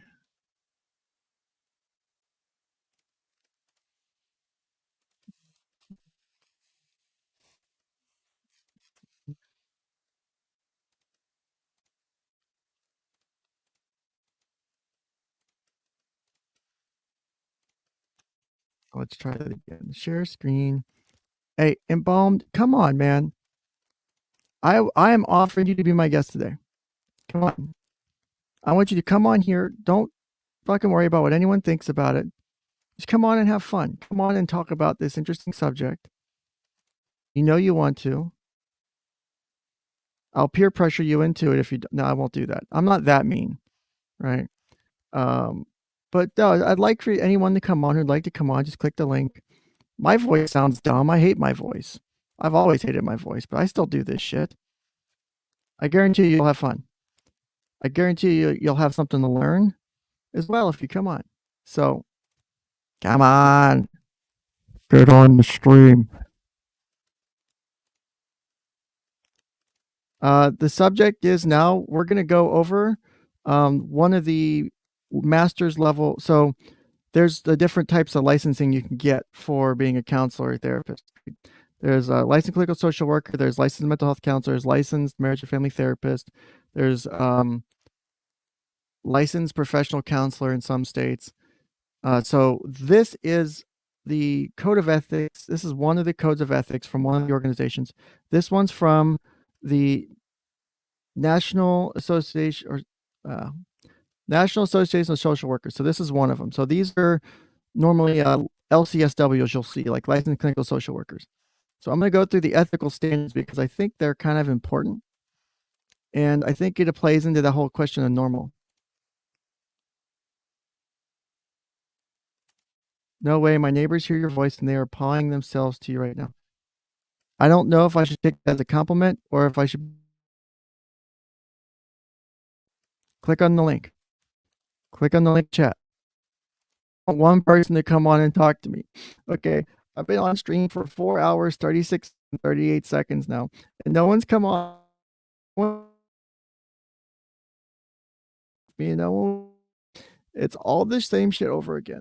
All you gotta do is click on the link. All you gotta do. Pick me. I'm pretty good for kickball. I'm pretty good for therapy. At least I'm told. So here we'll go. We'll go through. So I'm skipping the preamble, the purpose of the code of ethics. So there's different ethical principles for social workers, right? Oh, I hear a pop. Oh, we have a guest. I would like to welcome. We have, and I'm going to capitalize it because it's going to bother me if it's not. So we have Twisted Puppet who decided to join us today. Welcome, Twisted. Hi. How are you doing? Good. You picked me for kickball today. Thank you. So you sounded lonely. That's one of the things is I love streaming, but I don't always like streaming by myself. That's one of the reasons that I don't stream probably as much is because I hate hearing myself talk. I have to do it half the time at work anyway. I'm just talking to people and I'll end up going off on tangents because sometimes I do need to like share a lot of information at once because I don't always like to just like, I'm not there to just listen for like an hour. I hate that shit. People tell me they've been to counselors like that they'll just listen and they'll be like, the whole time and kind of agree. And I'm like, fuck no, I challenge you and shit. I'll make you have questions you can't get answers to and piss you off. Like, that's my job. Like, what do you want me to do? So, how did you think of today's stream? Good background noise. Good background noise? As in, like, being able to listen to this while you're doing stuff? Yeah, like, you know, like, while I'm playing video games. Just stuff. Okay. I get that, I think, from a couple other people, is that they like the ability to... Because I don't always show stuff on screen, or if I do show it, I try to describe it. The only time it really matters is if we're watching videos or if I'm doing literal autism on autism. like with the autism stream, with self-diagnosis, which Yeah. was fun as shit too. So I lowered the mic settings. I know someone in chat said you were a little bit high, so hopefully that's a bit better. It's because I actually talked into the mic. Yeah, just don't swallow it. That's bad. So Why what I'm doing, not? because it's bad, you'll have a potato mic. So I don't have a potato mic. It's a fucking good mic. mine's retired. Yeah, my shit's. I have like a two. I got some of the shit on real deep discount, but I've got like almost a $300 worth of shit set up now for my mic, because you guys making fun of me and shit for so goddamn long. Dude, I paid like $70 for this microphone. It's an Audio Technica like 2020 or something like that. What, the It's fucking USB. It's a USB mic. Nah, I went hardcore. So I've got an XLR mic. I've got a preamplifier. Look, my desk is crowded enough as it is, and I didn't feel like fucking with that whole expensive ass setup. Well, I got my interface, which is normally like $100 for $10 because it was missing the USB connector on the back, like the little female port. And all I did was buy a pack of 10 connectors and solder it to the board. It's also missing one side of the panel of like the box. It's an Audio Box 96 or whatever. And it's missing one side, and I just like clean the dust out of it it's great. It was $10 because it was that, and it was broken on this side. Or the piece is missing. That, and I bought a preamplifier from. It gets me like almost, if I use a certain button on there, I can get like 70 decibels of gain off of it. So nice. Like now I'm at like 50 decibels. Shit, I just used the Windows audio settings, and it seems to do okay. I created shortcuts to be able to jump straight to those because of all the shit I had to end up doing half the time. So I also don't stream as much as you do. So yeah, I'm trying to stream as often as I can. I'm trying to increase. You can also donate on Locals, which I can't. I actually get money for right now when people subscribe, or follow me on, or support me on Locals, or donate to me on Locals. I do that money right now. I'm having issues with PayPal because I have to prove I'm a business somehow, and I'm not, because I had to make it a business to not dox my name. So it's a whole fucking mess. So that's why I haven't had like a Streamlabs or a Stream Elements set up yet. Yeah. So, get Nick to fucking help you with that shit. I would have to pay money to like create a corporation and shit, and that's the thing. Like, I think you can do like $10 and do it and fucking like license it in Colorado or some shit. To protect my name, but I still have to spend the money to pay that third party to be the person on the legal documents. You have to pay them like yearly. It's not that much, but money's been tight, and I haven't had I think it's like $200 or something that I would need to pull it off. So, and I'm trying to convince my wife that the thing I'm not making money off of really right now, like I'm in a net loss all the time off of this, between StreamYards and some of the, like, I lost my free year of Canva. I don't have that free version anymore. So I lost that, or the paid version. So that's like $12 a month. I'm gonna have to start paying for it. So I'm in at like $40-$50 a month on just the shit I do. Yeah, I mean, or some. Maybe you could incorporate it's starting to balance itself out. It's just trying to tell my wife I need to create an LLC to do this streaming stuff so I can make some money. So maybe you could do it in Minnesota, and then fucking Nick can just do it. He could be the person on the documents. I found the states that I can do it anonymously, because I have to do it as a shell corporation, basically, to myself. So I have to create two. You create one. I'd have to create one in Florida or one in another state that is like my name, and the shell corporation in Florida with the agent's name, which protects my name of the shell. It's a fucking mess. I've actually looked into it. It's a pain in the ass. So I was wanting to go over, like, for example, the ethical principles, because, you know, this is what, like, for example, social workers should be following when they're doing social work practice.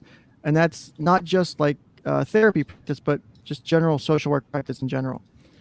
So, like for example, the shit that they do at DHS. The value of service. I don't know. You can see the screen, right? Yeah.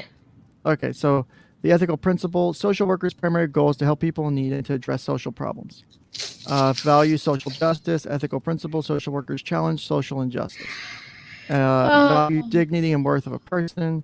But yeah, I know, right? Some of it's funny and like no, it's just that they have these standards, and the social workers I've encountered my entire life are never like this. So they're dehumanizing fucking shitbags. So here's the thing that I often forget is a lot of the times the social workers you run into are job titles and not actual professions, right? So you can get a social worker, quote unquote, from like family services or whatever, and they don't have like a degree in social work. Like this normally applies to people who are like either licensed or practice social work somehow, usually at the master's level or higher. But you'll see bachelor's level practitioners too, not doing therapy, but doing other stuff like community relations or involvement and stuff. You'll also have social workers who do like the job title social worker stuff like family stuff or CPS, DCF. So they do get mixed up, and that's why I don't like the name of it in one way, is because it's easy to mix them up. It should be changed because when you say social worker, I'm immediately thinking the fucking bitch down at the goddamn food stamp office. And it bothers me that because we have these principles for these professions. Because this is the NASW, this is the ACA, American Counseling Association. So this is one of the other ones, So they have their own like ethical purposes. They have their reasons for what it is. But I'm going off of this one because I like the layout a bit better. But if we go down to the ethical standards, so this is what's expected in like social work practice. So the first one, social workers' ethical responsibility to clients. So if I have a client, this is what I'm being held to the standard of. So commitment to clients. Social workers' primary responsibility is to promote the well-being of clients. In general, clients' interests are primary. However, social workers' responsibility to the larger society or specific legal obligations may, on limited occasions, supersede the loyalty owed clients, and clients should be so advised. Examples include when a social worker is required by law to report that a client has abused a child or has threatened harm to self or others. So that, and then like if you've been subpoenaed, like those are the few times where like you break confidentiality and your focus is to put the client's interest first. Like I specifically, through the place I practice, I make the confidentiality requirements for children the same as adults. I tell every parent, I will not tell them anything they tell me without their permission. You're not getting it out of me. I make vague notes on purpose so you can't just get notes and see what the hell we're talking about. I keep my own personal record that is almost impossible through a legal challenge anyway. But it's to keep it, and I do that in front of the kids and the parents, so the kids have the expectation of privacy going in. They know that without me going and losing my license likely because I broke confidentiality, or potentially going to jail, except these few legal exceptions, nothing you say here goes outside of this room. And that is so helpful. Another responsibility of clients, self-determination. Respect and promote the rights of clients to self-determination and assist their efforts to identify and clarify their goals. One of the reasons I do goal making, right? Social workers may limit clients' rights to self-determination when, in the social worker's judgment, clients' actions or potential actions pose a serious, foreseeable, and imminent risk to themselves or others. So if you're going to do something stupid, I'm not going to let you just take that self-determination. That reminds me of the Britney Spears case, because she has to go see like random psychiatrists or whatever, and none of them ever actually take her shit into account. It's like she doesn't have any autonomy. She doesn't have any way to really open up to anybody about any of her mental issues. And one of the things with the Britney Spears case too is it's sad because they're acting like, the whole IUD thing, because I was listening to Nick and them on Eric Hunley's channel on Friday, talking, all the lawyers talking about it, and, being forced self-determination. There's no being able to make your own choice. Unless you're in imminent harm to yourself or others, which is what those laws are designed for, If you want to blow through your millions of dollars, you should have every right to do so. Now, if you're not sane, if you're not capable of making decisions properly, that's different. But if you just want to be dumb and retarded with your money, you should be able to be dumb and retarded with your money. I'm do dumb and stupid shit with my money all the time. That's why my credit score sucks. Plus, we've had financial shit come up and hurricanes and shit. So money gets tight. And like my AC fucking breaks and all the other shit in my house breaks at the same fucking time. But that's a whole nother rant. Another thing for, still these ethical responsibilities to clients. Informed consent. And I hit on this all the time. And basically this is summarized, this here, because it goes down to letter I. Like, Jesus. I can sum that up in saying, you get to decide how much you want to share, what you're comfortable sharing. You can say stop at any time about what you're sharing. If I push a button you don't like, tell me. That's basically what that comes down to. And I want you to open up. You get as much out of this as you put in, but I don't want you to cross a line you're not ready to cross. Yeah. Like, for example, teaching I have that 9-year-old client I've had to do sex ed with because she had looked up porn, and mom handled that great. Mom handled, demean the child, didn't like punish the child. Potential negative things or curiosity.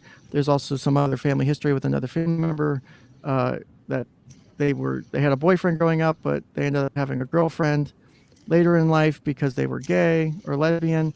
So she was worried about maybe she's starting to come into her sexual identity. So there's all these questions. Instead of just throwing them at the kid, comes to me and says, "Hey, can you address this? Can we do a session?" And I was like, "Sure." And so the kid's obviously, not allowed, kind of uncomfortable talking about it. And, so I did a bit of talking. I was like, it's okay to say any of the words. You can, you can cuss in here. You can say words in here. There's a free pass when you're in session, basically, which is fun. Like, you can say shit, you can say fuck, you can say whatever. I need to know what was actually said or done. Or like when you search something, what did you search? Or when you said something to your mom, how did you specifically say it? Like if you said, your mom, you're a whore, I want you to die. I need you to say that out loud, so I know exactly how you said it. So like I give those free passes in session. Yeah. But with that, she was able to, as she felt comfortable, open up more, and she was able to, because I can't force it out of you, and that's one of the reasons like I like working in a private practice is everyone who I'm seeing is coming to me voluntarily. Like this section here talks about, and it's where clients are receiving involuntary services. Social workers should provide information about the nature and extent of services and about the extent of clients' right to refuse service.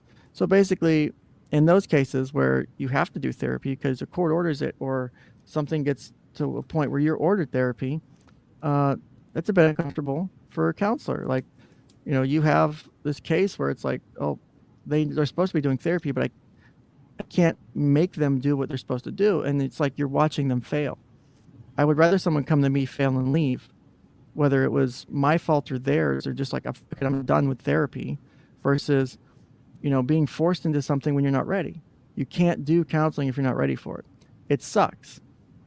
Mm-hmm. You have to be so vulnerable to walk into a therapist's office and talk about, your husband or wife beating you, being molested as a kid, dealing with bullying and shit at school. All that stuff is difficult stuff to talk about. And you have to open up to someone you don't know. And it's amazing how, I've seen some clients, I could pull up a few of my clients and look at how many sessions I've seen them. And it feels like I've known them for years because of just how much stuff can come out in an hour. I'll have kids or whatever that come in.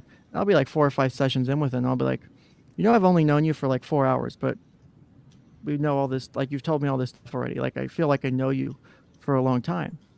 It's being able to have that dynamic is so helpful.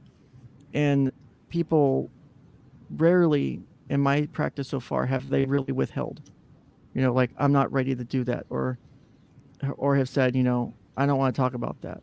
It happens occasionally, but just being able to talk to somebody about like the bullshit going on in your head, like that just does wonders for things.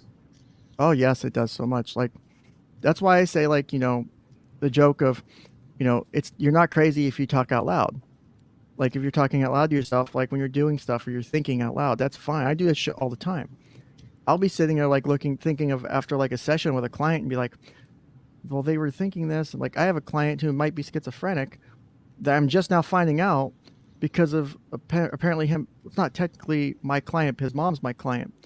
But he's talking about hearing voices. He's the kid that is been pocketing medicine and stuff. I mentioned, I think last night and today, so when I hear someone hearing voices, I'm like, well, shit, and he's being told stuff or hearing stuff or seeing stuff. It's like, okay, I wish I knew about that before, Yeah.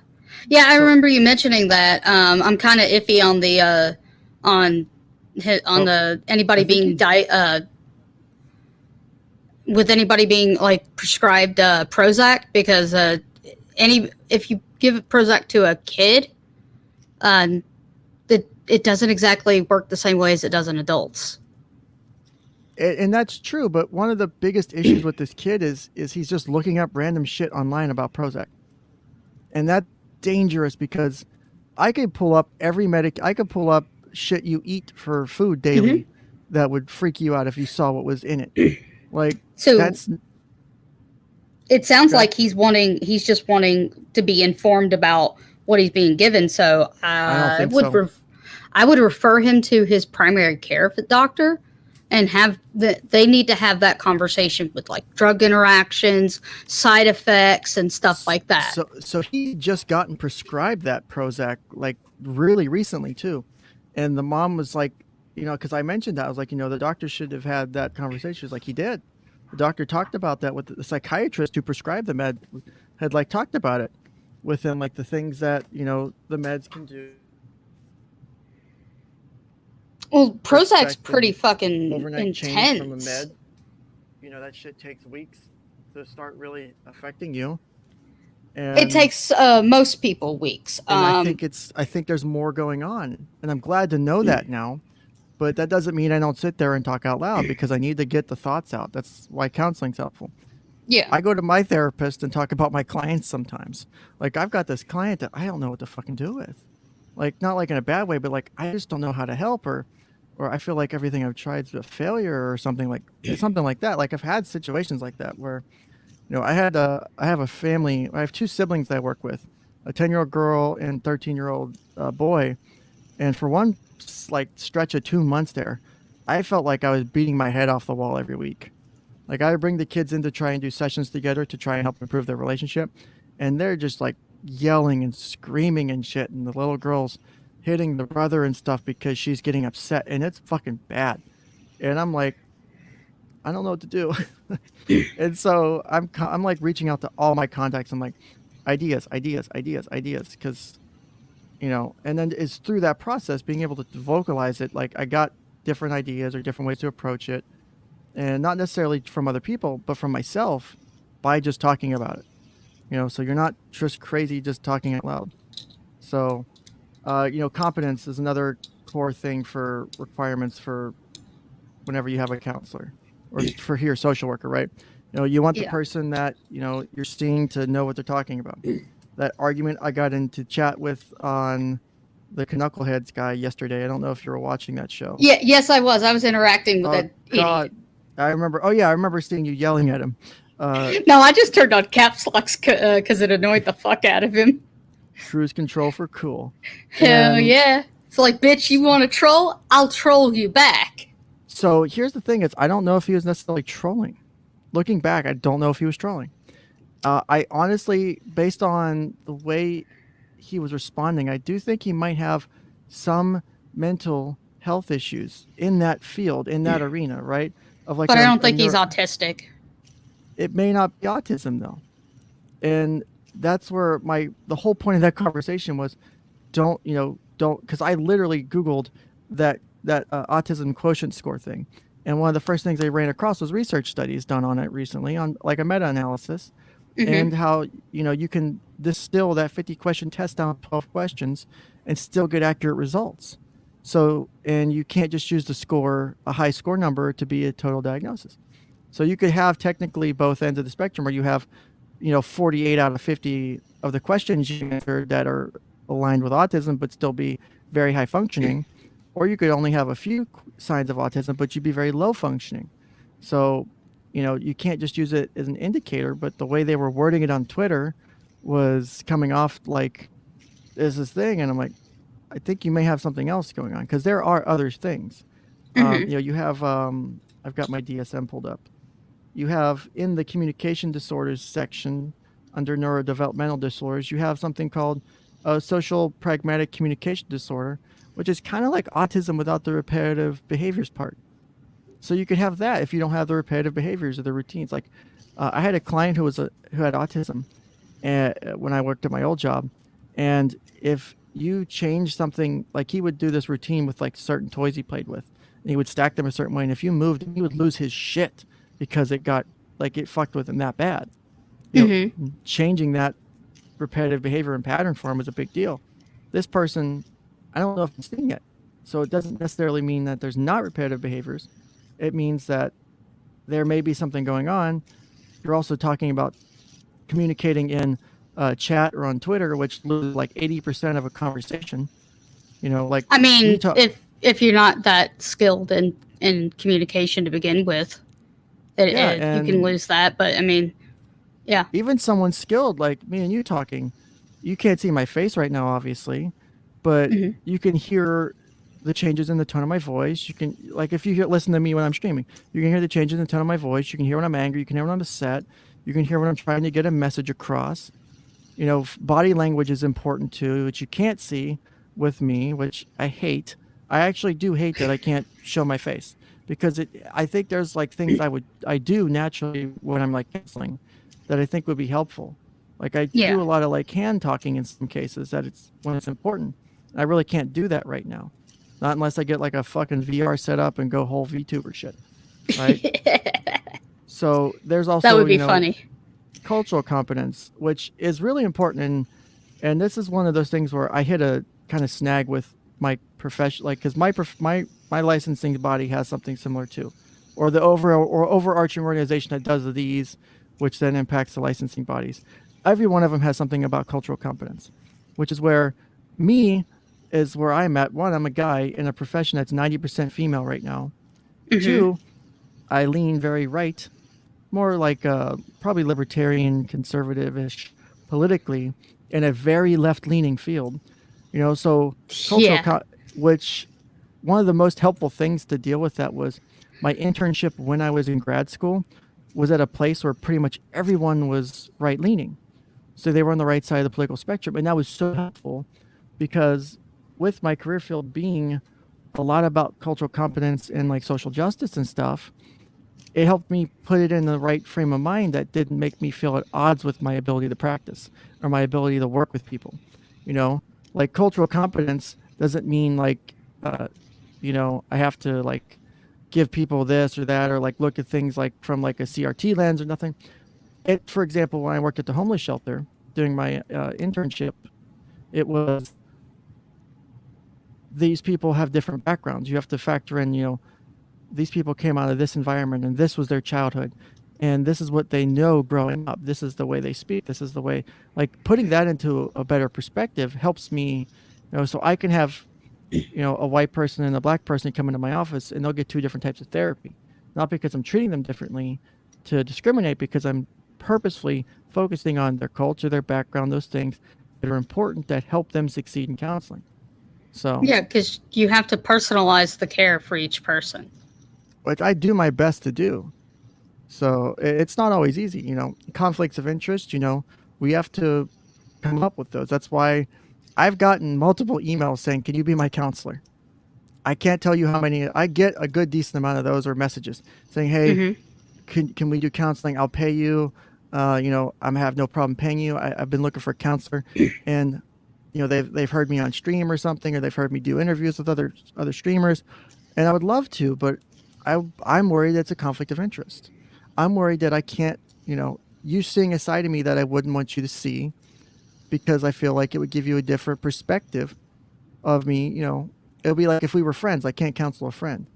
Yeah. I look at the people that I interact with in chat or in different interviews and shit as people to that degree, and I don't think it would be fair to them even if I know I can help, I would rather give it in a broader way, help point them in the right direction. So like we're supposed to be looking out for these things like conflicts of interest. There's a shitload of them. So that's like A to H, right? So that's like social media. I can't follow you online. One of the rules I set is if I see you at Walmart, I won't be the person to say hi to you first. That's for your privacy. Some people may not want you to know you're in counseling. That's fine. But if you say hi to me, sure, we'll talk real quick. Nothing obviously that we would talk about behind closed doors in the counseling, but I'll say hi after you say hi, but I'm not going to be the person that does that. Confidentiality and privacy, such a huge deal. And I know people will point out like, well, you talk about your clients on here, and I'll connect them to a name. They could be anybody. It's vague stuff, which is fine as long as you're not breaching any kind of confidentiality with super specifics. But I mean, everything you've discussed has always been generalized. Yeah, and it's that too. Like when I come on stream, like I have usually a shitload of tabs open. I've created specific Chrome profiles to do my streaming from. I have a separate, YouTube account that obviously is my channel that I do to look up videos. I use a guest window when I open up shit. So like if I put something in a bookmark tab, it doesn't get seen by you guys. Or if my history comes up and you saw a client's name from our website we use or something that may have showed up, you don't see that. Like that's done on purpose. So I actually take extra prep to do that so I can protect confidentiality. Access to records, and also it helps with anonymity. Yeah, that too. And I don't, I do my best to not dox myself. I've done it once or twice to specific people that I've got pretty good confidence they won't share who I am. Like at this point, what state I live in and roughly what area of the state I live in is known, but still, you don't know. That's because we were fucking with you. That was the best game on the way to Road Rage. Lost is one of my local subscribers now. That's awesome. Yeah, because that was the bet. If I lost, I subscribed to MGTOWN. If he lost, he subscribed to mine. So I finally made a locals. He subscribed to it. Because I was going to do a Patreon, but then I made it locals. Like access to records. Like these are rights that clients should get. There are things that I keep that I'm legally allowed to hold on to. There's actually a differentiation between like the notes that go in for like insurance billing or whatever versus like what's called psychotherapy notes. That's like the little book or tablet that I might keep. But actually have a legal distinction in pretty much every state to where you really can't get access to that as the client, because I write down shit in there that's specifically for me that I don't want in your notes. So say you're like a kid and you bring up or say, it's already been dealt with in the past, but say you're talking about sexual abuse you dealt with in the past and you mention some of the details and you're not comfortable with dad or mom specifically knowing more about it. I don't want that getting into the thing, but I might need to know those details for my recollection later. Cause I keep all my fucking legal pads. I got stacks of legal pads full of fucking notes. Cause I use like a page or so for each client. I don't usually put the two on the same page. Even if I only write like 5 lines, I use a next page for the next client. So like sexual relationships, social workers specifically, you can never have a sexual relationship with a client, even if you've been done being a client with. They're no longer a client of yours ever. Because that's just fucked up. Well, there's actually, I think it's psychologists. I think it's after 7 years if they're no longer a client, like a former client. If it's been 7 years, like you can then engage in intimate relationships with them, so long as there's no conflict of interest, other shit like dual relationships. Like if they became an active client again, obviously then you have to wait 7 years. But after 7 years, they're no longer a client. They've moved on or whatever. They're fine. Psychologists, I think, can do it, but social workers, you can never do it. It's technically outside the bounds. So physical contact, like, you shouldn't engage with physical contact where there's a possibility of psychological harm. So there are appropriate, boundaries that you have to set. Because I've had clients who love to come up and hug me, and I don't normally have a problem with that. It's just making sure that other people involved, like I would drive to people's houses at the job, kids would come up and hug me all the time. It was normal. Like, hey, it's Ken. How's it going, Ken? I haven't seen you since last week or whatever. So Sexual harassment. Obviously, we can't sexually harass clients. I hate that rule. Derogatory language. Social workers should not use derogatory language in their written, verbal, electronic communications to or about clients. So social workers should should use accurate and respectful language in all communications to and about clients. Okay, I break this one a bit, right? I was in the military as a firefighter. I swear. You badmouth your clients in your personal notes? I don't badmouth them in the notes, but like if I'm talking to them, I'll be like, look, you could tell me what shit's going on. Like I'll say that because it just naturally would come out, right? And I'll forget the filter. I'll forget to filter myself, and I'll apologize afterwards. No one's ever had an issue with it, like, oh, you cussed or whatever, because like I'll have kids and shit cussing. Most of us cuss. Yeah, so but you're supposed to have that level of professionalism. That's probably one of the things I suck at, is I do cuss a bit. Clients who lack decision-making capacity. That's kind of like the whole Britney Spears thing we were mentioning. Social workers work on behalf of a client who lacks capacity to make informed decisions. Social workers should take reasonable steps to safeguard the interests and rights of those clients. See, that right there is like completely the opposite of what happening to Britney Spears. Her interests, and they're not. Because she sounds like she's moved past whatever shit's been going on with her. And she's doing better.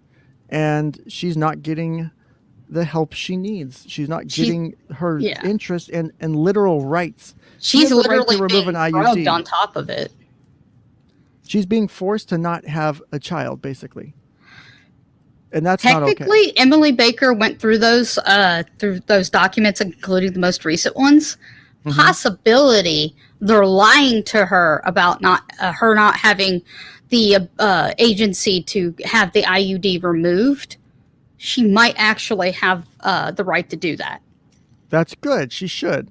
If she wants to make more kids, she should have every right to. If we stopped letting people breed because they stopped paying child support or maybe quote unquote insane or not of mental capacity. Yeah.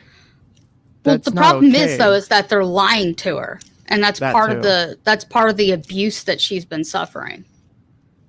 I don't think that's okay. Like, here's another one. So these are, again, things that are important for like the client. Like, we should be, like I say, as a social worker, you should be focusing on when it comes to clients, like interruption of services. You should make reasonable efforts to ensure continuity of services in the event that services are interrupted by factors such as unavailability, disruptions in electronic communication, relocation, illness, mental or physical ability, or death. So like last week on Tuesday, I normally see a bunch of clients. I had to cancel because I felt like ass and I couldn't get out of bed to even do video chats. Like, that's how bad I felt. It was awful. And I was like, I can see when I can get you in later this week. Are you doing okay right now? Like, I got to make sure they're good till I see them again. Because some clients I see every other week. So I got to make sure if I'm not seeing them again for a few more weeks, are they going to be good? Are they stable enough? Usually if I'm seeing you every other week, you're pretty stable-ish at that point. Yeah, I've dealt with that with my own experiences with therapy. Like, I had to do like a whole 2 or 3 months without therapy once because my therapist was literally just had a baby. Oh wow, they couldn't even do telehealth? Well, no, she called once during the 2 months or whatever to check in and make sure I was doing all right. Okay. But I mean, she's got a baby, an infant she's trying to take care of. When I have a kid eventually with my wife, I'm gonna be like, listen, I can't change diapers. I gotta go call clients and shit. So I skipped this one, which is referral for services, and that's why I was mentioning to that dude last night in chat is, I'm not an expert on autism. I know enough about autism to recognize it and to identify it and say, look, you really need to go get a specialized diagnosis for this. You need someone who's a real expert on this. Just because I'm not an expert on everything doesn't mean I don't know what I'm talking about. And I know people still think I'm a fake therapist. He was just being stupid. I've heard being intentionally stupid, though. That's the thing. Well, so I try to give the benefit of the doubt. See, people who haven't ever been to therapy don't exactly understand how therapists talk. So anytime you've mentioned stuff I've gone through that with my own therapist. Okay, so you can understand a bit of what's going on in the dynamic. Never once, and this still applies to, and I'll do this now so someone can clip it and send it to him. This is an invitation to 𝗏𝗏 to come on to my stream. It's been a while since we spoke. I did enjoy our talks together. I would love to have you on my show now that I have a channel up. I hold no ill will towards you. I really did enjoy our discussions. any jokes or whatever, they're just jokes. I do hope you and your fiance have been doing well, and I do offer you the ability to come on this channel at any time. Just contact me. You can reach out to Crumb or someone else, or you can leave a comment on the YouTube, and I'll be happy to get you scheduled. Because even that, so Ron, like we did, 10 hours or more over on 𝐒𝐨𝐽𝐽 with Ron last year? Yeah. Yeah, we have disagreements, but I have no problem talking to him again. He was actually nice to talk to. He was a nice person to talk to. I enjoy talking to Ron. I have no ill will towards Ron. He seemed very manipulative. There were things that were concerning for me from a perspective of a therapist, right? There were things that were like, wow, this really bothers me. Like, I think it was on the third interview we did with the 3 I was part of, right? Because there was like a series of 4. They did the first one. I said shit on Kiwi Farms, and then we do 3 fucking subsequent interviews with Ron, which was great. It was amazing. I love that. I don't know how I got roped into this. My wife still doesn't understand it either because I haven't really told her all of it. Because I tried to explain it initially, and she was getting upset because I was trying to explain that, you know, there's this person who was making accusations against this guy, and I don't feel like the accusations are necessarily legit, and she took issue with that, which is fair, you know. And I'm not trying to say like never have like Monica's like lying. I'm just saying is it doesn't seem consistent based off of other things. And there's things like with Ron and the way Ron acted that would have me concerned as a therapist. If a client of mine was doing that, I would really want them to be making sure they're getting the best help possible, and they're recognizing what they're doing. And so I think that's one of the things that, you know, Ron has, you know, had an issue with, is he doesn't recognize, you know, necessarily his behaviors in the general context of how this should or shouldn't be going down. Right. Like, so that's what triggers me about Ron, is that I've dated a guy like that. And that's how I was able to, like, just watching the deposition video, I was able to peg him as a domestic abuser, because he was doing the whole gaslighting thing. He was being manipulative, and he was, you know, treating people like they weren't human. Oh, give me 1 second. I got to mute real quick. All right.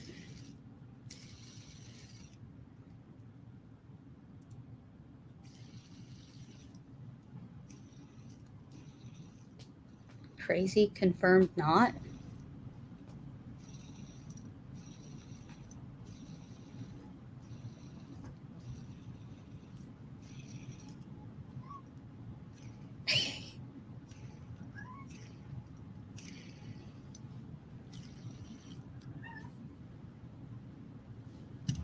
What, Frigga?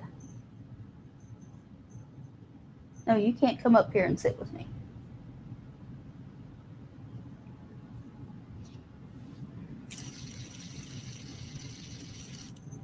Ah, cat. Really? Really? Okay, I'm back. I apologize for the delay. No probs. I got attacked by my cat, so we're all right. Yeah, you get to run the stream. Would you like to come on the stream more? I mean, I can. Yeah, how dare I join? It's not like it's my stream. But I'm always open to having more people on. I like having to be able to back and forth, like hearing people's like their own interactions or their own, you know, experiences with like counseling or therapy. Like that's extremely helpful to know. Where the fuck? Cultural competence. Which ones were we on? Sexual relationships. So like termination of services, right? You know. Yeah. One of the things about, you know, interruption services is like I tell clients, you know, if your money's tight, let me know. We'll make something work. You know, if, you know, your insurance, because like insurances were doing free telehealth during COVID. Like if you need to alternate sessions to still see me weekly, but still want to come in person, so that way you're 1 week's free and then the other week's, you know, your copay, that's fine. Or we can set up a payment plan. You know, our goal isn't to just say, oh, you can't pay, get the fuck away. You know, when we terminate services, you know, there's a detailed process for it. You know, we want to make sure that, you know, we're letting them leave at the right space, or if they're not ready to be on their own yet, that they're, you know, being passed off to a professional that can help them finish. You know, so the next part here is, you know, ethical responsibilities to colleagues, which is whatever, you know, you have the ethical responsibilities in practice setting, supervision and consultation. You know, even people who are out of like requiring formal supervision, like while you're working on getting your final license. You're under supervision. But once you're done with that, you still have people who will talk to those people or have other people more experienced in the field to do consults with, or to kind of throw ideas back and forth, or meet with every week or so to kind of just get an idea of what their clients are being and stuff. We have continuing education training. You have to keep so many credit hours every couple years. Client records, we keep them all locked and secured and shit. But, Yeah. we're supposed to be meeting all these things. Like, it's a long list. And this is for social workers. There's other fields too. We need to be competent. We can't discriminate based on any of this stuff. Social, and this is one of the important ones, right? So dishonesty, fraud, and deception. Social workers should not participate in, condone, or be associated with dishonesty, fraud, or deception. That makes sense. The competence thing, obviously. Impairment. This one kind of relates to that shit we were talking about. I was talking about with that guy on 𝐅𝐨𝐽𝐽𝐽's channel in chat. Social workers should not allow their own personal problems, psychosocial distress, legal problems, substance abuse, or mental health difficulties to interfere with their professional judgment and performance, or to jeopardize the best interest of people whom they have a professional responsibility, right? So what this says is should not allow it to interfere with their professional judgment and performance, or to jeopardize the best interest of the clients, basically, right? Yeah. So that doesn't mean I can't have my own problems and not be a therapist. It means I need to there's a process in therapy called transfer, or in this field called transference or countertransference. It's where like you transfer your own shit onto the client, or like their shit, like you take to heart to some degree because of your own shit. Like that's actually something you have to look out for. Like say if you were, abused, and your client's talking about abuse and it mimics yours and it starts bringing up your own feelings. Like there are situations where they may not be able to continue doing therapy. They transfer them to maybe another therapist in the practice who's better suited for it, because it's not appropriate for them to do it, because it's impairing them.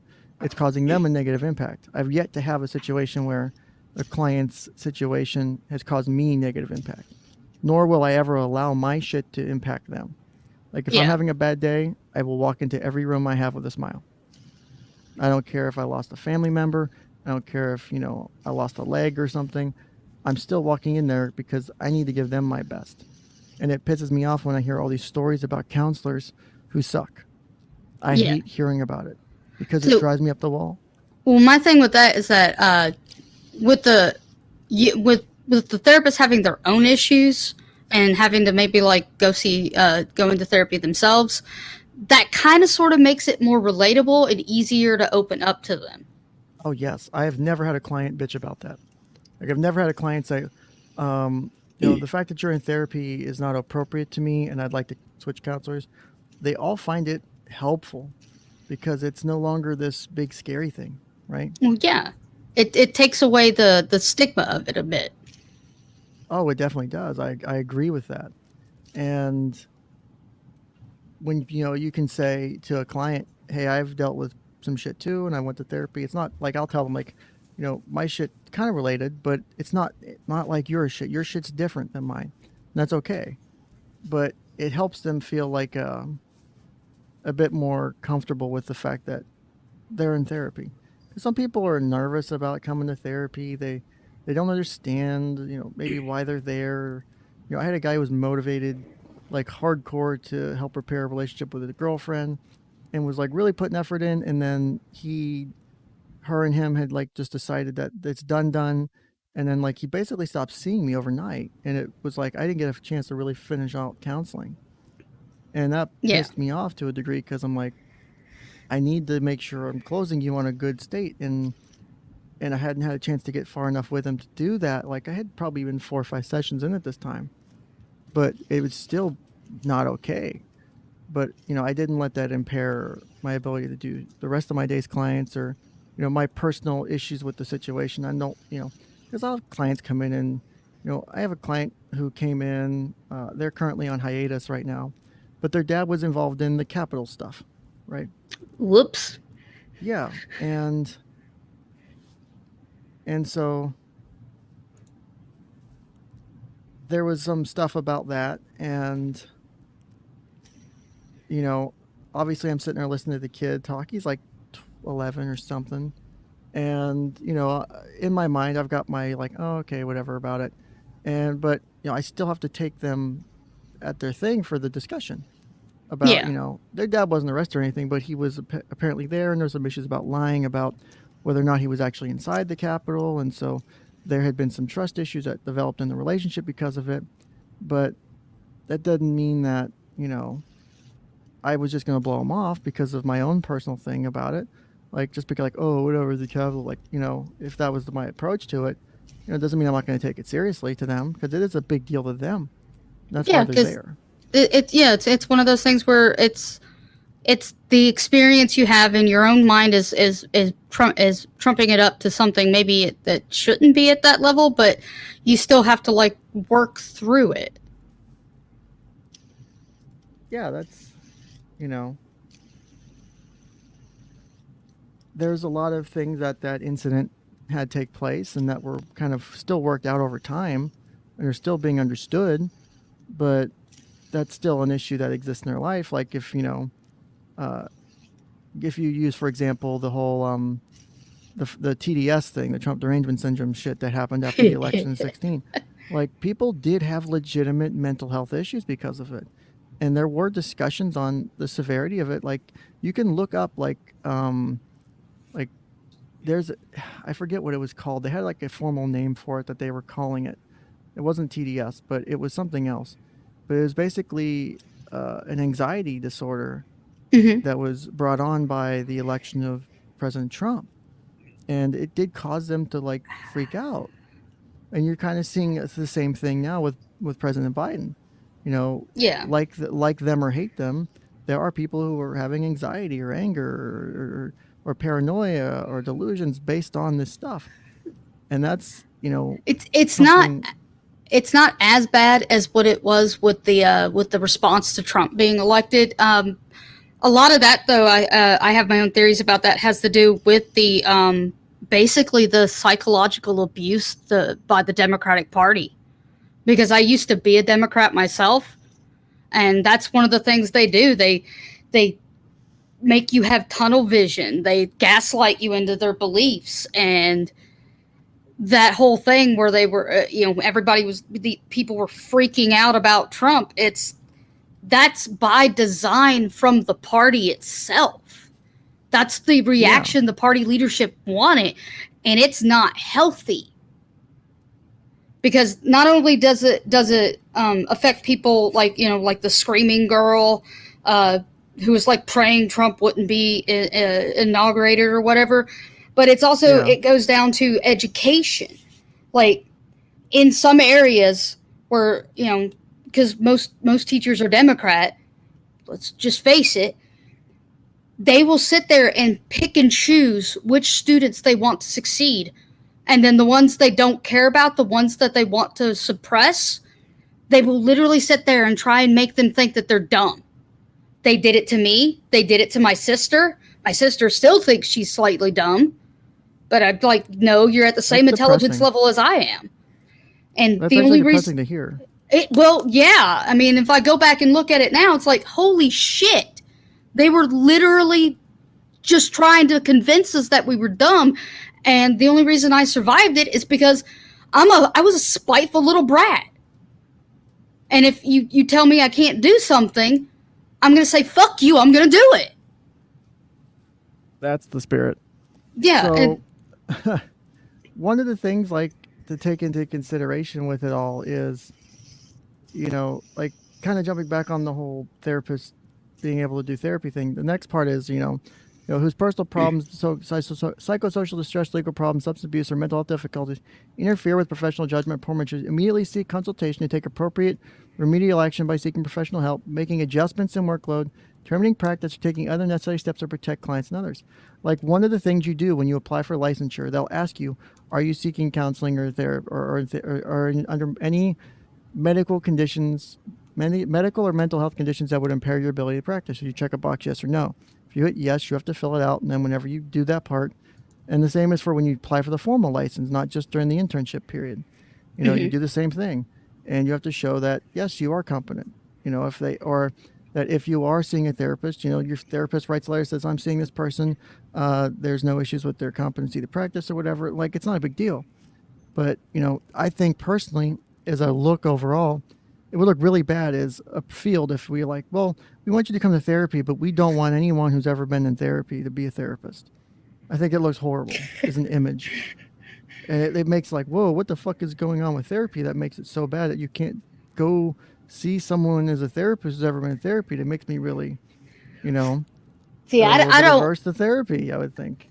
I don't want that kind of care. As I need my doctors to have experienced on some level similar shit to me. Like either they've got their own medical issues or they've got their own mental health issues. Or they need to be relatable. Well, like my back doctor who did my 3 spine surgeries, because I've had C3, C4 fused, L5S1 fused obliquely, and then L5S1 fused 360, along with my sacroiliac joints fused bilaterally. And he was, you know, because I was in the military at the time, and, you know, he was a former military doctor, so he had been in the military as a medical officer. He did like 20 years in the military doing back surgeries on people who fucked up their backs doing like parachute jumps and stuff. And like so like he had experience. He was in the military. He knew what he was talking about. You know, one of the things that made me, after the fact, really comfortable with him as my doctor was when he was telling me, as he was doing the surgery, how he spent extra time making more room for my sciatic nerve to have, like the nerve that comes off my back that goes down to my sciatic nerve, to have room to move around in case it would get inflamed. Like he said, he was taking all this extra time to do it. Like that to me was like, this is the guy I wanted to make sure is doing my surgeries forever. You know, like that's someone I can trust. You need that in a therapist, because doctor, you know, they may see you naked. They may do surgeries and shit. They may see your insides. You know, therapists, they're seeing inside your head. That's where most people really don't want people to see. And, you know, someone might see you naked. You might be like, oh, I got seen naked. Someone sees inside your head. Like, it's a hell of a lot different for a lot of people, you know. And this one right here, 4.06, is where people like hit me up with like, oh, you shouldn't be doing like, you know, social workers should make clear distinction between statements made and action engaged in as a private individual and as a representative of the social work profession, professional social work organization, or the social workers employing agency. I've always done that as it relates to my profession. Social workers who speak on behalf of professional social work organizations should accurately represent the official and authorized positions of the organizations. Social workers should ensure that the representation to clients, agencies, and the public of professional qualifications, credentials, education, competence, affiliation, services provided, or results to be achieved are accurate. Social workers should claim only those relevant professional credentials they actually possess and take steps to correct any inaccuracies or misrepresentations of their credentials by others. Basically, all of the different codes of ethics say that in different ways. And so I've never really, like, I haven't misrepresented who I am. I say I'm a therapist or counselor because I'm trying to keep vague the code of like which one I'm specifically at to help reduce doxing. You could probably figure it out if you knew what to look for. Well, based I mean, off of the way I practice. If you can't prescribe medication, that just means you're a therapist. Well, I mean, it just basically means I'm not a psychiatrist. It could be anything else. I've narrowed it down to a master's level professional, not a doctorate. So I don't have a doctorate. I have a master's degree. So that narrows it down a bit more. But still, most of your therapists are master's level practitioners. You only have so many like doctorate level practitioners. And then you have a very limited number of psychiatrists. I actually did the math on how many, it was on the discussion of mental health assessments for gun purchasing, based off of the numbers for NICS data, for how many gun checks were done by NICS. You would need every therapist in the country, every counselor, psychiatrist, and psychologist doing 1 hour evaluations, 40 hours a week, and then some overtime, an extra 20 hours a week on top of the 40 hours a week to barely meet the requirements for checks. Like, there's a lot more, and in that math, there's a lot more master's level counselors than there are like psychiatrists or psychologists. There's still a good bit, but you overwhelmingly, with those groups of master levels combined, you have more there. So I mean, so trying to keep my pool limited by not narrowing it down, because like if you knew what to look for, you could find me online. If you had like a part of my name, or if you could figure out roughly where I'm located, you could probably narrow me down a bit. It wouldn't be too hard. I thought about trying it just for fun to see how long it would take based off of different pieces of information. I just haven't had the time. But like I've, like I said, I'm a therapist, I'm a counselor, I have a master's degree, I'm appropriately licensed in my field, and I don't represent to be an expert on anything specific. I talk about the fields I like to work in. Like I like working with kids. I like working with people who have been victims of abuse because it's something I'm comfortable with. It's sexual trauma is a difficult thing. I'm comfortable talking about it. Child abuse in general is a difficult thing. I'm comfortable talking about it. And whether that's a good or bad thing as people look on, I find it a win for me because I get to help people who may not be able to get the help they need. I'm a guy, so finding therapists in general for a lot of boys, young kids and teenagers, boys want male counselors, so that's already helpful. And if they've got something like that going on, they now have a male they can trust to talk about something like that. But I also have people ask for male counselors for girls. I've had that happen a few times where they're like preteen or teen daughter or whatever, they wanted a male counselor, which I always thought was weird at first, and then the one explained it to me like, I wanted like a role model or something. I was like, I kind of see it, but I don't fit the bill really. Well, so, it's also sometimes women usually hate other women. And sometimes they'll feel more comfortable with opening up to a man as opposed to a woman who they see as either competition or, I just hate that bitch. That's one way to put it. As I said last night on the Knuckleheads, I take the out of psychotherapists to reference the joke in chat. Too, there's that joke. I love that T-shirt. It used to be on tshirthell.com a long time ago. But yeah, I've never said I'm this expert in autism or I'm this expert in sexual.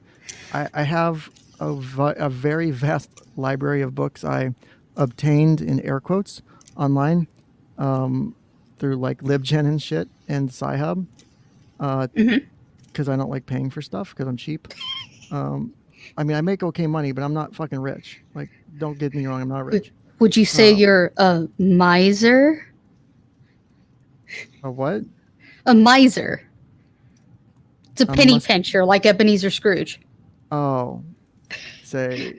You never heard the term miser? No, I might have. I'm just a little tired. I did not go to sleep till 2 or 3 last night. Good job. Because I was working on my car and shit, trying to fix the AC, which I have to do when I'm done here. But I've never, and that's one of the things people come at me oh, he's a fake therapist. If that's how you feel. When I was talking to Nick behind the scenes after one of the interviews I did with him, he's like, if you're a fake therapist, you're fucking good. Was basically what he says. You've got me convinced. So I mean, pretty much, yeah. Plus, when I got to hang out with him in person too at Road Rage, that was pretty cool. Just being able to chat with him and Lady Rackets was really neat. Because I spent a good bit of time during that event. During that event with him and Lady Rackets. Lady Rackets was fun as shit to hang out with, and it was good. It's good to kind of because one, they got to see my face, so I face talks to them, and there's about 3 people in Nick's Discord that have seen my face now too, because they were I think Drex was one of them. Drexel, I think, has seen my true face. I think you hung out with Drex. I know, but I think I had my mask on for a good chunk of it.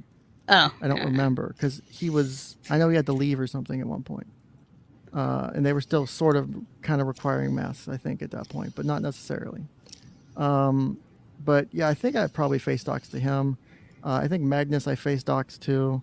And I think Florida Dude, I think I face docs to, but no one knew my name. Everyone called me Ken there. No one knew my actual name, obviously. Which is still weird trying to remember that in online, those social situations. I have a second name. I have to remember that. So people don't go, hey Ken, hey Ken, hey Ken. And I just don't fucking pay attention. So, but yeah, none of the stuff I'm doing online, it's one of the things, I said last night on Knuckleheads, I only talk about public figures if I can. Because then I'm just commenting on it. I'm giving my personal opinion. I don't represent my profession. I'm just saying, this is my experience. This is my education. And here's my thoughts on things, right? I'm not diagnosing you. I'm not telling you you're crazy. The most I might say is, hey, you got some things that are concerning. You might want to go get some help. Like I told Ron, hey, I'm concerned by this. It probably would be helpful to go get, help. Still stands to this day. Yeah. Ron, it would be helpful to go get some help that focuses on this topic. He has to be willing to do it, and he's not actually willing to do it, and that's the problem with Ron. That's the difficulty with most people in therapy is you kind of want it. Yeah. And but then he's on that point, path of, self-help books and shit. And God, self-help books are so fucking stupid. There are ones that are helpful, but the things that I've seen him send me are the trash ones? Are the ones that are not like things I would trust, or I've done my own digging on them. And it's because he's not actually taking any of that into account. He's on a mission to prove that he's not who he is, who he was portrayed to be in court documents. Problem is, though, is every time he does that, he lets it slip that he is still that person. He is still that violent person that hit somebody with a remote, that fucking threatened to kill somebody's dogs. He's still that person. And all of this other shit he does is to attempt to convince others that he's not. And that's true. I think he actually is a narcissist, because that there's a lot of stuff that's just like similar to like other people I've known who are like that. And it's like, yeah, bro, we all know that you're a piece of fucking shit. Either you recognize it and fucking actually fix it, or stay the fuck away from me. Yeah, and I still think that, Ron may have some delusions based off of, and not like, oh my God, like crazy, like, oh, I'm seeing, like, no, like just his interpretation of events. I think there's a way to help with that. And I just don't think he's ready, because I think doing that would be, a big challenge for... It would completely destroy the persona that he has manifested in himself. That too. Because that's his entire reality. And for him to take a step back from that would probably literally destroy him. At some level, probably, yes. I'm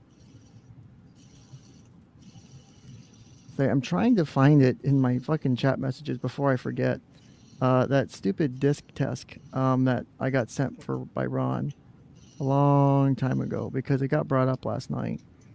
What kind of test is that? It's a personality test or something. Oh, fuck. Personality test. Fucking Scientologists give you a personality test. I mean, there are some effective ones, but still, you want to, like... Because, God, I'm looking back at my message history from last year, because I'm trying to find it, of just trying to find this test before, because I want to look it over and stuff to kind of see if it's worth like talking about. And Jesus, it's like this whole thing has been such a crazy clusterfuck. It's been interesting. Like, talking to Ron was legitimately fun. And, I would have no problem. Found it. I have no problem doing it again. That's why I said, I'm happy to have Ron back at any time. I think there's a lot to gain from it. Oh, wow. This actually has his name and date on it. Holy shit. Yeah, don't show that. No, I'm not. But, I mean, it just has his name and date. It doesn't have like his address or anything. Well, it just yeah, says his yeah. name and then the date that the test was performed. Oh God. So, real quick, I have this up. So there's several different value levels. Like there's 7 dimensions of value and motivation. So the summary of it, there's a score of 0 to 100 for each different one. So his altruist score, what do you think it was? I'm going to go on this side and say that he tried to put it at 95%. You would be incorrect. Oh, he actually rated some things truthfully. Hold on. Let me... Let me show you what I'm talking about here. Because I think the image will do more justice than I can say. Okay. So, because it's just a little funny to me too. Yeah, StreamYard actually isn't advancing your screen, so I'm literally having to watch the stream. What do you mean it's not advancing? Like it's still stuck on 1.04 competence. On your end? Yeah, just on my end though. For StreamYard, on the stream, it's fine. That shouldn't be doing that. Well, it's probably because I'm using Firefox. Oh, Jesus Christ! Get with the Firefox is so stupid. Have you seen the shit they've been doing recently? No, I don't pay attention. They've been doing some really dumb shit recently. Look, man, they got some really cool shit in the area of extensions that I like, as opposed to fucking Chrome, which opens up like 3 instances for one fucking tab.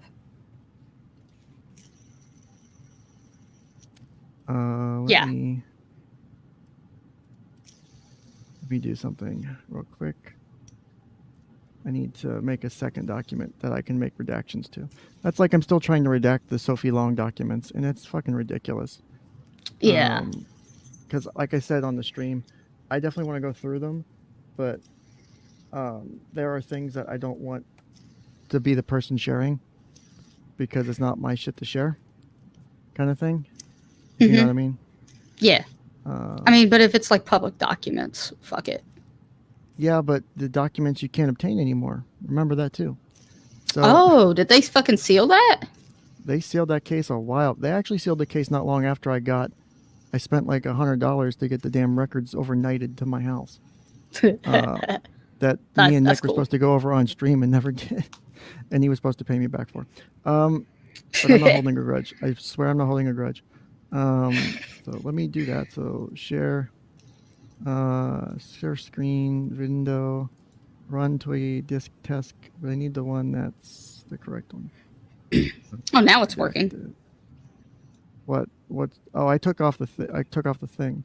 Yeah, no. StreamYard actually updated, so now it's showing the proper screen. So this is Ron Toye's analysis or his executive summary. So I'm not gonna go into the details. I'm just gonna go over.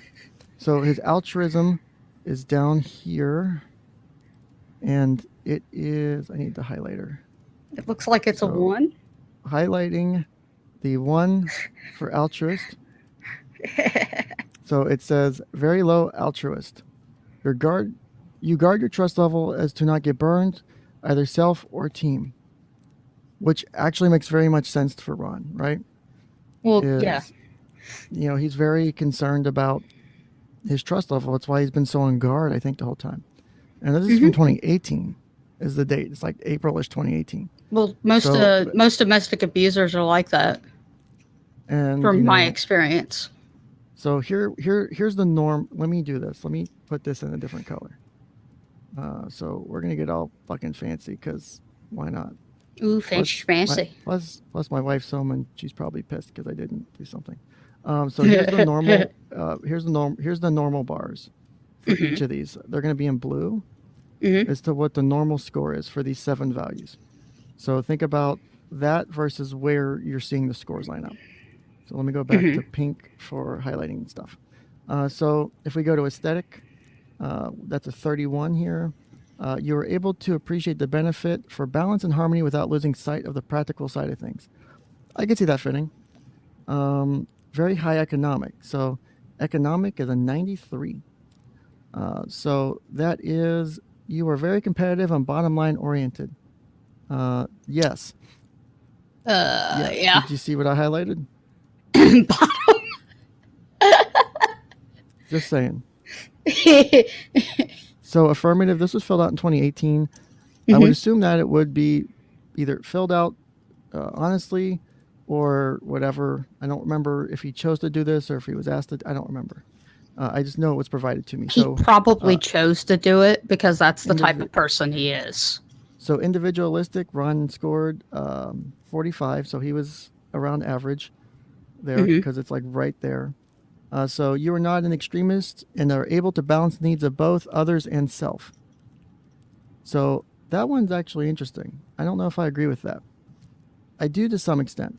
Like, I don't, like, for example, if Ron wasn't average, I don't think he would have been able to, like, if he was like one-sided there, like only self, he wouldn't have come onto the streams and do the interview. No. But I think what would have balanced this out is the political here, right? Very high at 86. So you were a very strong leader and are able to take control of a variety of initiatives and maintain control. That right there tells me that he didn't fill it out truthfully. Well, no, think about it. So political, average score is right around 45, right? Probably 42. His was an 86 for political. That's almost double. So think about it. So strong leader. He's not a leader. Able to take control. He lacks control, and that's why he's an abuser.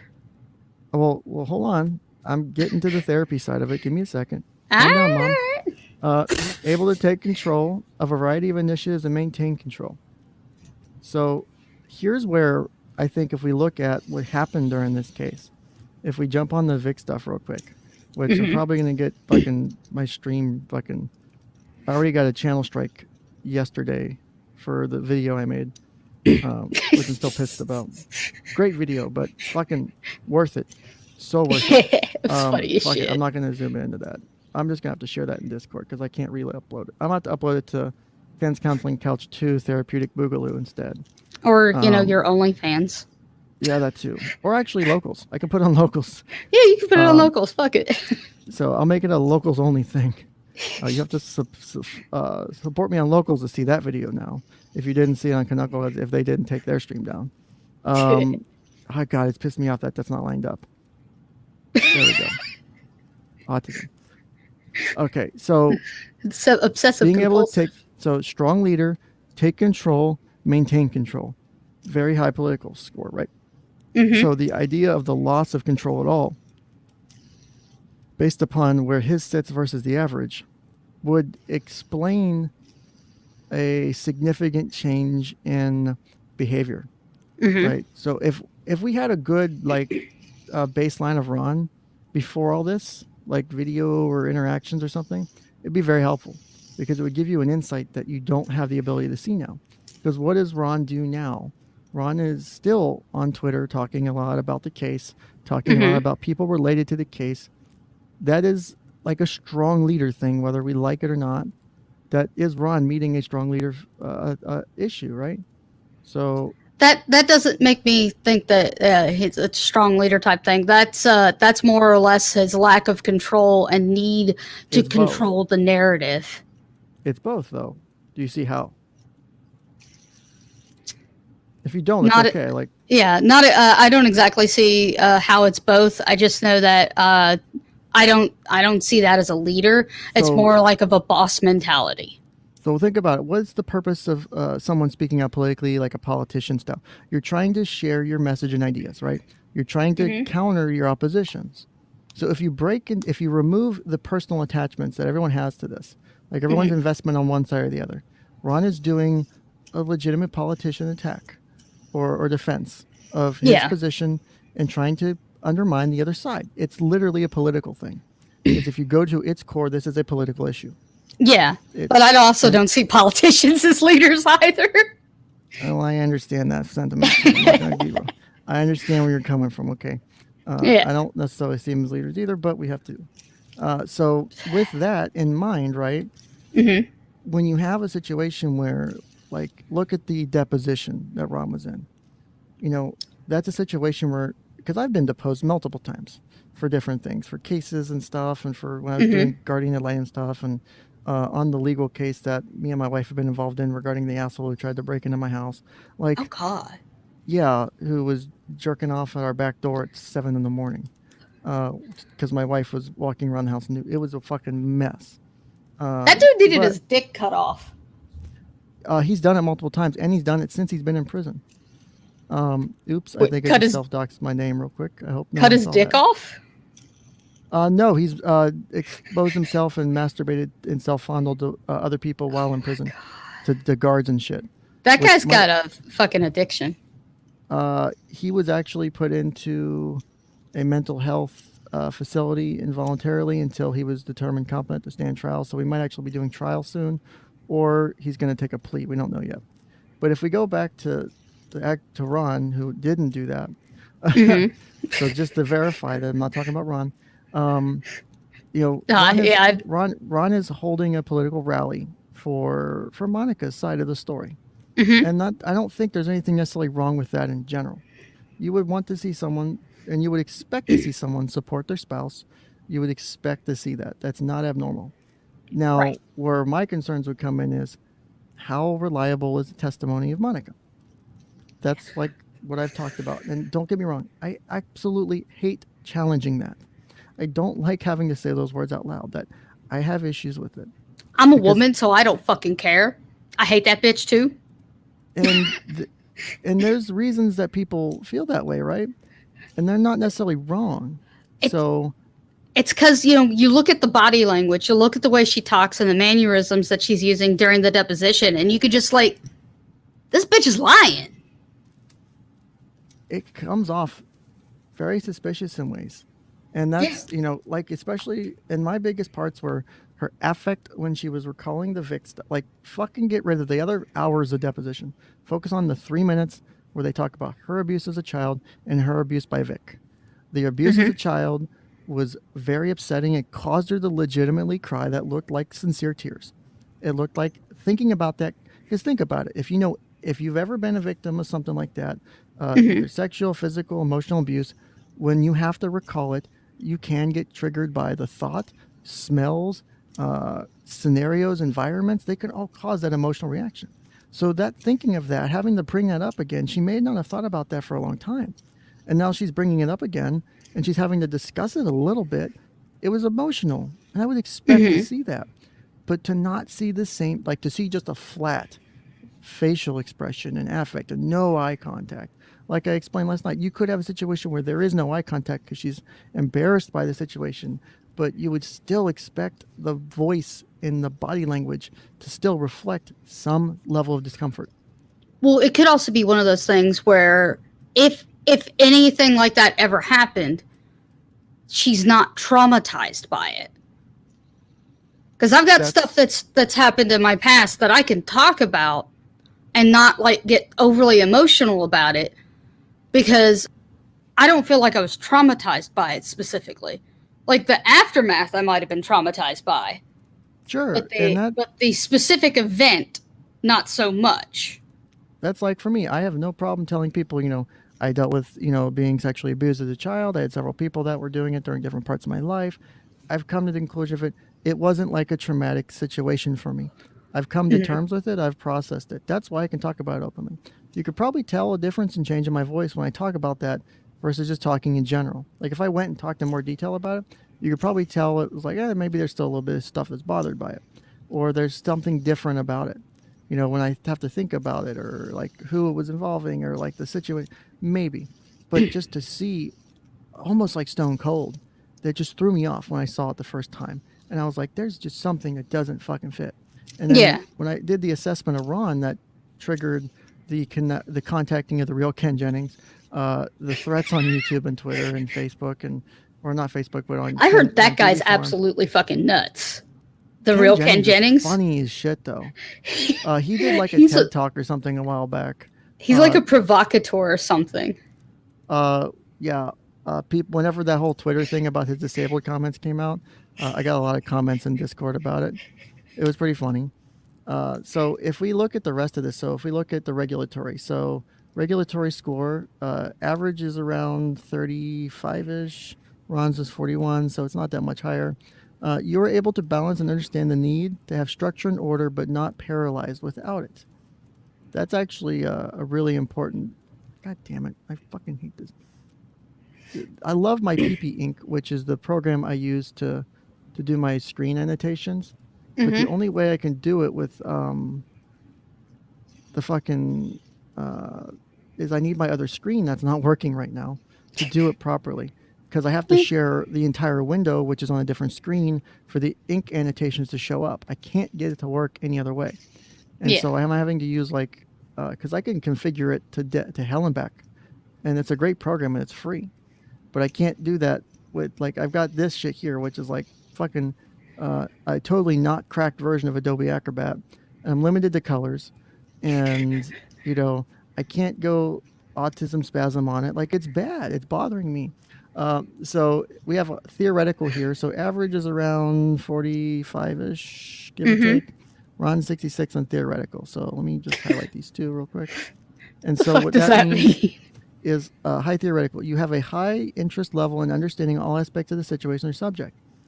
So this is here. So work with me for a minute. That sounds like if it's that high, it's his propensity to lie. Well, so believe his own bullshit.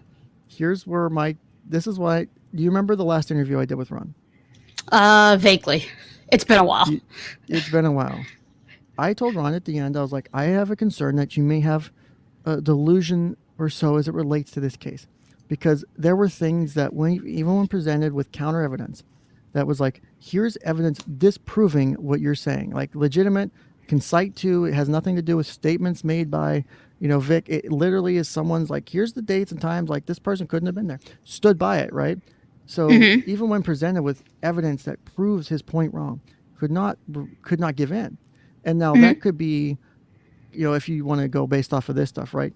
That could come back to like a high political thing. Someone will hold my stance. I think Ron would still be highly theoretical though, because think about it.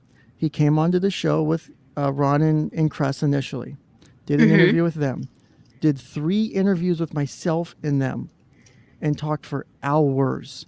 The initial interview he did was like an hour. The first one we did was like 4. And like, it was like 4 hours or something. And I remember because my wife was pissed that day because like, oh, I'm only going on a stream for an hour or 2. And she was mad. It was like 4 or 5 hour stream. She's like, you said you're only going to be. I was like, I know. It went long. It was kind of important. I was like, I can't just bail on this. It's like really important. I'm not going to get a second chance at this. Lo and behold, I get 2 more. But I think, you have his desire to want to talk to, myself, Kress, and Ron Hopp about the situation and our understanding of it, trying to feel like he's trying to get an understanding of what our side is. He felt genuine to me during those conversations of like wanting to understand where we're coming from. The dialogue wasn't like, necessarily negative or evil or something like that. Yeah. Like, he was genuine during his conversations. So like, I would say that this probably will run with me, genuine in the aspect of, what I would expect from someone on the topic. Now, whether or not you find it genuine, his beliefs about the situation, the discussion of the conversation, the discussion of the issues, I feel Ron was trying to be genuine on, as much as Ron could be. That's right. The limiting factor. Because when I was looking at his body language during those interviews, a lot of it came off as he was just pretending to be paying, to listening, and pretending to give this this air of being, a nice guy. And you could tell it was like a level of manipulation. He was trying to make himself look good. That was the entire point of him doing it. And then also because he's narcissistic. And the fucker likes to hear himself talk. I mean, I like to hear myself talk too. What the hell do you think streaming is? I mean, I do. Well, everybody has a level of narcissism, but his is a little bit towards the point where it's detrimental to others. Well, like, I think I did during that stream talk. I don't know if I did during a stream or if I did during a post stream with them, talking about personality disorders. Or I did a stream with someone talking about personality disorders, and I think I have it here. Let me pull it. It might have been Keck. May have been. Well, my first stream was on depression. So where is narcissistic personality disorder? Okay, here we go. So let me pull this up real quick. So I have to share another window. So share. So stop screen. Share. Screen window. DSM-5 detailed bookmarks. Just making sure I have the right window. Okay, so here we go. So if we go into this real quick, so narcissistic, let me zoom in. Narcissistic personality disorder, right? So a pervasive pattern of grandiosity in fantasy or behavior, need for admiration, and lack of empathy, beginning by early adulthood and present in a variety of contexts, is indicated by 5 or more of the following, right? So that means to get the diagnosis, to meet the criteria You have to have at least 5. There are 9. So we're aiming for at least 50% or more, basically, for this. Not every diagnosis is like that. Some of them can be just like 2 of 10 or something. It depends on what it is or how severe. But narcissism is one of those ones that's like super strict. So here we go. So the first one, and what I'll do is anything I feel Ron may have is it goes, I will highlight green. So has a grandiose sense of self-importance. Examples would be exaggerates achievements and talents, expects to be recognized as superior without commensurate achievements. Maybe on the fence on that one. I don't know if you agree. Slightly agree. Slightly agree? That he fits into that slightly. It's not all the way. It's not all the way, but it's he's got a foot in the door. So here's how I would do it if I was doing this with a client, right? So I'm sitting behind the scenes afterwards, or if it's important enough or necessary, I can do it during a session. Like I did that with one of my 13-year-old female clients about depression. I went through the checklist with her basically, which is this. So, and I was like keeping a mental note of like which criteria she met, like A2, A3. And so I could go back later in my notes and stuff. I'm like, okay. And then I will go through this and I'll read everything. So not just not just these, but all the other shit that follows, right? So number 2 is preoccupied with fantasies of eliminating success, power, brilliance, beauty, or ideal love. Maybe this part, but I don't know about the rest. I don't know if this is Ron. Like the rest of this is Ron. That's the thing. It's hard. It's like he seems like he's obsessed with romance, so that kind of fits because of 6 or 7 year fiance type thing, and he's like madly in love with her and shit. Well, remember, we still have 7 to go, so we don't necessarily, because you want to be confident. Like if you're doing a diagnosis, you want to be confident, like in your selection. So like I'll like, for example, like I marked these here as like a reminder. So like, did you know that that's not on the screen right now? The highlights? Yeah. Oh, God damn it. I forgot to bring it up. Okay. So here we go. So the narcissistic personality disorder, can you see it now, right? Yeah. Okay. So narcissistic personality disorder, here's your pattern. Here's your shit. So the first one, that's the one, maybe I could think maybe this, but I haven't marked the whole thing. Normally I'd like mark the number or something. As like a reminder as I'm going through. So right. 3, I would highlight unlimited success and power because that seems to resonate with him a lot. Also, he thinks he's fairly fucking smart. So brilliance on top of it. So maybe brilliance, but I haven't yet finalized my decision on that. So remember, we're still aiming for 5. And you don't want to, I don't like to go in it with the goal of trying to hit that number unless like I'm pretty confident and I just need to make sure I'm tipping the point, right? Well, I'm just going by the fact that there's characteristics that he's exhibiting that I've seen him exhibit either on Twitter or in his own in his deposition. So here's one of the powers of the DSM, and this is what most people miss when they don't have the actual book, right? So we're trying to figure out, for example, right now, 1 and 2, whether or not he meets the criteria. So here's the diagnostic criteria. This section here called diagnostic features. This is like one of the fucking coolest sections of it, because it describes in detail the diagnostic features. So it goes over your criterion. So we have 1, 2, 3 to 9, right? So individuals with disorder have a grandiose sense of self-importance, which is criterion 1.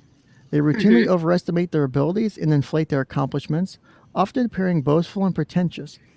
They may blithely assume that others attribute the same value to their efforts and may be surprised when praise they expect and feel they deserve is not forthcoming, right? That whole last part of that sentence.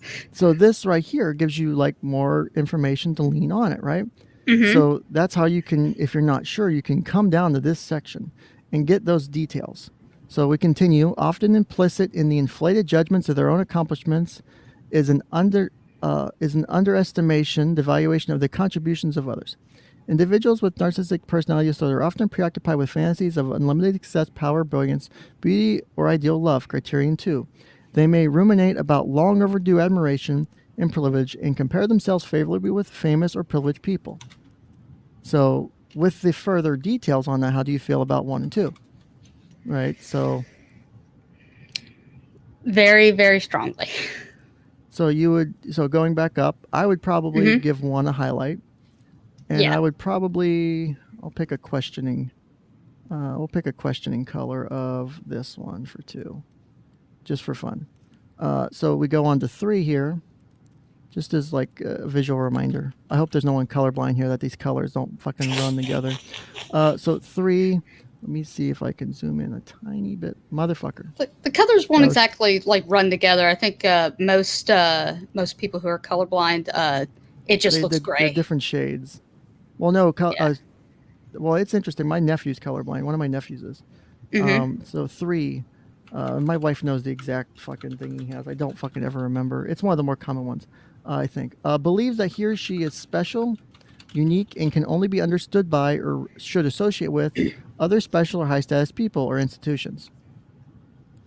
That's highlighted green for a reason. Yeah, because I think it meets that entire thing. I think it does. What I am going to do, though, because it's actually bothering me, is I'm going to highlight that and then highlight the number. God damn it. And I just doxed my name again. Hopefully no one I see nothing. I see nothing. You're going to have to delete the stream. I don't fucking care. It's just my first name. God damn it. Stop pulling it up, you goober. I'm going to have to go in and censor everything. I'm going to have to private the stream. God damn it. I need to fucking disable that somehow. Holy fucking shit, that's a big ass spider. You should see the hold on, let me do this real quick. I'm gonna remove this from stream real quick and see if I can edit that out of my fucking Adobe somehow real quick. Because I know there's a section where it will like do that and it will fill your name in for comments. In the meantime, I'm killing a spider. Kill all this. Don't kill the spiders. Take the spiders outside. Spiders are a good thing in your house, like legitimately. Yo, not this kind of spider. Fuck that. What kind of spider is it? It's a big ass fucking black spider. Racist. Hey, racist. It actually is more brown. I don't know what the fuck kind of spider it was. Yeah, my wife at this point has like a dozen tarantulas in the house. Yeah, I'm not coming to your house ever. How do I get rid of my login name on fucking Adobe? What the shit? I guess it's because it's my user account name. God damn it. Maybe don't use your actual name as logins for shit. I'm gonna have to fucking create a separate account now. Well, it's just my first name. Change user account. Change login name Adobe Acrobat Pro. Let's see what Ask Jeeves tells me.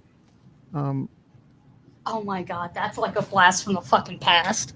You don't use Ask Jeeves? Fuck no, dude. That thing's like a virus. No, it's not. 𝐷𝗀𝐼 Buddy was a fucking virus, and so was WeatherBug. Yeah. Nothing else is. I can definitely, I definitely know about the 𝐷𝗀𝐼 Buddy thing because people kept installing that on the high school computers. Librarian got pissed. Oh Jesus Christ! Let me try this. Let's try this. Jen Kennings. Okay, let's see if that changes what happens whenever I do the comment. I'm not. Okay, I'm still off. I don't have the thing up, so let me test it again and see if it pops up. Why the fuck does it still show the login name? Hide comment app. NetGator. Yeah, why does it show that instead? Oh, let's try that. Let me try it one more time to see if I can fucking do it without fucking it up. Because apparently I'm screwing this up all today. Yeah, you're just doxing yourself left and right. Just doxing. Well, I almost did earlier because I used a program called Search Everything. It's on a website called Void Tools. It basically does a giant search index of your entire fucking hard drive or whatever drives you connect to it, and it's really nice. But it's got your name all over it. Well, I have like files and shit from when I was in grad school with my name on it as like paper titles. So I almost thought I shared the window earlier, which freaked me the fuck out. So yeah, maybe you should change those file titles. Well, I just had it open, but I remembered I was using StreamYard's window share feature and not the screen share feature. Because normally I have my second monitor up, and I would have just moved it to the other monitor. And so that's where it was like, there's got to be a way to fucking do this. Change comment name. Well, while you're doing that, 𝗞𝗖𝗖 wanted me to shout out his Weep server. No. he's also yelling at me about missing the start of Rambo. Tell Phoenix to get on here and to shout it out himself. Tell him to get on here and shout it out himself. Well, he's currently lighting the barbecue grill up for the burger he's going to be making. Don't care. Links in chat. Tell him to do it. I've streamed from outside before. How to change your name in new comments. Clyde. Okay. How do I do this? Without having to do it every fucking time. Always. Okay, I see how it is. That's retarded. That's a clinical term. Yeah, I know. Always use. Look, I actually have a sibling that is retarded.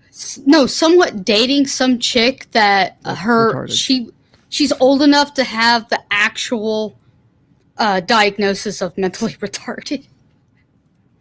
That's hot. Like, that's on her paperwork.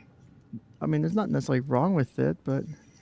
oh, no, she's also dumb as a brick and a fucking bitch, and I hate her. Okay, so let's try this. I think I got it figured out. I think I figured it out. Thank you, YouTube guy, with your chant. That works, too? Okay. I use a portable apps version from a torrent I downloaded, and so it's showing up the name of the House of Portable now. So that's better. There we go. I'll take it. So let me bring the window back up and totally re-highlight the shit that we undid. So 1 was highlighted green, and then 2 was highlighted green, right? 2 was highlighted green. 3 was highlighted motherfucker. Highlight this bitch. Oh, by the way, it's not on screen yet. Yeah, I know. I'm working on it. So pin the tool. Okay. So believes he or she should be this, and then this. Don't you fucking goddamn it. I'm just trying to do it one more time to make sure I don't fuck it up again. But yeah, I'm about to pull that down because as much as I don't want to care, I don't want to have to give someone the opportunity because that would make it technically easier to narrow down. Yeah, and also because, well, people are fucking assholes. I don't think anyone cares enough to record my streams outside of me at this point. So, I don't know. I mean, you hang out on the farms. Well, I know. Well, yeah. But honestly, the people on the farms don't seem to have a problem with me. So I think I have a good working relationship. So I think that works in my favor. Yeah, but they might do it just out of pure boredom. Yeah, but I think the guys there, though, I'll give them the credit of I think they know what it would do to me. And I don't think they would, like, do it to, like, I think they would, like, withhold or they wouldn't confirm it kind of thing. Just to, Maybe. You know, I would give them the benefit of the doubt. I trust most of the people on there. As weird as that sounds, I would feel okay with that in most cases because, like, I've never had a negative interaction with the people on there. Like, they've always been, you know, the only people I've had negative interactions with are the people, like, going hardcore against me, but those aren't the people normally doxing. So the true doxers on there, they're the ones I would be worried about. Okay, so I changed it to where the comments now shows up differently. Okay. So our next one is number 4 requires excessive admiration. I don't think that fits. If we go down the number, so criterion 4, individuals with this disorder generally require excessive admiration. Their self-esteem is almost invariably very fragile. They may be preoccupied with how well they are doing, and how favorably they are regarded by others. This often takes the form of a need for constant attention and admiration. They may expect their arrival to be greeted with great fanfare and are astonished if others do not covet their possessions. They may constantly fish for compliments, often with great charm. So, thoughts or no? Probably not. Yeah, not enough.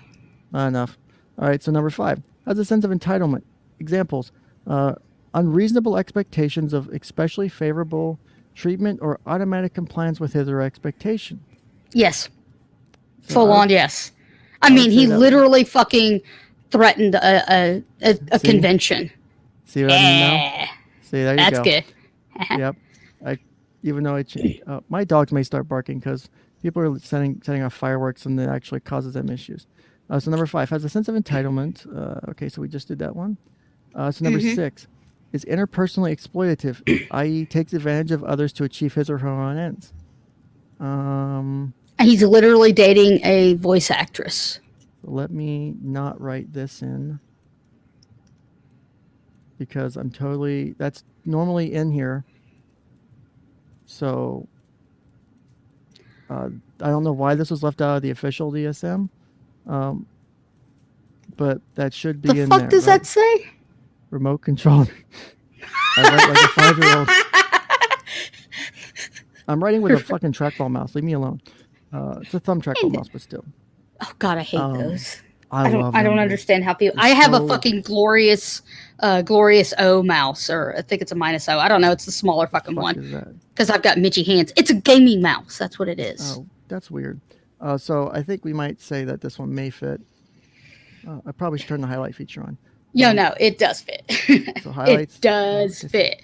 Because like the Yost twins, he fucking had them. He had them living with him for his own personal gain. He's constantly using his job for his personal gain. I mean, fuck, man. He's using his homeowner's insurance to pay fucking legal fees. Allegedly. Now. No, he admitted that. So here we go. Number 7 lacks empathy, is unwilling to recognize or identify with the feelings and needs of others. I will give Ron the ability that I think he can show empathy. I don't think he can. I think he can fake it to a point, but okay. That comes back to if I go down to the antisocial personality disorder, because that was the one I really diagnosed him with. Not like true diagnosis, but like I did my analysis of, right? Got to make sure I sidestep for Lemoyne, right? Take a deep breath. So this would probably fit in the way as it relates to, and you'll see when we get to the differential on other personality disorders, right? So number 8 is often envious of others or believes that others are envious of him or her. Yes or no? What do you think? A little bit, yeah, because he's extremely fucking envious of Vic, and you can tell it every damn time he talks about him. Envious of his good looks, envious of his way with women. But he always comes off at like boisterous, thinking that everybody's fucking jealous of him. Okay, so you would think that one would fit. And then number 9 shows arrogant, haughty behaviors or attitudes. To clarify, because that's vague, right? So that's criterion 9. So if we scroll down here, so this sentence starts with arrogant, haughty behaviors characterize these individuals. They often display snobbish, disdainful, or patronizing attitudes. Criterion 9. For example, an individual with this disorder may complain about a clumsy waiter's rudeness or stupidity, or conclude a medical evaluation with a condescending evaluation of the physician. So I point to his Yelp reviews. Okay, so that would probably give you that. Now, remember, when we talk about doing these kind of things, we're talking about a clinical level of symptoms, not just like, oh, they may have a little bit of them. Like this is to be serious, significant, like pattern of a pervasive pattern. So think about that word, pervasive, you know, and then beginning by early adulthood and present in various contexts. So it's funny that it says this pervasive pattern and lack of empathy, but yet lack of empathy is a separate requirement. Like I think it would be rolled in. So we have, if we count now, 1, 2, 3, 4, 5, 6, 7. We have met 8 of the requirements. And if I took off 1 or 2, you know, we'd still meet the diagnostic minimum for 5. So, and then here's other helpful sections. So if we go down here, associated features supporting diagnosis. Vulnerability and self-esteem makes individuals with narcissistic personality disorder very sensitive to injury from criticism or defeat. Although they may not show it outwardly, criticism may haunt these individuals and may leave them feeling humiliated, degraded, hollow, and empty. They may react with disdain, rage, or defiant counterattack. Yes. Such experiences often lead to social withdrawal or an appearance of humility that they may mask and protect their grandiosity. Interpersonal relations are typically impaired because of problems derived from entitlement, the need for admiration, and the relative disregard for the sensitivities of others. Though overweening ambition and confidence may lead to high achievement, performance may be disrupted because of intolerance of criticism or defeat. Sometimes vocational functioning can be very low, reflecting an unwillingness to take risk in competitive or other situations in which defeat is possible. Sustained feelings of shame or humiliation and the attendant self-criticism may be associated with social withdrawal, depressed mood, and persistent depressive disorder, dysthymia, or major depressive disorder. In contrast, sustained periods of grandiosity may be associated with a hypomanic mood. Narcissistic personality disorder is associated with anorexia nervosa and substance use disorders, especially related to cocaine. Histrionic, borderline, and antisocial and paranoid personality disorders may be associated with narcissistic personality disorder. And so this is the one that I did on the forms because there's no technical diagnosis of sociopath or psychopath. They fall under that category. And one of the things I have to clarify, when you see antisocial, that doesn't mean not talk to people. It means like antisocial, like against society's expectations and standards is what that usually refers to when you see antisocial personality disorder. Because people are like, oh, well, I know people who are like that talk to people. Doesn't mean that. So then you have your... So essentially kind of sort of like domestic abusers.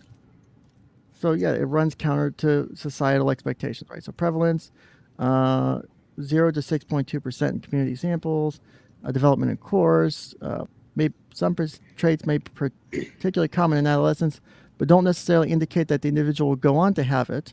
Individuals with it may have special difficulties adjusting to the onset of physical and occupational limitations that are inherent to the aging process, gender-related diagnostic issues, 75 to 50-75% are male. That's kind of expected. And then the holy grail fucking section of this book is the differential diagnosis section. Because this is where, if we go back to the autism stream of Tumblr self-diagnosis, that was literally 5 hours. That was a great stream. I was so furious the whole time. Well, I mean, it's did you fucking watch that one? Tumblr. Yeah, Tumblrinas fucking use that shit like it's a fucking fashion accessory. I'm like, it is. Go fuck yourselves. You don't actually have anything. They're all that fucking talk about headmate this, headmate that. No. Listen, no. You leave my headmates out of this, okay? I'm not. I will beat your fucking headmates into submission until they no longer fucking exist. That you can't threaten violence on this channel. So the differential. So for people unfamiliar in with Minecraft, the differential diagnosis. If you've ever watched House, that's what that is.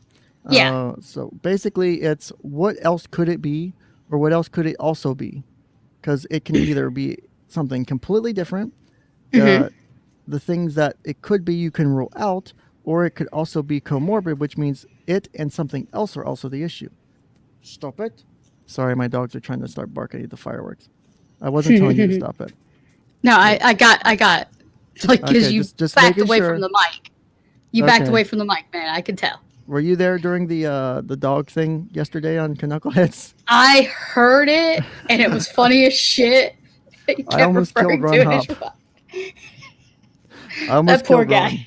I know, that was great. It just came out of nowhere. I was like, I thought that would be funny. Yo, did he have a leg removed or something? Because like fucking that's my understanding. That weirdo dude was fucking shitting on him hardcore about not being able to stand or something. Which weirdo dude? The fucking Joey guy. When was Joey on? After I left? No, he was in chat. In the stream chat. Oh, that guy. Yeah, while you were there. Yeah, the fucking guy that claims he's autistic. Yeah, he made a fucking comment about Hop not having a leg, and I'm like, dude, fuck off. So if we go onto the differential section, like I said, the goal is that the differential is to rule out other things and rule in, if possible, your shit of what you're trying to diagnose. So I like to focus on. I want to try and rule in what I have and rule out everything else. So I want to make sure if I'm diagnosing something, I can get rid of most or all other explanations if possible. So for the differential, one of the things it could be is other personality disorders and personality traits. So other personality disorders may be confused with narcissistic personality disorder because they have certain features in common. It is therefore important to distinguish among these disorders based on differences in their characteristic features. However, if an individual has personality features that meet criteria for one or more personality disorders, in addition to narcissistic personality disorder, all can be diagnosed. So you can do that if they meet the features kind of enough for the diagnostic criteria for both. So could you say that Ron might necessarily be a narcissistic psychopath? Sociopath. Psychopaths and sociopaths are different. Yeah. Whatever. Sociopath. There's a difference. Well, that was the thing. Well, do you remember one of my biggest questions that I took the most away from was when I asked Ron, what was the biggest thing that bothered you from my initial analysis? Do you remember his response? No, I think I missed that part. I think it was near the end of the last one. It was when I basically said that he was a sociopath. He said that was the thing that bothered him the most. And he kind of went into detail about it, which I don't remember, but that really stuck out to me because you could tell when he said it, it kind of hit home. And it triggered him a bit because it might be true. A little bit, maybe. And if that's and again, my goal with that wasn't to shame or humiliate him. I was trying to point out, hey, I think you have this issue potentially. I'm not your doctor, but this is what I'm seeing the symptoms of. I might see, if I were to start highlighting shit in here, oh, I see these issues wrong with you. Go see a doctor for it. Because that's not necessarily a bad thing about having it. The bad thing is if you just leave it untreated and don't fucking deal with it. That is what I have the biggest issue with most of these things is I just want people to get help. I've been in a place where, not getting help has put me in a dangerous place. Yeah. I tried to take my own life twice. That's not something I always like to talk about. I recognize the impact of what that could have done. Like that video I showed on my very first stream from the Blacklist. It's like a suicide bomber. It impacts the people closest to you the most. And, it just leaves a devastating wreckage behind. And, I don't want to see anyone, no matter what their issue is. That's why, I don't know if you've watched Drexel stuff much, and the shit with me and Dollhouse Phil. Myself and Dollhouse Phil have a very big, we're very supportive of the idea of using child sex dolls to help treat and prevent sex offenses against adults and children, specifically children though, right? Because if you have a safe outlet that someone can use for that, then that's a better target for that energy. If you have someone who's never offended, then you can give them access to that. That would be very helpful. That's why I support that idea, and I think it needs better research. Yeah, it does need better research because I always see that as eventually they're going to get bored with the doll and want the real thing. Not necessarily. Well, think about this. Think about all the people who have dolls now. Do they get bored with their dolls? They grow close. They build relationships with their dolls. The goal is to target that if possible, because the people you would want ideally in treatment for that, right? So we'll segue off the cliff a little bit on this, right? So you want people who potentially have not offended, or if they have offended, they don't want to offend in the future, or they are trying to not do it because even though reoccurrence is low, you still have the potential for it to happen, and you still want to put in place support measures that help them the most. This would be a very effective support measure in my thoughts and my understandings, right? Because you're giving them access to an outlet where they can do it in a way that's comfortable. They have other support mechanisms. Stop yelling at my wife, okay? I'm not okay with that. No, it's my cat. She's literally chewing. No, she's chewing on my freaking foot swing. Quit doing that. So with that, right? So I think there's so much benefit that can be gotten out of it. The risk, the things that people are scared of the most are going to be so far outliers that you're going to do more good in the long run. You're going to prevent so many offenses. You're going to prevent so many people from not having it. Because one of the problems we have right now is, for example, if someone has an attraction to children, they really, it's a hit or miss game if they can come out to a therapist about it. Yeah. Like if someone were to come to my therapist's office and tell me I have an attraction to children, that doesn't mean I have to report them. Okay. what comes, if it's a danger to the children or to others or to the self, then okay, then that's where I might have to do something about it. I might have to call DCF. But if someone comes in and says, I have an attraction to children and I don't want to deal with this, I don't want to have these feelings, I haven't done anything and I don't want to do anything, I don't have to report it. But there are therapists who do. That's the thing. So it's a hit or miss game as to whether or not you can safely go into a therapist's office and say, I have this attraction, help me. That's not okay. I fucking have a problem with that because it's not the same. It's a little bit of a different way than we treat other people. And I don't like that. They should not get a different level of treatment just because of what we're dealing with, just because it's a very taboo topic, obviously. Yeah. And so if they had safer access to treatment and if they had safe outlets that they could reliably get access to, other countries, things like hentai and like lolicon and shotacon are banned. In America, it's not. I imagine that's probably a very effective release for a lot of people. Not my gig, right? But it's an outlet if you have a healthy outlet for things. And that's probably like if you go back to the destiny argument about ethical CP or whatever, right? That would make sense in some contexts, is having that. But that will require such of a back end of getting people's consent from prior victims and stuff. Like it would just be so much more work than, having this system in place where people can get access to dolls and they can get access to therapy that goes along with it. That's a mandate to come with the doll, right? You get the doll, but you get it for free and it comes with therapy. You pay for your therapy or whatever, your therapy through insurance.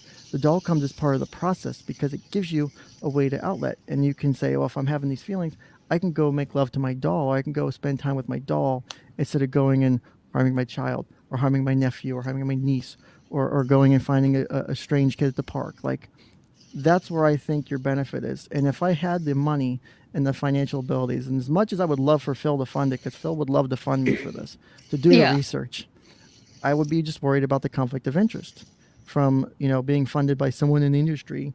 And if I'm going to do the research, I don't want it to get thrown away because someone looks at it that way. And I have no problem doing the research. I think it would be fucking great research to do. I've been wanting to do something like this. I have research ideas for this. I have research ideas for a psychometric assessment to identify offenders before they offend. I think there's a way to do it.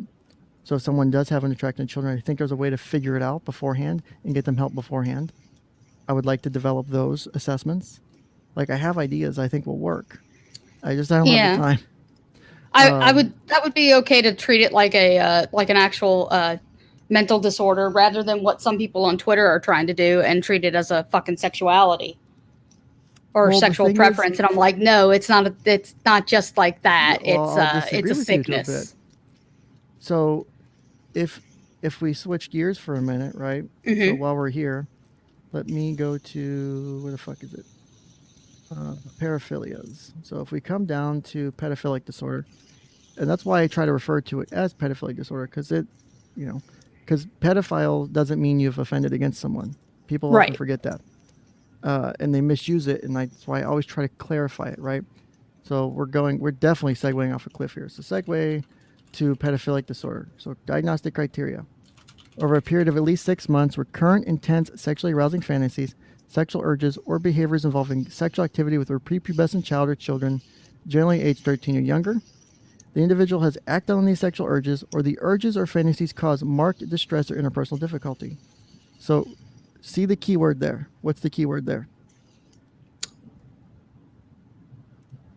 Oh, damn it. Or. Acted? Or. Ah, okay. So you do not have to have acted on it. Okay. Right? So you could have these urges, and it's causing you distress because you may want to act on it, but you're also conflicted because you don't want to act on it. So you can still meet the criteria for pedophilic disorder if you're still having the urges, and it's causing, like, you have distress from it, and so you're, say, personally trying to minimize your interactions with family members who are underage to try and limit your access as a preventative measure on your end. It's causing distress because it's impacting its interpersonal difficulty. It's impacting your social relationships, right? So, and then C, the criterion, the individual is at least 16 years of age and at least 5 years older than the child or children in criterion A. So that's actually an important one because you can have like underage relationships, like 17-year-old with like a 13-year-old. It's technically legal. It doesn't mean they're a pedophile. Yeah, that's more or less like that's a high school atmosphere type deal. Yeah. So like, do not include an individual in late adolescence involved in an ongoing sexual relationship with a 12 or 13-year-old girl, right? And then I know it says up here, with a prepubescent child ages 13 years or younger. So, I've done. I think I did. I don't know if I've done a video going over or a stream going over the like Tanner scale of like development of like sex, because I've done it with a couple of clients recently. And then you have the specifiers, which is exclusive type, which is attracted only to the children, and then non-exclusive type, which means you're attracted to children and adults. And then you can specify if attracted to males, females, or both. And then you can also specify if it's limited to incest. So if only they're doing it within the family, and it's not, strange kids or strange people outside of the home, right? Well, aren't most cases of sexual molestation a case of incest? My statistic that I frequently bring up, right? No. 35% of sexual offenses against children are done by other children. Oh, damn. 35%. Think about that. That's over 1 in 3. Fucking high. Want to know one of the things that helps that statistic sound a little bit better? Juvenile sex offenders have the lowest recidivism rate of any other crime juveniles will commit. So they're least likely to commit not only any other crime, but specifically that crime compared to anyone else who ends up in that population of like juveniles who've committed crimes. So petty theft, like none of that shit. That is the lowest recidivism rate for a person because they can get access to treatment.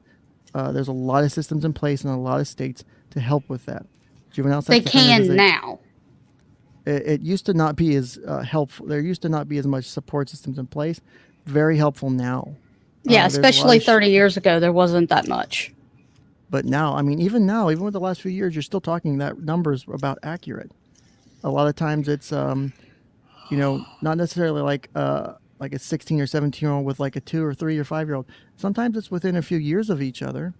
And you're still, it could be the younger sibling taking advantage of the older sibling or vice versa. It could be a cousin or something like that, or a kid at school. Like, there's just so much. Like, I could do streams on this shit. Like, I don't want to because it's depressing sometimes. But well, yeah. I want to find, my goal is and this is where I spar with people. My goal is to reduce the number of people who ever have to deal with that issue because it sucks to deal with. Even though I've dealt with it well, I have people in my family, I have friends, I have colleagues who've dealt with it, and they haven't been as lucky as I have to deal with it. And theirs may not have been traumatic either, like as traumatic, or they didn't find it as bad of a thing, but it doesn't mean it's not difficult to process. Like, you have to think about, well, this happened to me, let's get, and what all that means. I would rather it not happen to anyone. And so while people may look at it and go, why would you give that to them? Why would you help them? Just put them up against the wall. Like, well, some people have never done anything. Why would you kill them for that? Just because they have thoughts that they can't help. Because a lot of times those thoughts, which if you talk about, where'd it go? I thought there was a part in here that talked about how the thoughts can be like intrusive and like people don't always want them. That's why I could make the argument, and there are people who are experts in this field who lean in that direction as far as it could be potentially a sexual orientation. You don't have a choice. There are people who have the urges and they don't want them, and you can't just get rid of them, right? Like people have tried conversion therapy for years. Doesn't work. You can't get rid of what you're attracted to. Same for this. Not everyone who offends is doing it because they're being malicious. Yes, the act itself is obviously non-consensual, but they're not doing it necessarily because, they want to be attracted. There are people who do it as revenge against, say, I'll use the example of, say the single mom, the daughter gets a lot of the attention from the mom. Her new boyfriend's, mad that the daughter gets the attention. So he takes it on her by abusing her sexually, right? That doesn't mean he's when those attracted type to her. of situations, in those type of situations, it's a power play. Yes, a lot of it's a power play, but some of it's a power play, but a lot of it, more of it's a power play, like power and control, if I'm remembering correctly, than it is specifically attraction, right? My goal would be to focus on the attractions because those are the ones you're going to be dealing with people with lifelong issues, right? If they have this attraction that they can't necessarily control, then they have to learn how to deal with that. Just like if, to talk about someone who, say, struggles with an addiction because they have, genetically predisposed to addiction in general, right? They have to learn how to deal with that. You have to find a way to deal with that for the rest of your life. You have to stay clean for so long. How do you deal with that? You learn coping mechanisms. You learn ways to deal with it. You have people you call. You have ways to get help. We don't have the right systems in place before anything happens. And that's why I stand so strongly with that. It's because I believe you would reduce the number of people who ever get hurt by putting these systems in place as preventative measures. That would be totally nice to reduce the amount of people that wind up getting molested and whatnot. But the issue is kind of like you were saying at the beginning is, people, it's like, oh, well, why would we do this? Why would we help these people? Or, why would you give them access to something that might make them want to do it more? You're taking a very, like, not saying you, I'm just saying in general, like, that's taking a very, like, it's because we're talking about a topic that makes people uncomfortable and makes people upset because it's obviously a fucked off topic in a way, right? Right. Well, sometimes it's also you have to understand it's a fear that what if that's not enough? But if like you're adding like therapy on top of it, it would be sort of like, I take medication and congruent with my therapy because it helps enhance what I'm learning in therapy. So I mean, you could treat it like that too if you need. I think, one, it wouldn't be a bad idea to like people to be able to get them if they want them, right? Like if they want to be able to buy them freely, they should be able to buy them freely. My state has banned them, surprisingly, so it's technically illegal to own them in my state, and I think it's retarded. I think it's dumb. I think you should be able. It's the size of a doll. There's no victim in it. How is that a crime? That is the legitimate definition of a victimless crime. The research they use to back that shit up is fucking shit. I've looked at it. I've seen it. It's horribly weak, and there's so many holes. So here's an interesting section of this right here. Let's see. I just had it. Part of that might also be that if you bought something like that, it would be flagged, and you would literally be on a watch list. I'm probably on a bunch of watch lists. That to me kind of is kind of a like. I want to say Fourth Amendment, but I can't remember off the top of my head. But it's like it's an invasion of privacy, and for all intents and purposes, also due process. Well, it's like if I want to buy that and own that, why does it matter? If it's not hurting anyone, just like there's people who I think in like Canada and UK, like because there's a couple websites out there that are popular for like erotica, sex stories and stuff, right? There's a few websites out there that allow underage content, like characters that are underage, no pictures, just text, right? Literal, just stories. There are countries that criminalize a written story. Why?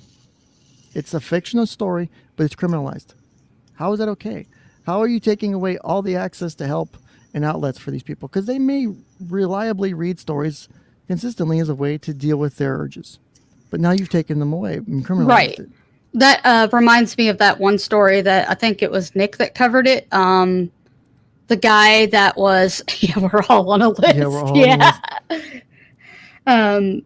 The guy that was convicted in, I think, Texas of running an erotica website like that, where it was just all stories and whatnot. But I think the main reason that he was convicted was because not only was he an offender, but most of the people on that site were previous and current offenders. So there could have been situations where those stories submitted by users weren't exactly fantasies. Like it might have been stories about something they actually did. So, and even if that's the case, that doesn't make it illegal, though. I think there was I can't remember exactly what else happened with that, but like supposedly it passed the 3-prong obscenity test or some shit, and then that's why that test is stupid. Yeah, it is. So let me go back to this real quick. I was trying to update the description of the fucking video because it's like I totally went off. I have to add the other things we've talked about. So here in this section, so remember, we're still under diagnostic features for pedophilic disorder. So if individuals also complain of their sexual attractions or preferences for children or causing psychosocial difficulties, they may be diagnosed with pedophilic disorder. However, if they report an absence of feelings of guilt, shame, or anxiety about these impulses and are not functionally limited by their paraphilic impulses, so according to self-report, objective assessment, or both, and their self-reported or legally recorded history indicate that they have never acted on their impulses, then these individuals have a pedophilic sexual orientation but not pedophilic disorder, right? Because they just have the attraction. So they haven't acted on it. So you would then... I would honestly still see that person as having a mental disorder, though. Because it's against societal norms. But then do you see a gay person as having a mental disorder? Or a transgender person is having mental disorder? Like, well, it's if it's an attraction is it's outside of what's acceptable. Because at this point in time, there's very few places that aren't accepting of homosexuality. Most of them being Muslim countries, but that's beside the point. Here's a question then: should we be accepting of this as it relates to getting treatment, pre or post offense? Because that's a very controversial question. They should be getting treatment. Should we be accepting as a society of that instead of treating it the way we treat it now? We probably should start moving a bit more towards that, because you want to have a justice system that's rehabilitative. Agreed. Rather than just punishing.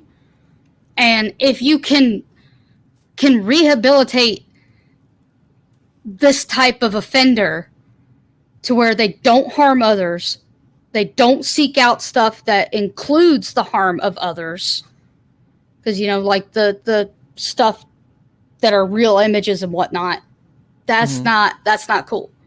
That's not cool, because that still had a child getting hurt. Yeah, and that's not okay. I don't think any of us here would want right. that. So, I mean, moving towards getting them to where they can deal with this I guess attraction, and in a way that does not harm others, that would be something that would be nice. So I read an article, a research article, a scholarly article not too long ago, written by 𝗏𝗂𝗽𝗏. He's written multiple books on like pedophilia and sexual offending against children. He's got at least 2 or 3 editions of just that book. He's written multiple articles on the subject. But reading a recent article from him, it was within the last 5 years or whatever, he was talking about, the issue, the possibility of it being orientation, and, a lot of the issues that come with it are more about how society handles it, and not so much, that we don't have access to ways to deal with it. It's the ways that society chooses to respond to it. And right. I think that's, like, for example, I've been thinking truly a lot about how I would design a research study based off of this. And I'm thinking, like, how am I going to get it past an IRB approval? I don't know if you're familiar with that term. So IRB is an institutional review board. So any research subject that involves a human subject, whether even if it's a survey, it gets what's called like an exempted review. But like something that involves human participants has to go in front of a review board before you can do the research, because you have to deal with informed consent, harm to people. And so I'm thinking, like, how am I going to justify this to a board if I decide to do this at some point? A study of child actors and how they've been abused by adults in the industry? Well, no, because think about it. I would be wanting to take so people who have pedophilic urges or pedophilic sexual orientation or whatever, right, who have offended or who haven't offended, provide child sex dolls to them as treatment methods, and then see what happens and see whether or not it reduces urges, whether it reduces the desire to go and act out.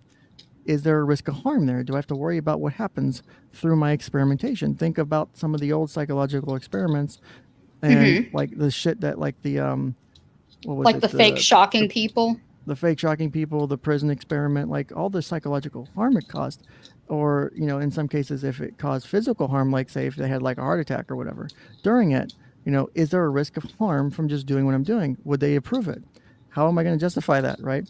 Because I need that approval to move forward with the thing. And I'm thinking about spending some time every week to start like typing up how I want to put this together, because I really want to do it. I'm tempted like a motherfucker to take Phil up on his offer, because he said he would do it, because he thinks that the research, getting research on dolls, showing how effective they can be for like because Phil is very supportive of like dolls being able to be used for clinical treatments, not just for this, but for like say intimacy issues or like other issues. So say someone has struggles with intimacy or connection after being abused, you could use a doll to help treat them in a therapeutic situation.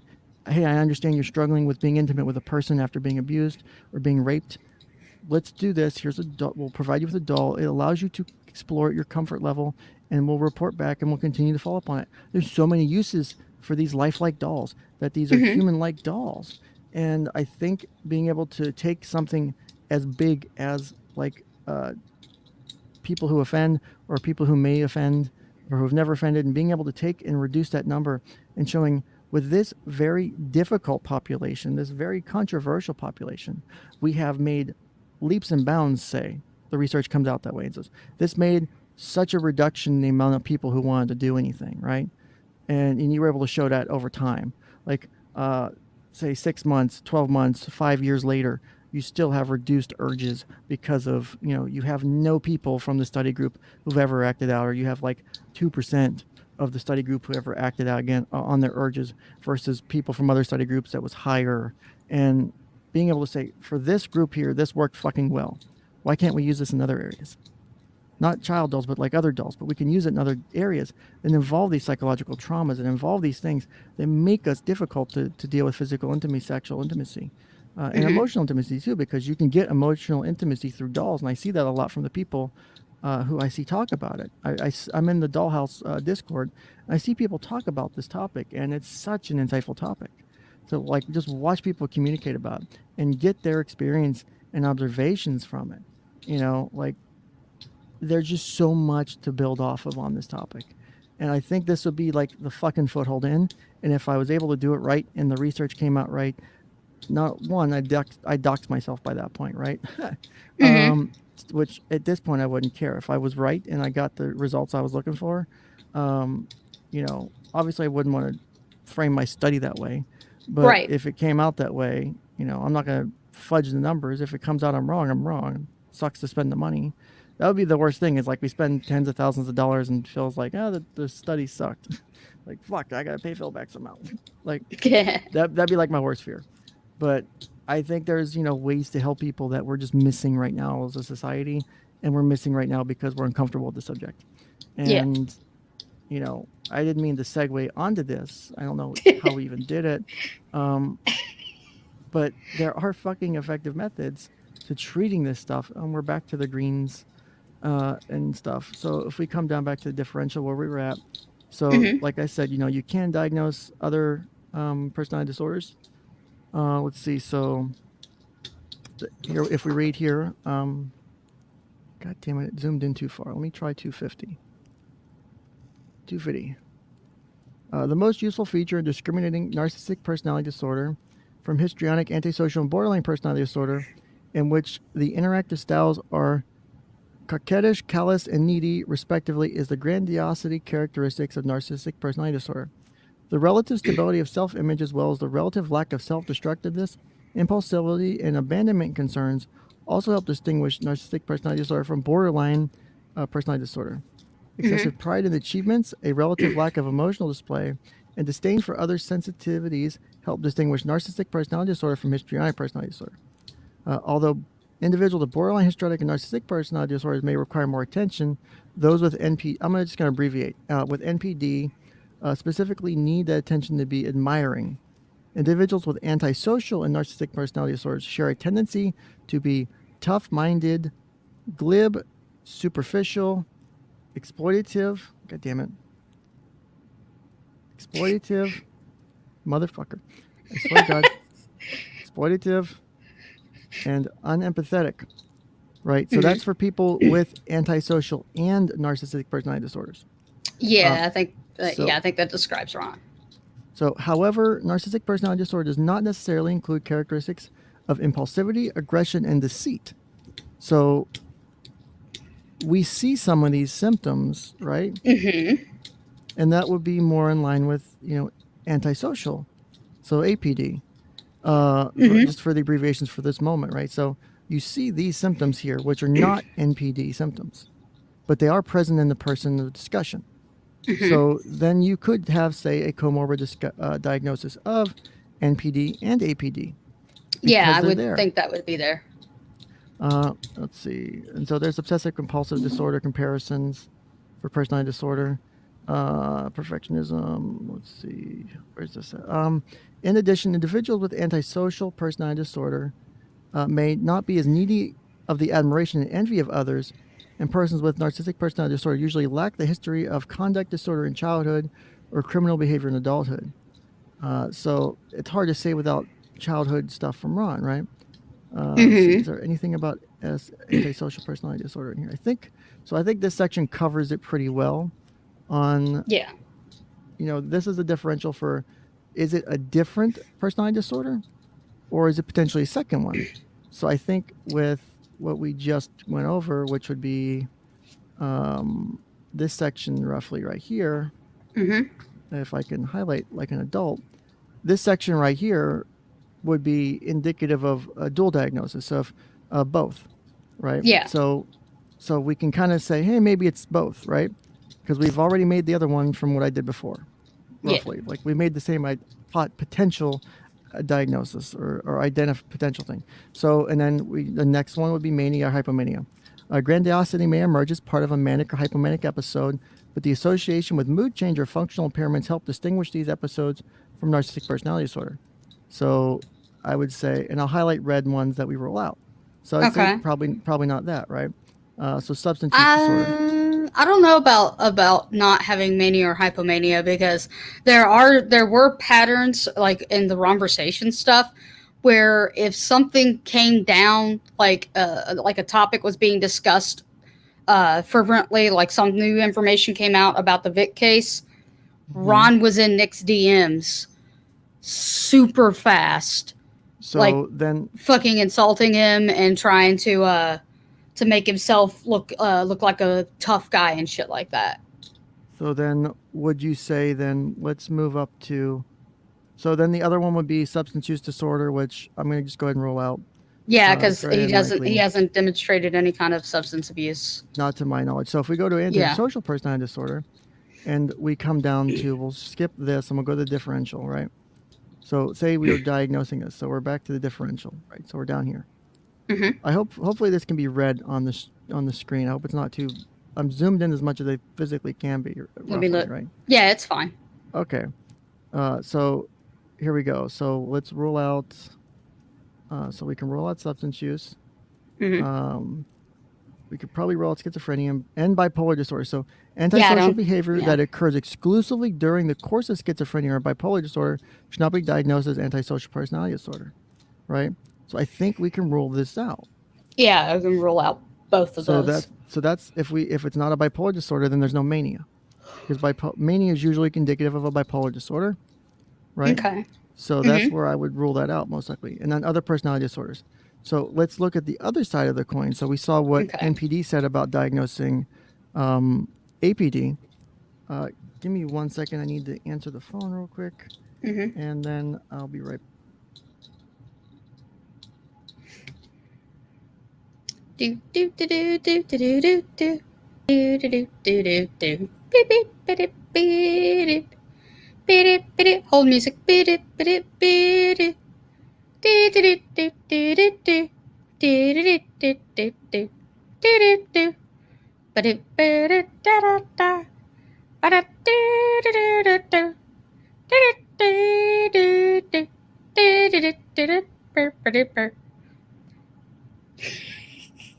So can I entrust you with a big task? What? So it's about to pour really bad. Would you mind holding the stream over for a couple minutes while I let my dogs out, because they're hanging out with me right now? Okay. Or I can play Baby Shark. Trap music. Baby Shark. Do do do do do do do. I typed in Baby Trap. God damn it. Good job. Good job. You're now on a watch list. There we go. 10 hours. No, you're on the watch list. I'm not on the watch list. I'm on different watch lists. I'm on enough watch lists. For different reasons. Right, so let me do this. So let me stop the screen share and then share Fuck, I think I have to do it. I'm probably gonna have to get going here in a few minutes because Phoenix is like seriously wanting me to watch this movie. Tell Phoenix to come and join my stream. My stream's much fun. He's making hamburgers and watching Rambo. Don't care. So let's do this. I'm gonna put on 10 hours of Baby Shark while I go let my dogs out. Obviously not gonna be 10 hours. Just a heads up before people freak out. Even though that'd be pretty damn funny. It'll be fucking funny. 10 hours later, you come back. Share audio, and then let me move this tab over here so I can turn it off easy. Let me make sure there's nothing that would. Okay, I'm logged into the right account because I have to share the tab, so I have to make sure it's the right one. Okay, so you guys listen to this. I will be right back after I let my dogs out. Alright. Oh, let me start from the beginning. Alright, I'll be right back.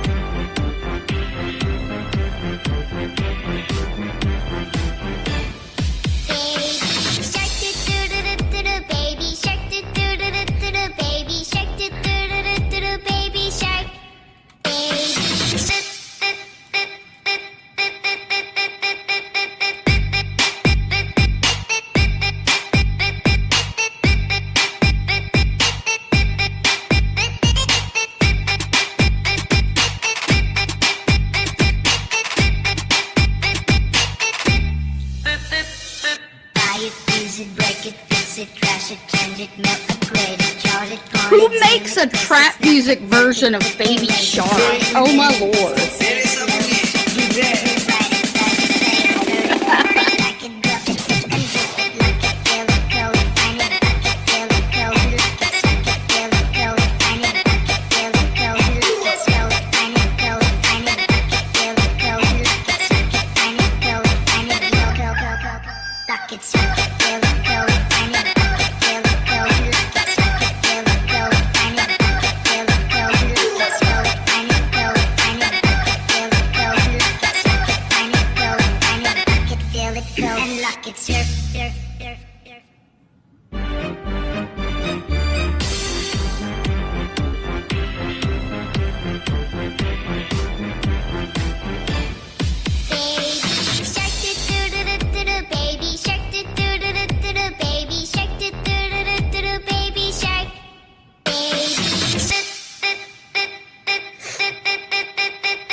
It's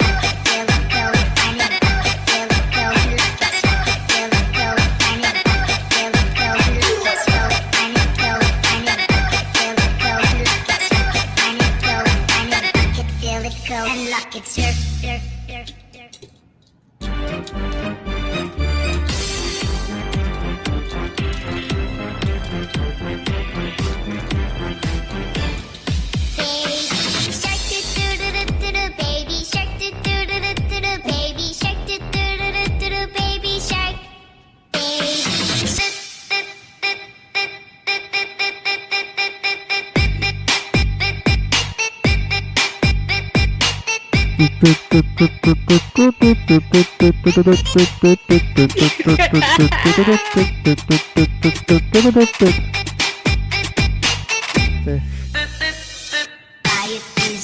All right, how the fuck do I turn this off?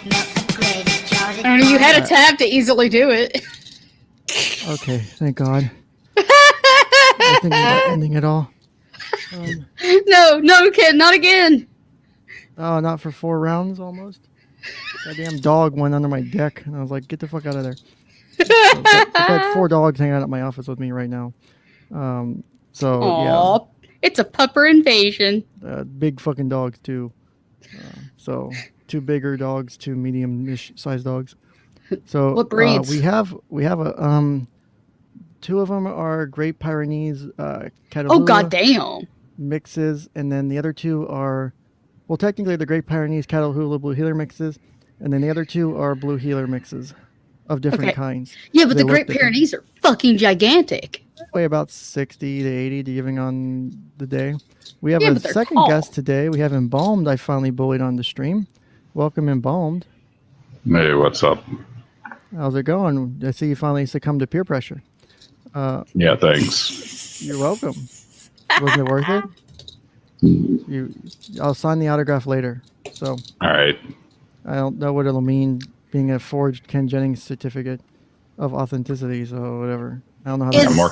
I'm more concerned about the release forms and the. Yeah, I know. Is the soda can supposed to look like a dick? I don't know what you're talking about. Why would a dick have a Band-Aid on it?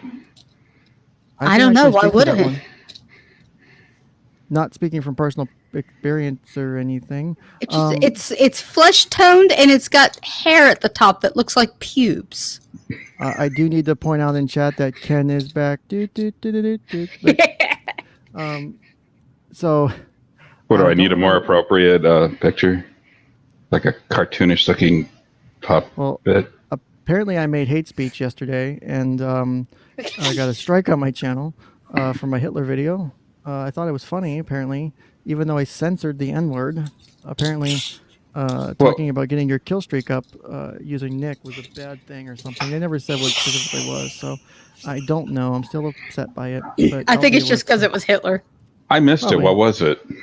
Oh, God. It was that scene from *Inglourious Bastards*. No, it was Downfall. It's the Downfall parody where the Steiner assault or whatever, he gets all pissed off and shit. That people have made like PlayStation Network goes down, Hitler reacts kind of shit, like those kind of videos. Yeah, but the Hitler reacts thing is from *Inglourious Bastards*, isn't it? No, it's from Downfall. So no, it's a different movie. Okay, so yeah, I've never even fucking seen that movie. I've only seen that fucking clip. I don't think anybody's seen that movie. Really? I'm just gonna play this real quick because of autism. Oh God! Why the hell you put that on screen? Because apparently it's clits falling off. Oh God! That's what I'm told. I haven't seen the pictures, but that's what I'm told. It's not even post-op. So there was never one of those to begin with. How do you know? Because one of the cases that bag of shit fucking brought before the Human Rights Council or whatever the fuck that is in Canada, it involved getting a Brazilian wax on its genitals. Thank you. And the person at the salon refused to do it because they still had balls. That's a very delicate process. And if you do it wrong, you can injure a person. And I understand why the service person wasn't willing to do it. It's like, they were absolutely in the right to not do it. I will even agree with that. As well, someone I mean, who, as my confession earlier on stream brought up, I have a good understanding of it, not only professionally but personally as well. you had your balls I don't know waxed? no, not that. But thank you for sharing that lovely detail of my personal. No, I haven't. No, you weren't here earlier for it, were you? I mentioned I earlier on might have missed stream it. I was mentioning earlier on stream. I was saving it for a stream with Drex, but I mentioned earlier on stream that I do struggle with gender dysphoria. So there's an issue I've had to deal with, and it was one of the things that led to one of my suicide attempts. And so I have a very significant understanding of it, both professionally and from personal side of having looked into doing it, into getting surgery and all that. And so it's a very complex thing to take care of. And so, Yes. fuck, what was the thing I was trying to do? But the waxing thing, because it's like the surface person could have actually injured Yaniv if they had gone through with it, and it's something that's like that's their license on the line on top of it. So there are things that the thing is trying to do that with someone who's not experienced, because the skin of like the testicles is very sensitive and requires a specific type of methodology. I remember this case. I remember reading it. yeah, I remember the logic behind it. Like, it requires a special type of a special type of product, like wax, a special, and you can't just have anyone do it. And as much as because it'd be it's nice completely to. different from doing it to a bikini line, because that skin's not as like stretchy and whatnot. Yeah, like my bikini waxes never have the same problem as when I get my balls off. So it is definitely a different thing, right? Don't ever wax your balls. Mr. Connery, why don't you pick? It looks like this is my lucky day. I'll take the rapists for 200. That's therapists. You said it. What's the difference, right? I know. I love that video. I was trying to play my 8-bit Jeopardy song, but I couldn't get it working. So I guess we'll go back to doing real stuff, like talking about clinical stuff. So now that Embalm's on the stream, and I don't have to keep checking chat, because I'm trying to fucking multitask, and I can't with one fucking monitor. Can I ask you a question before you start? No. Yes, go ahead. Do it anyway. Do it anyway. Kiss my ass. No. When you were mentioning mania, or is there a straight up mania or manic?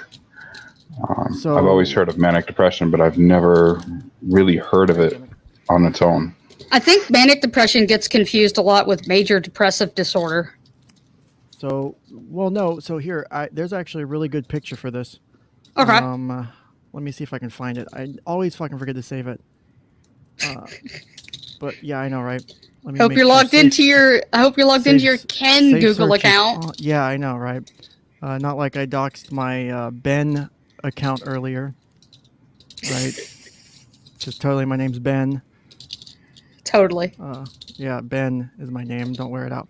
I thought it was Rupert. Yeah. It's actually Ben Gay. Yeah, I know. The creams never fucking get rid of it. I know, right? So it's ridiculous.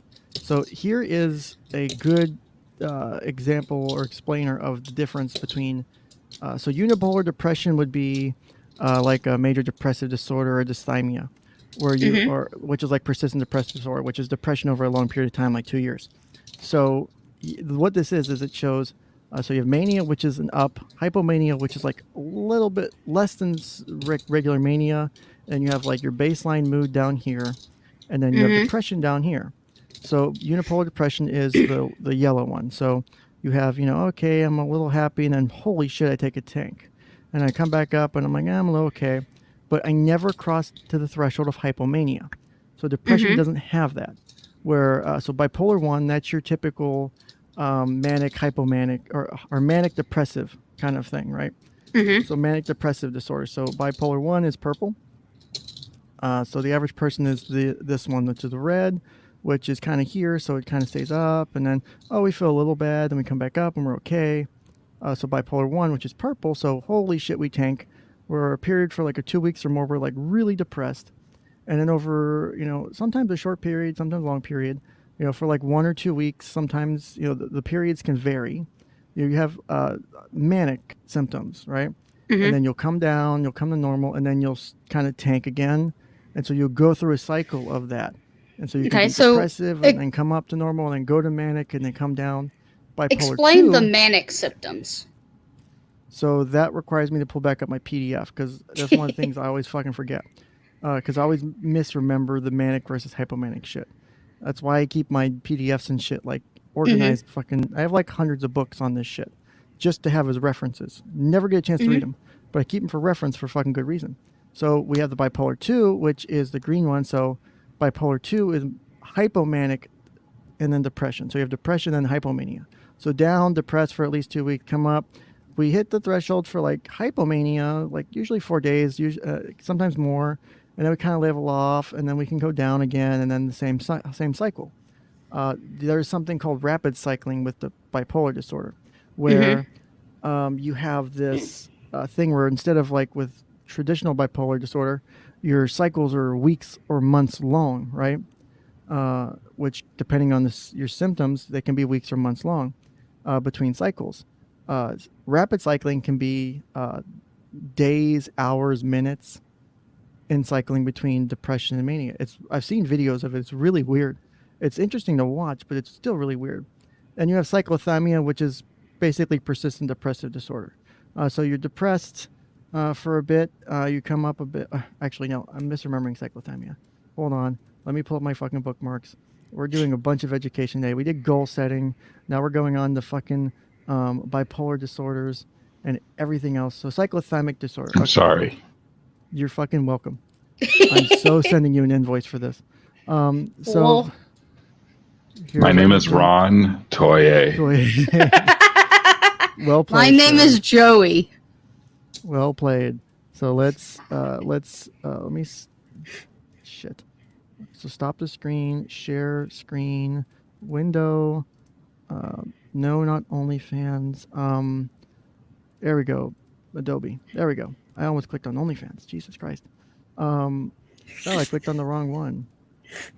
Maybe you shouldn't have that tab up. Yeah. The OnlyFans tab is on a different window. That's under my Jen Kennings, the female version. Right. So we have cyclothymic disorder, so that way I could properly explain it. So for at least 2 years, at least 1 year in children and adolescents, there's been numerous periods with hypomanic symptoms that do not meet the criteria for a hypomanic episode, and numerous periods with depressive symptoms that do not meet the criteria for a major depressive episode. So you have some of the symptoms, but they don't hit the threshold for those diagnoses, right? But they're persistent for 2 years. So it's like you have the shit, but you don't have enough for the big disorder. So this is a secondary like level of, you have shitty symptoms. Like it's not as bad as like the holy shit tank level depression. You're depressed, or you're like somewhat manic, or like sort of hypomanic, but not really. And you go through your own kind of cycles. So during the 2 year period, the manic and depressive periods will have been present for at least half the time, and the individual has not been without the symptoms for more than 2 months at a time. Criteria for major depressive, manic, or hypomanic episodes have never been met. So this here is important, right? Have never been met. So you've never crossed those thresholds to be diagnosed with these three things, right? So the symptoms for criterion A are not better explained by schizoaffective, schizophrenia, okay, all the other shit, right? So it's not better explained by these. And then the symptoms aren't attributable to drugs. That's a pretty common thing to see. And then the symptoms caused clinically, impairment, and social. That's another thing you'll see all the fucking time and all this shit. So, right? So that's cyclothymic, which is basically like you have shit, but you don't meet enough of the shit for the other stuff. So if we come up to bipolar 1, so we're up here at bipolar 1 disorder. Let me zoom into my comfortable 225. I like that number. It sounds good. It feels good on my lips. So diagnostic criteria. Yeah, we don't see it. What? Oh, God damn it. You forgot to share it. God fucking damn it. Okay. I hate you guys. So do you want to see the cyclothymic shit? Because I told you. See it. No, you did not. I'm always right. I'm the therapist. You were the not patient. I'm gonna call my people and locals not patients or not clients. Instead of supporters, I'm gonna call you not patients or not supporters. So I can get away from the legalese of people being, well, you call your people on Patreon or locals patients. So therefore, no, go away. So Just call them then dickheads. Oh wait, too. that's name's taken. Sorry, Shit. assholes. Quit fucking it off. Also, Adams, get on the fucking stream. Why aren't you on stream too?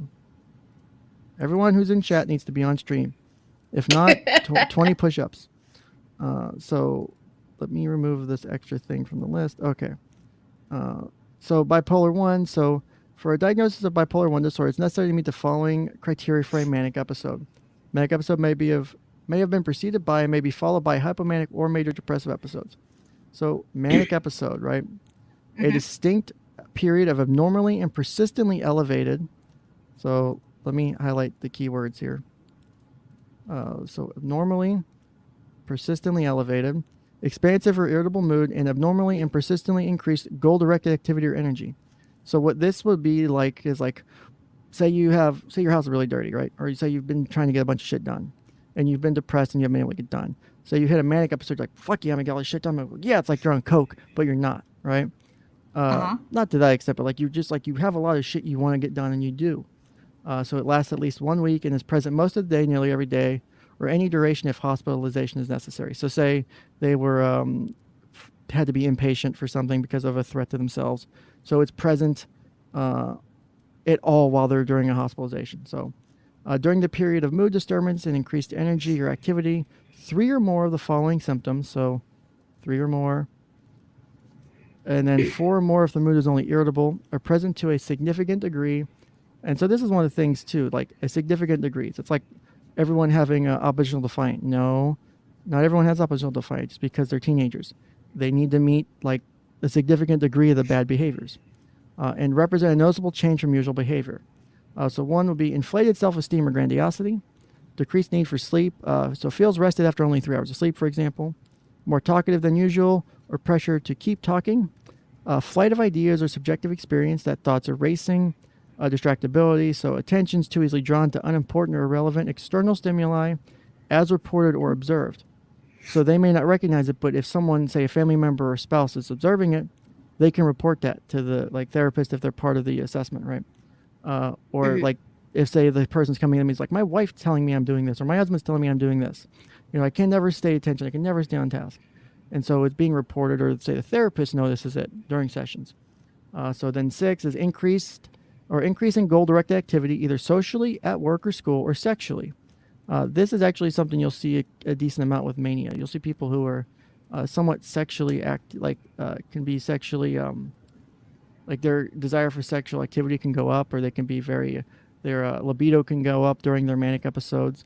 So say if you like normally have sex say a couple times a week kind of person, and then if you have a partner who's having a manic episode, they want to have sex every day, like multiple times a day for like a few weeks, and then they're just back to normal, or then they never have sex for like months. So like you'll see patterns emerge with people who have like bipolar. Or psychomotor agitation, so purposeless, non-goal directed activity. So they're just doing shit. Like there's no goal. So there's a difference between like goal directed activity, like when I get this house clean or when I need to do this, but they just may be moving about, or just they're kind of bouncing around a little bit shit. So excessive involvement in activities that have a high potential for painful consequences, e.g. engaging in unrestrained buying sprees, sexual indiscretions, or foolish business investments. Or subscribing to OnlyFans, which they forgot to add. Which but it's okay to subscribe to Ken's OnlyFans. You get a pass. The mood disturbance is significant or is sufficiently severe to cause marked impairment in social or occupational functioning, or to necessitate hospitalization to prevent self-harm to self or others, and there are psychotic features. So there is a thing where you can have psychotic features present with bipolar disorder. Those can get mentioned later, I think, if I remember correctly. Yeah, you can have psychotic features with major depressive disorder too. Yes. I know because my therapist would always type in her notes. Without psychotic features? Without psychotic features. Yeah, so that's where you'll see like the specifiers. Like whenever we do it, like if we do like a diagnosis, like I will be like specified with X or specified without X or whatever. Because sometimes it's important to mark that as not too. So like it might be important for you if like say you've in the past had psychotic features present, for now in your notes to show you don't. because then someone could read it and be like, well, they mentioned it before, but they haven't mentioned any changes. So they'll assume, but no, you haven't had psychotic features for 6 months. And so that's why might be important to mention the absence of, depending on software, how their notes are done too. So, and then it's not attributable to the physiological effects of a substance. So we're not doing coke or anything, unfortunately. So hypomanic episode, this is where we're going to determine the difference between hypomanic and a manic episode, right? So actually, let me get all autistic with colors again. So hypomanic episode, a distinct period of abnormally and persistently elevated, expansive or irritable mood, and abnormally and persistently increased activity or energy lasting at least 4 consecutive days. So notice the time difference, right? At least 4 consecutive days here. And then up here, it was what? At least 1 week. So, so it's a bit shorter time period. And then during the period of the mood disturbance or increased energy activity, 3 or more. So I think it's the same as before, 3 or more. And then 4 if the mood is only irritable, which I think that was the same as above. So 3 or more, 4 if the, so yeah, so the same number, just the difference. So you have inflated self-esteem or grandiosity, decreased need for sleep, more talkative than usual, flight of ideas, distractibility, increase in goal-directed activity, excessive involvement in activities that have a high potential for pain and consequences. And then here we go. C. The episode is associated with an unequivocal change in function that is uncharacteristic of the individual when not symptomatic, right? So if they're not explaining symptoms, this is uncharacteristic of them. They're kind of doing this out of nowhere, or this isn't what they would normally do. That's where you're kind of hitting C here. Then D, the disturbance in mood and change in functions are observable by others. So I can see you showing your symptoms, right? E, the episode is not severe enough to cause marked impairment in social occupational functioning or to necessitate hospitalization. If there are psychotic features, the episode is by definition manic. So that's important. So that's one of those things you have to pay attention to. So like if I'm writing up a report or if I'm doing a diagnosis, hey, it was a manic episode because there were psychotic features present, because it has to be. This says right here. So what exactly encompasses psychotic features? That is below.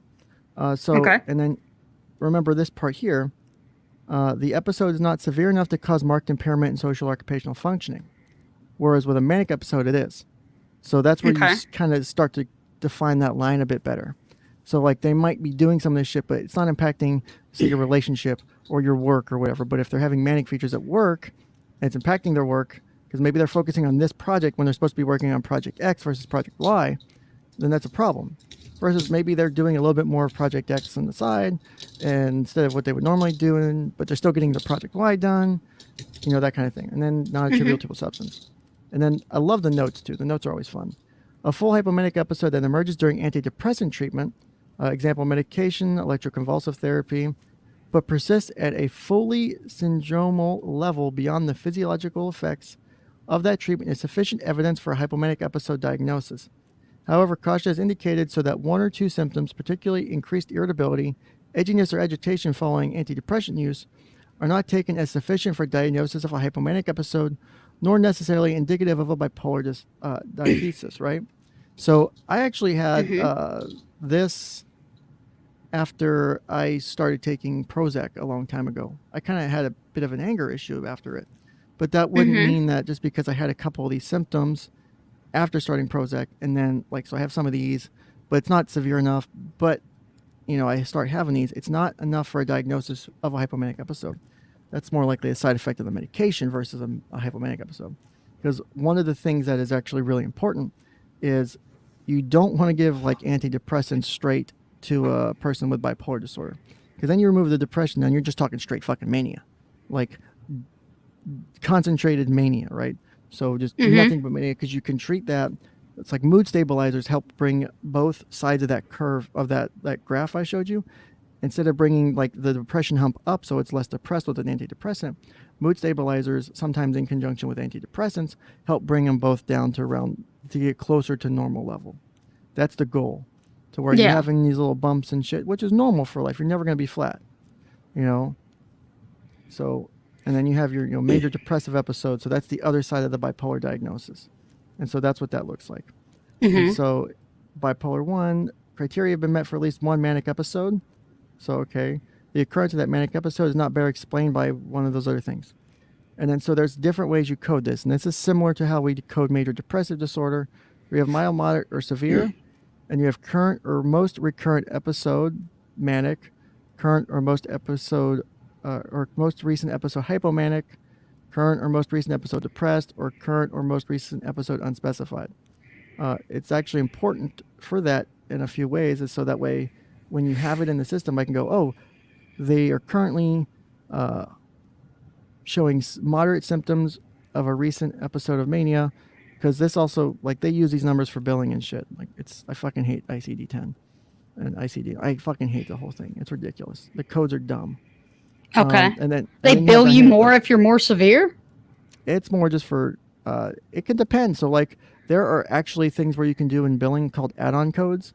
So, like, say I do like an hour session with you and I bill it as like, I think 90837's the CPT code for 1 hour of psychotherapy, basically.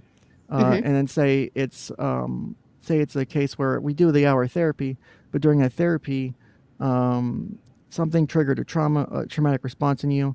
There's separate codes you can add on to that says 15 minutes of trauma intervention, or 15 minutes of this, or there's a bunch of fucking CPT codes. They're ridiculous. And then you have all these here, like this F31.2.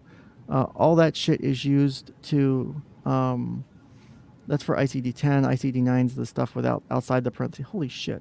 And so these kind of different, the dot number kind of can tell you whether or not, like dot nines will usually be unspecified things.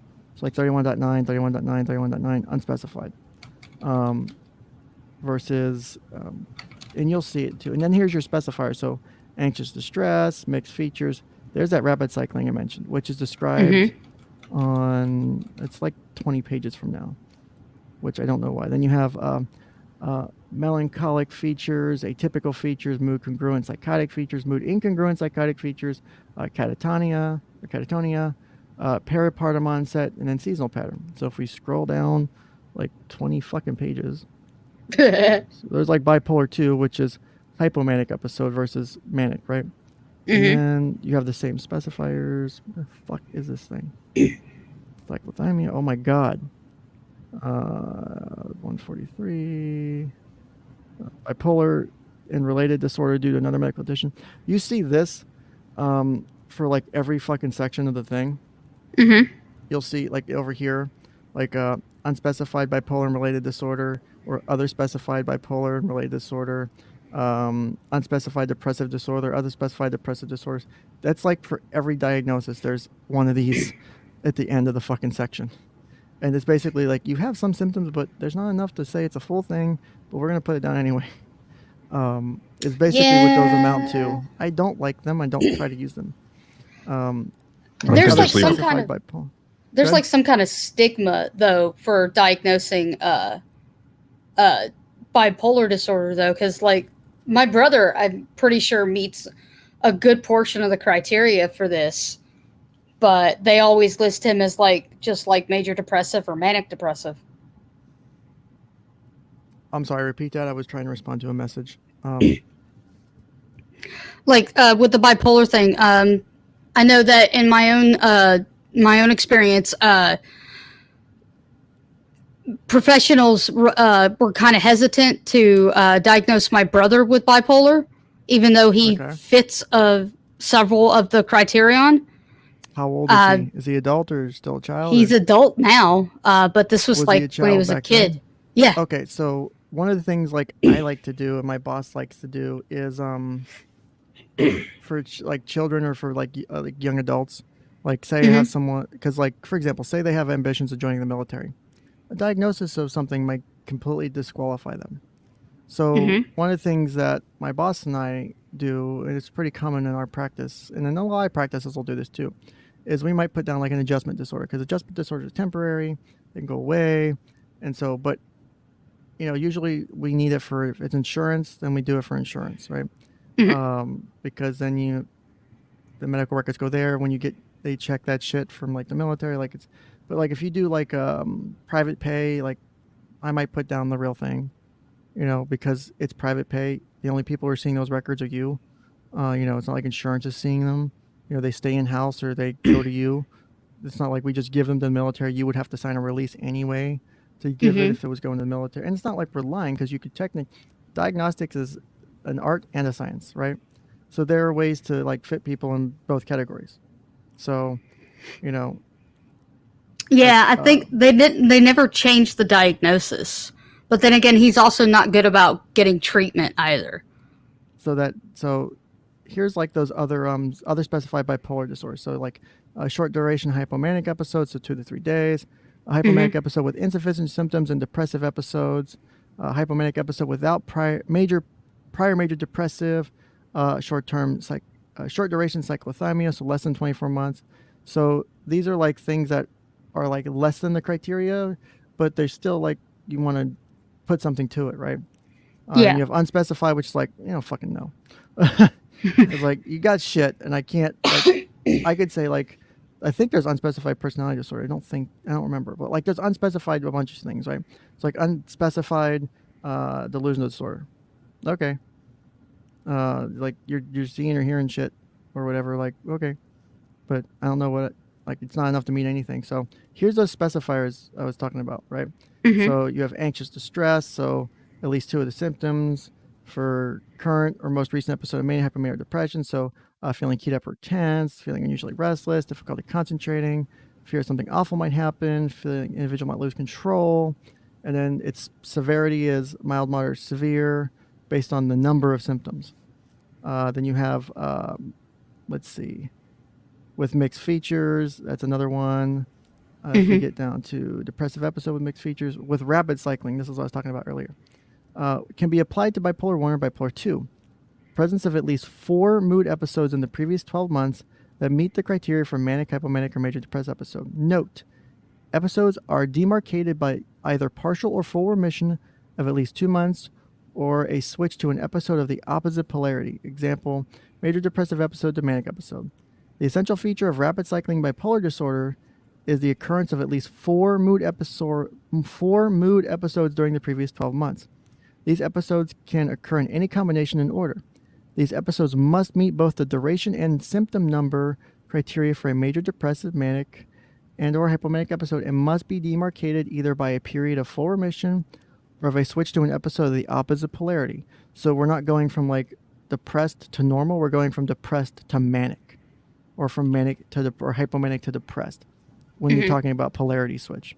So, you either go from manic to full remission, or from depressed to full remission, or from one side to the other. So manic and hypomanic episodes are counted as being on the same pole. Except for the fact that they occur more frequently, the episodes that occur in a rapid cycling pattern are no different from those that occur in a non-rapid cycling pattern. So this is kind of important, right? Mood episodes that count towards defining a rapid cycling pattern exclude those episodes directly caused by a substance, obviously, or another medical condition, obviously. So basically, you're seeing the same symptoms as other shit, as like a bipolar 1 or 2. It's just happening a lot faster usually. And you're talking about going back and forth, or like, I'm okay, I'm not okay, bad, or I'm not okay down, or I'm not okay up. Like, so you'll see I think that's why they can't with diagnose my brother, because he keeps abusing substances on top of it. That makes it so hard because you can't diagnose it. Like, you would have to diagnose it as like a substance use thing, or there's ways you could do it, but if I have a substance involved in the game, I can't. I can't say for certain whether or not it's the substance, right? So you have melancholic features, you have atypical features. Where else are we? Psychotic features. Here we go. Delusions or hallucinations are present at any time in the episode.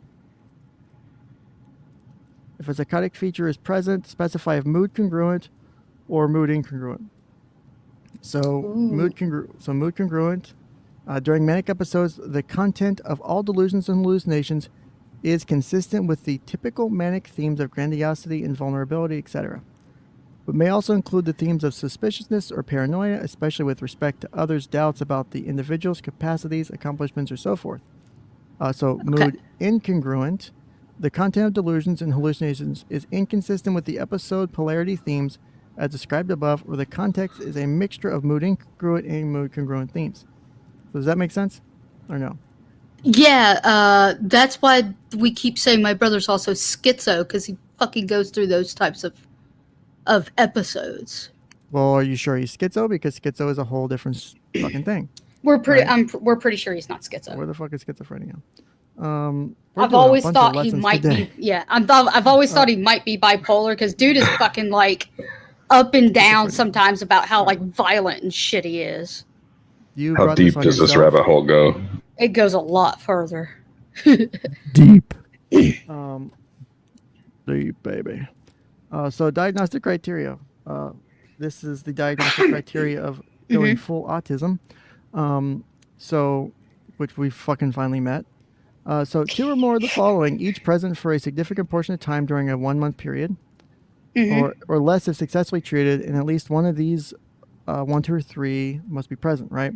So one of these has to be present for it to be schizophrenia. But I know he's had delusions, but definitely not hallucinations or disorganized speech. Well, remember, at least one of those.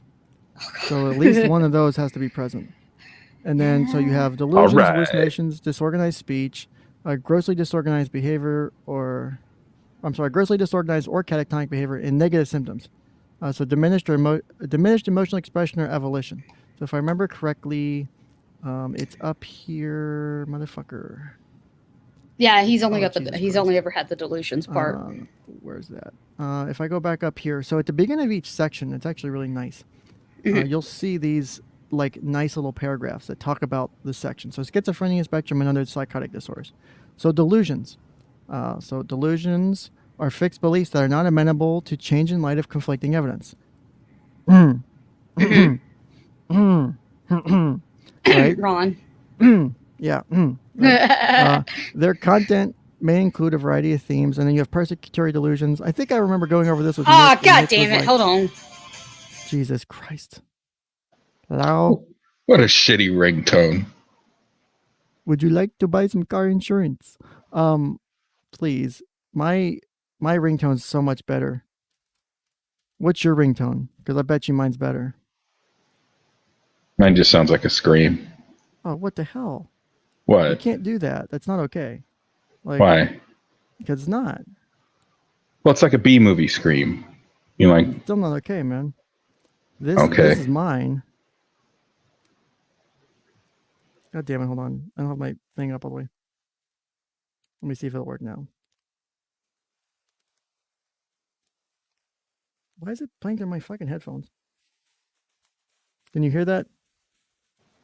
I don't hear shit. Oh, God damn it. Let me turn off the fucking Bluetooth. I was trying to listen to the audio while I was letting my dogs out. So here we go. Let's try this. There we go. Unless it's Greer. That'll be the greatest thing ever.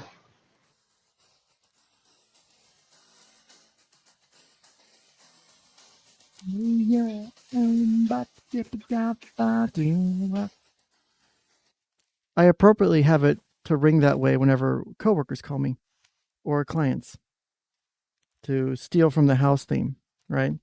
Because House had that set as his ringtone. Because apparently I can't do anything fucking original, right? Stealing a name, stealing a character, so nothing original. Simpsons did it. Simpsons did it. So, but what I was trying to get to is the negative symptoms section. So negative symptoms account for a substantial portion of the morbidity associated with schizophrenia, but are less prominent in other psychotic disorders. Right. So 2 negative symptoms are particularly prominent in schizophrenia: diminished emotional expression and avolition. God, I fucking hate this. I'm so pissed I can't use my pen tablet thing properly with the right program. So diminished emotional expression includes reductions in the expression of emotions in the face, eye contact, and intonation of speech. Movements of the hands and head and face that normally give an emotional emphasis to speech. Avolition is a decrease in motivated self-initiated purposeful activities.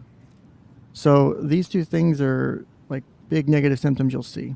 There's other shit like algoia, which is manifested by diminished speech output. You have anhedonia, decreased ability to experience pleasure from positive stimuli, or a degradation in the recollection of pleasure previously experienced. Asociality refers to the apparent lack of interest and social interactions. It may be associated with avolition, but can be manifestation with limited opportunities of social interactions. So negative symptoms are the things that people don't always think about when you think about schizophrenia. So you think of like grossly disorganized motor movement or behavior.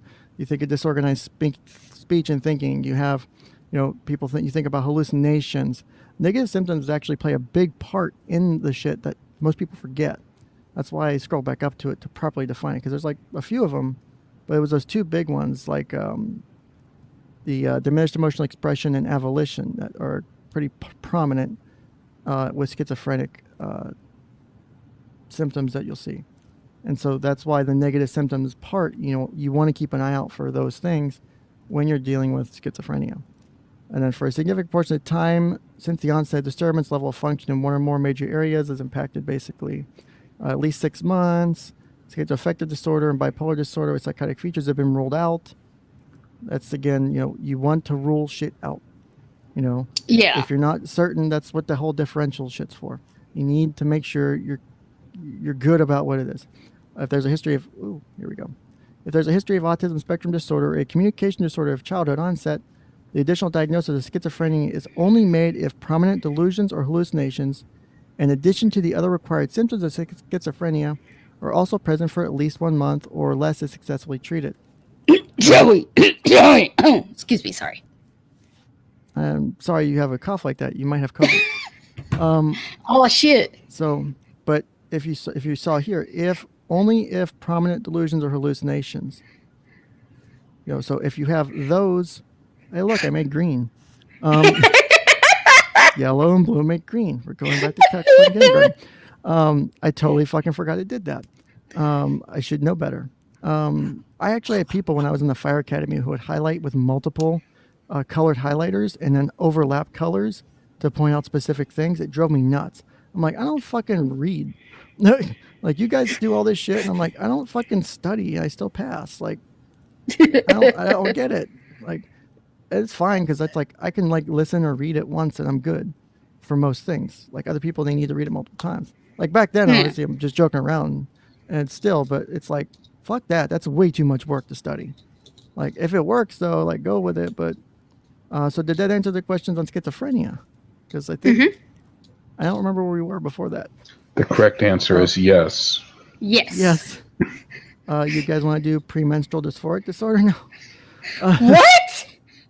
You didn't know that was a thing? No! How is that a fucking thing? Premenstrual dysphoric disorder. I'm not lying to you. Wait, is that the fucking crabby mood most women are in before their period? Listen, you're making the argument for oppositional defiant disorder, but just for women instead of kids. So, in a majority of the menstrual cycles, at least 5 I may be slightly misogynistic because I hate other women. Listen, I'm a woman too. I understand just as much as you do. At least 5 symptoms must be present in the final week before the onset of menses. Start to improve within a few days after the onset of menses and become minimal or absent in the week post-menses. One or more of the following symptoms must be present. Marked affected lability, so mood swings, feeling suddenly sad or tearful, or increased sensitivity to rejection. Isn't that all women? Shut up. This is my it technically is. It technically is. Marked irritability or anger or increased interpersonal conflicts. That is me like 24/7. So you must have constant premenstrual disorder. Marked depressed mood, feelings of hopelessness or self-deprecating thoughts. Well, that's most women too. Well, that's just part of my fucking major depressive issue. Or feeling being that's British comedy. Criterion C. One or more of the following symptoms must additionally be present to reach a total of 5 symptoms when combined with symptoms from criterion B above. So remember, we have to have at least one of these from B. So at least one of these are present, and then you have to have a total of 5 from B and C. So you have to reach a total of 5. So for the rest of C, we have a decreased interest in usual activities, work, school, friends, hobbies, subjective difficulty in concentration, lethargy, easily fatigability or marked lack of energy, marked change in appetite, overeating, or specific food cravings, hypersomnia or insomnia, a sense of being overwhelmed or out of control. I mean, that's just major depressive. Yes. Physical symptoms such as breast tenderness, because I'm going to highlight it in pink to be, of course it has to be in pink, or swelling, joint or muscle pain, or a sensation of bloating or weight gain. The symptoms and criteria in AAC must have been met for most menstrual cycles that occurred in the preceding year. The symptoms are associated with clinically significant distress or interference with work, school, or social activities or relationships with others, e.g. avoidance of social activities, decreased productivity and efficiency at work, home, or school. Disturbance is not merely... Okay, let me change colors.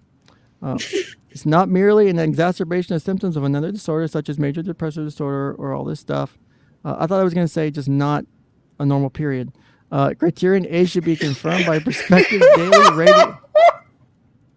What? You know how hard it is not to interject every time you stop highlighting something? I know. Is it the autism or the autism? Yes. So criterion A should be confirmed by hold on. I love this. By prospective daily ratings during at least 2 symptomatic cycles. So you needed to be rating your shit for 2 months during those cycles to help understand this a bit better, right? That's totally what you're supposed to be doing. If you're not doing it, you're in the wrong. Note, the diagnosis may be made provisionally prior to this confirmation.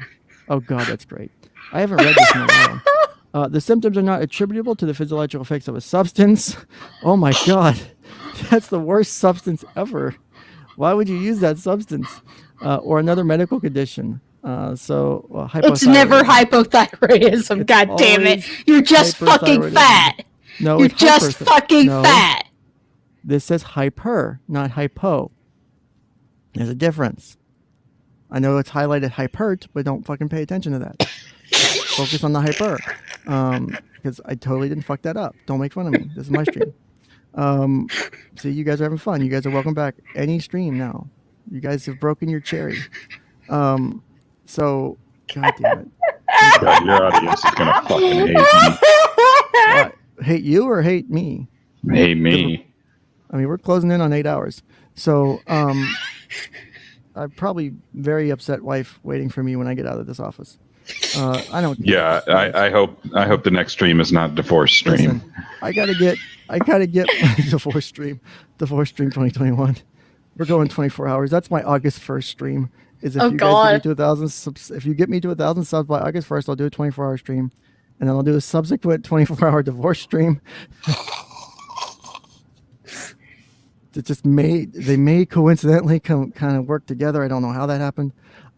Just buy nothing to do with each other. All you have to do is buy your wife a weekend at a spa, and then she's out of the house all weekend. Doesn't work. Getting pampered as fuck. Doesn't work. And you're good to go. So I'm gonna start saving up. I'm gonna stand on a soapbox real quick because this is actually something that bothers me. What the fuck is it? Because I hate when I hear fucking like Ben Shapiro and other people talk about this shit because it fucking pisses me off because it's not. Well, it's Ben Shapiro, so fuck him. Well, it's not just Ben Shapiro; it's other people. Body dysmorphic disorder is not the same as gender dysphoria. They cannot be interchanged. Because separate criteria for both of them. Isn't that like weightlifters and stuff like that? Well, it's not just that. It's like you're fucking the way you perceive yourself. Because Shane Dawson has this specific thing. Because even though he's no longer fat, he still always sees himself as fat. So, like, no matter what he does, no matter, like, even when he was anorexic, or not anorexic, but bulimic, he still saw himself as fat. It's one of those things. So, yeah, it's more about, like, this is also something where you'll have people who are, like, uncomfortable with a limb or something and they want to get it removed. Those kind of things. Like, that's where you're seeing body dysmorphic disorder. Body dysmorphic disorder is not being transgender and there's also that separation of you can be transgender. I still argue this point, but it's technically true, is you can be transgender without having gender dysphoria. The gender dysphoria is the stress that comes with being, with the gender incongruity, right? Whereas if say you transition to a point where you're comfortable socially or whatever level of transition you go to, you no longer have the distress that comes with it. So technically you no longer meet the definition in ways versus the DSM-4 TR, which was instead of gender dysphoria, it was gender identity disorder. So the fact that you had it at all was a disorder. And so that changed with the 4TR to the 5. So there's actually stuff that was different about the two of them. There's actually a lot of controversy about the DSM-5. I could spend hours on that. I think for the most part, it kind of worked out well for the DSM-5. I think obviously there's shit they could have done better. But 1 second. Sorry, my wife had texted me something about something divorce. I don't know. You guys are something divorce. I've got the papers now. Do you have a pen? Shit. Okay. Right. So diagnostic criteria for body dysmorphic: preoccupation with one or more perceived defects or flaws in physical appearance that are not observable or slight or appear slight to others. At some point during the course of the disorder, the individual has performed repetitive behaviors, examples like mirror checking, excessive grooming, skin picking, reassurance seeking, or mental acts, comparing his or her appearance with that of others in response to the appearance of concerns. The preoccupation causes clinically significant distress or impairment. The appearance's preoccupation is not better explained by concerns with body fat or weight in an individual whose symptoms meet the diagnostic criteria for an eating disorder, fat shaming. Specify if, with muscle dysmorphia, the individual is preoccupied with the idea that his or her body build is too small or insufficiently muscular. Holy shit, I must have missed this before. This specifier is used even if the individual is preoccupied with other body areas, which is often the case. I totally have missed that before. And then specify if, indicate degree of insight regarding body dysmorphic disorder beliefs. I look ugly or I look deformed. With good or fair insight, with poor insight, god damn it, with poor insight or with absent insight or delusional beliefs. So like the individual is completely convinced that the body dysmorphic disorder beliefs are true.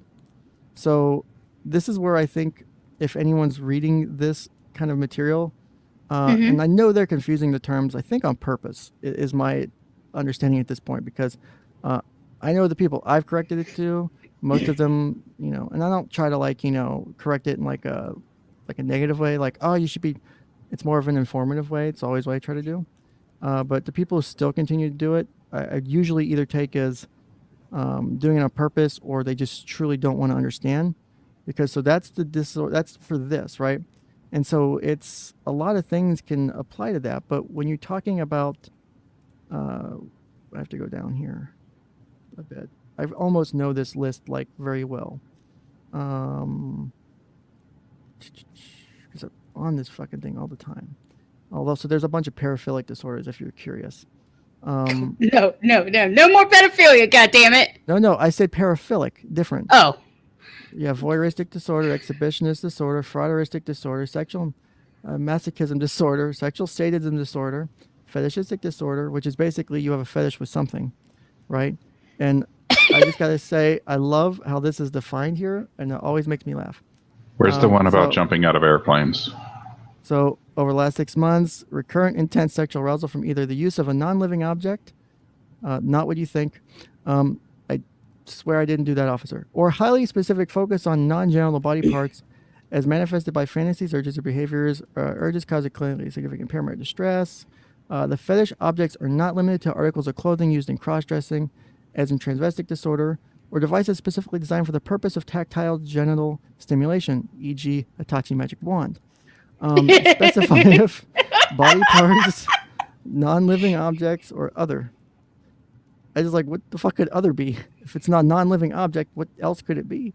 If it's not a body part, if it's not a non-living object, what else is it?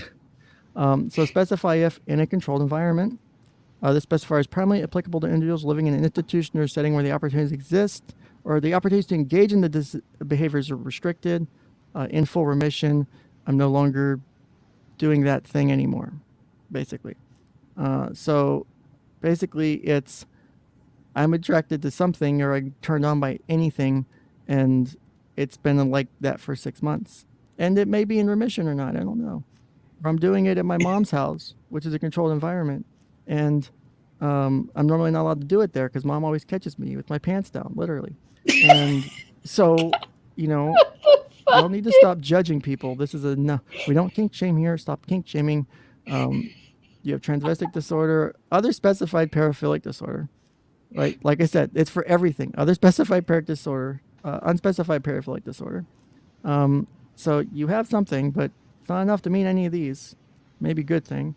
So what's close personality disorders? Neurocognitive disorders. That's like Alzheimer's and shit level stuff. Every time you select unspecified, I'm expecting to see like a blank section with lines on it to fill it in. I know, that would be funny. As if it just, I should make a fake DSM that has like funny shit like that in it. Here's the oppositional defiant disorder I keep getting into arguments with people with, right? We'll do gender dysphoria, then I'll do... so here's the difference between gender dysphoria and body dysmorphia, right? I know they sound similar, but they're not. So I did this on my stream on talking about transgender kids. The two streams I did on that. I don't know if you guys watched either of those. I watched some of it, but I probably was doing something else and don't remember a whole lot. I was the only guy making comments. What are you talking about? Yeah, I think you might have been.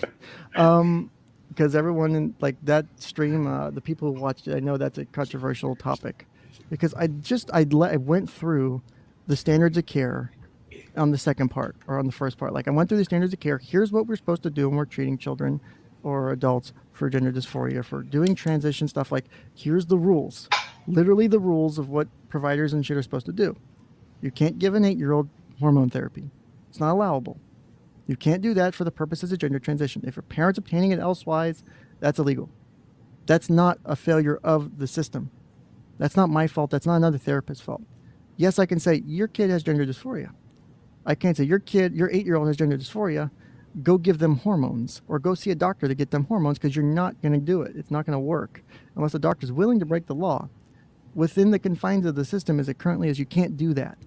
I hate seeing that shit because it bothers me to some degree. Not just because of my own shit, but because from a professional standpoint, it's like frustrating. Like you're making it worse intentionally, right? You're pushing the people that are already on the extreme edges of it to say, well, you know, we're being discriminated against and these people aren't, you know, this, and that. And so now we're talking about, you know, people pushing back because people were pushing in the other direction anyway, because they were saying you could do this. And so instead of doing that, I feel like you get more benefit. God fucking damn fireworks, man. People are like lighting shit off all over the fucking neighborhood right now. But, you know, you have this difference between the two of them. Oh, give me 1 second here. I gotta mute my stream.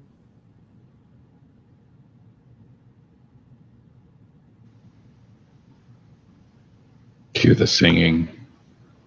Do do do do do do do do do do do do do do. I'm such a terrible person.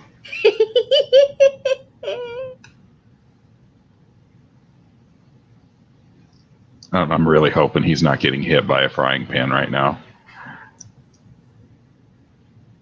Wait, no, it's a rolling pin. I'm sorry. I'm confusing I'm back now. I don't think she's the type to use a rolling pin. Baby shark. Yeah, we did. I'm sure you did. I saw it in chat already. I can't even leave you guys alone for 30 seconds without baby sharking it. So there we go.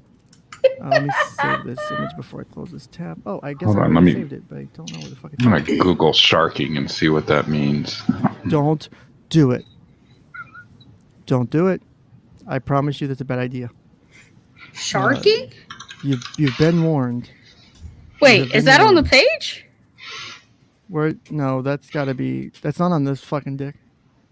That's not on this document. Okay. No. This dick. So this is where, you know, like I was saying, you know, you have people arguing that, oh, we're giving kids hormones and shit. We're not. We're not in a professional manner doing that. Okay. People, because like I could guarantee you, within let's see, by transgender hormones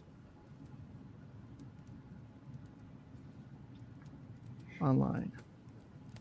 So I just Googled that, and then let's see. One of the top articles is from the Atlantic. Sketchy pharmacies are selling hormones to transgender people. I think is what. Yeah. So, and if you Google like DIY hormone therapy, you'll find a bunch of discussions on it. So it's not hard to find the information, right? It's not hard to find the companies and shit that will ship from overseas to the United States and give you that stuff. You know, I'm sure there's also ways to obtain it without doing that, but that's still not a fault of the system, which is where I take issue with, right? So does that make sense, or am I ranting at this point? Makes sense. Completely makes sense. Okay, because like if we come down here to this, so using the in children one, because this is usually the more controversial one, right? You know, a strong desire to be of the other gender, or insistence that one is the other gender, or some alternative gender different from one's assigned gender. In boys assigned gender, a strong preference for cross-dressing or simulating female attire, or in girls assigned gender, a strong preference for wearing only typical masculine clothing and a strong resistance to the wearing of typical feminine clothing. Let's see here. The third one is a strong preference for cross-gender roles in make-believe play or fantasy play. Let's see. God damn it.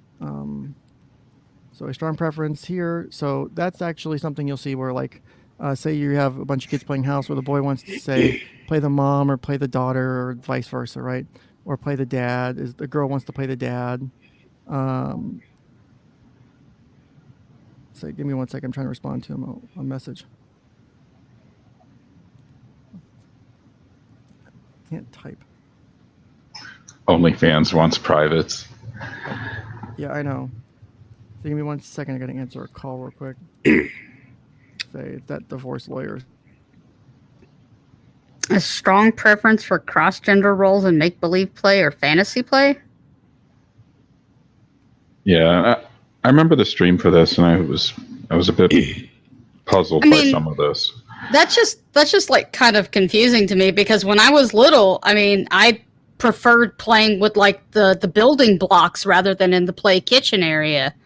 Yeah. But that's just because I'm a tomboy. Like I was never confused as to what gender I was, or I never felt like I was like the wrong gender or anything like that. It was just like, those toys are better. They're cooler. Want to build with blocks and then smash it down.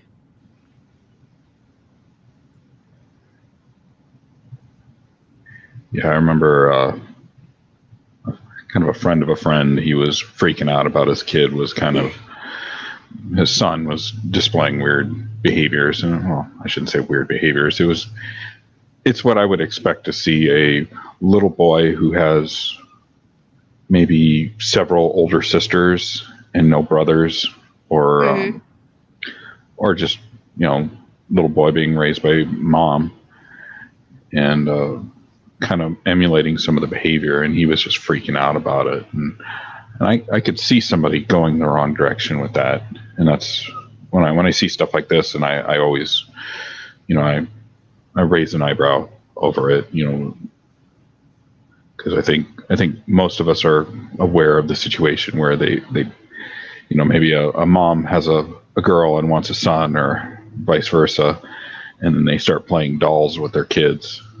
And yeah, that's like just forcing it though, but it's better just to let the kid choose. Like my nephew, we knew he was all boy, but my sister got slightly concerned because his favorite cartoon when he was like 2 or 3 was Dora the Explorer. And she kept trying to push him towards the male version, Diego, or whatever the other cartoon's name is. And then it became apparent as he got a little bit older, he likes Dora because Dora's a girl. And Shocker. he really likes girls. Girls are gross. They're grody. I'm pretty sure my nephew's going to have to fight them off with a stick when he gets old enough to understand what all that shit is. Because he is such a little charmer.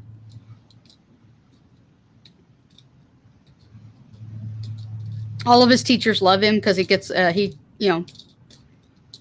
just does things that make them all adore him. Do they make like a kid's version of Bear Mace?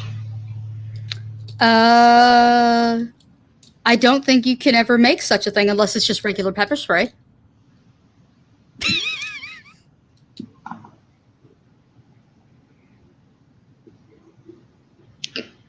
Oh, must be serious if he's gone this long. Oh shit! The best part is he's never gonna hear this because he's not gonna sit through 8 hours of shit just to hear us fucking around. I know, right? I'm watching videos of these 2 kittens that one of them my sister wants. That is so adorable.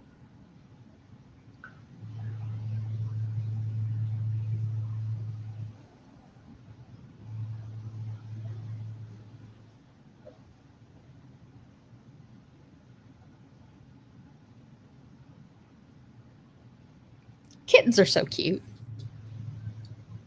Kind of. I do like them when they get bigger though, because then they can be squeezed and hugged better. That's the most dangerous thing to do to a cat. Like hug and squeeze it? Nah. Like I see so many of these people like they pick up a cat. I'm like, don't pick up a cat ever. You know, if you want to be nice to a cat, you reach over, you pet it, or you scratch it, and they like you. Look, sometimes my cats actually like to be picked up, and the cat will let you know if they don't want to be held. Yeah, usually draws blood. Actually, no. They give you, before they get to the drawing blood part, they literally give you physical cues. Like they'll start squirming and whatnot, and when they start squirming, put them down. Because that means they want down. Cats are kind of easy that way. I suppose. Like I had like this older cat that was like 8-9 years old when I got him, and he died when he was 11. That cat did not like being held or picked up, but he would come, sit on you all day long and cuddle with you on the couch. Yeah.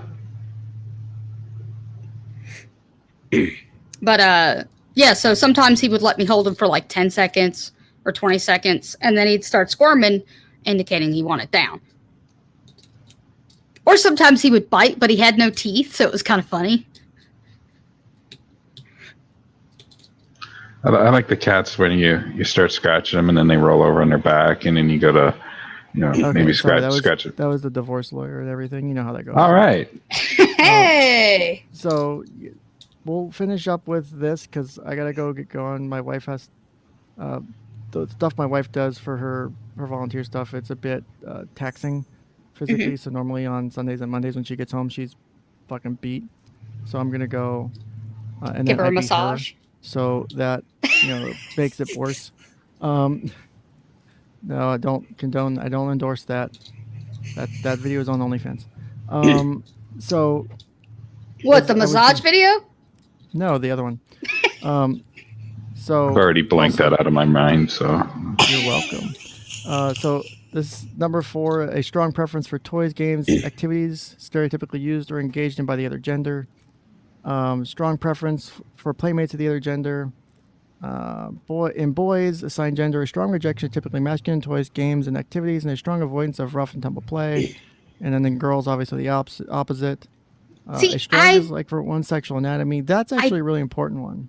That's like an important one, but like the 3 above that, I really don't think those should even be included. Why? Justify it.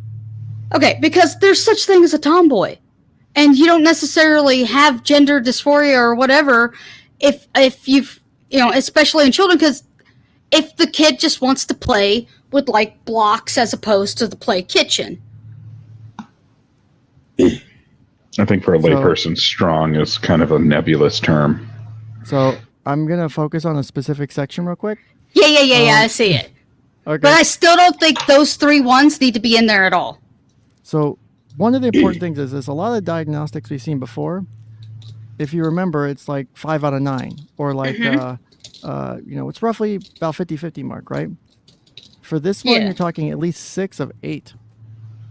So that's 75%, right? No, that's more. God damn, I fucking hate math. Let me just make sure. Haha, math are hard, dude. 6 divided by 8 is yeah. Okay, I was right.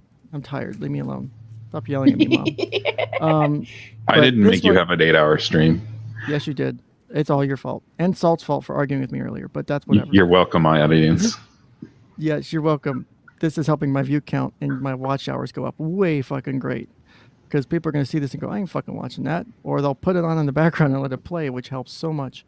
I need to get to the 4,000 watch hours. I'm around 1,000 right now. So I'm 25% of the way there. That's the other 25% of this. So 75% Have you been building of this playlists? is, I do have a few playlists. I've tried to keep a playlist of the episodes in chronological order and then episodes in most recent order. So like the most recent one, then the second, like so the episode 10 and then episode 9 and then I have one that's like episode 1. And I have a few playlists like the transgender kids episodes. That was 2 episodes. So I'm trying to keep things kind of grouped and possible, so that way people can kind of find relatable shit. I'm trying to do other stuff too. Like I know I've done the Rescue 911 stuff for fun because it's a great stress reliever for me. I know when we talk about very morbid shit, it really is a good way to like pick me up because it's like, oh, look at all these people whose lives were saved and shit, like and all these cool things that happened, even in the face of horrible shit. Like it's like a little bit uplifting. So, and then number 8, a strong desire for the primary and or secondary sex characteristics that match one's experienced gender. So, god damn it, wrong color. So this one's important too, right? I think these two are big ones, right? The sexual anatomy and then the desire for the other one. Like the way I describe it to people is in general, like, so because people kind of don't understand this. So this is for children. So the adult one's different, right? And then obviously you have this stuff, and then if there's like a sex development thing, that can make it a little different. And then if you have the adolescents and adults, so normally like when you're talking adolescent, it says somewhere where it defines children. I think it's up here somewhere. It defines what the children versus adults' ages are for adolescents and stuff. Usually like around preteen, it's where you start to switch to this section, right? So then you have a marked incongruence of one's experience and expressed gender in primary and secondary sex characteristics.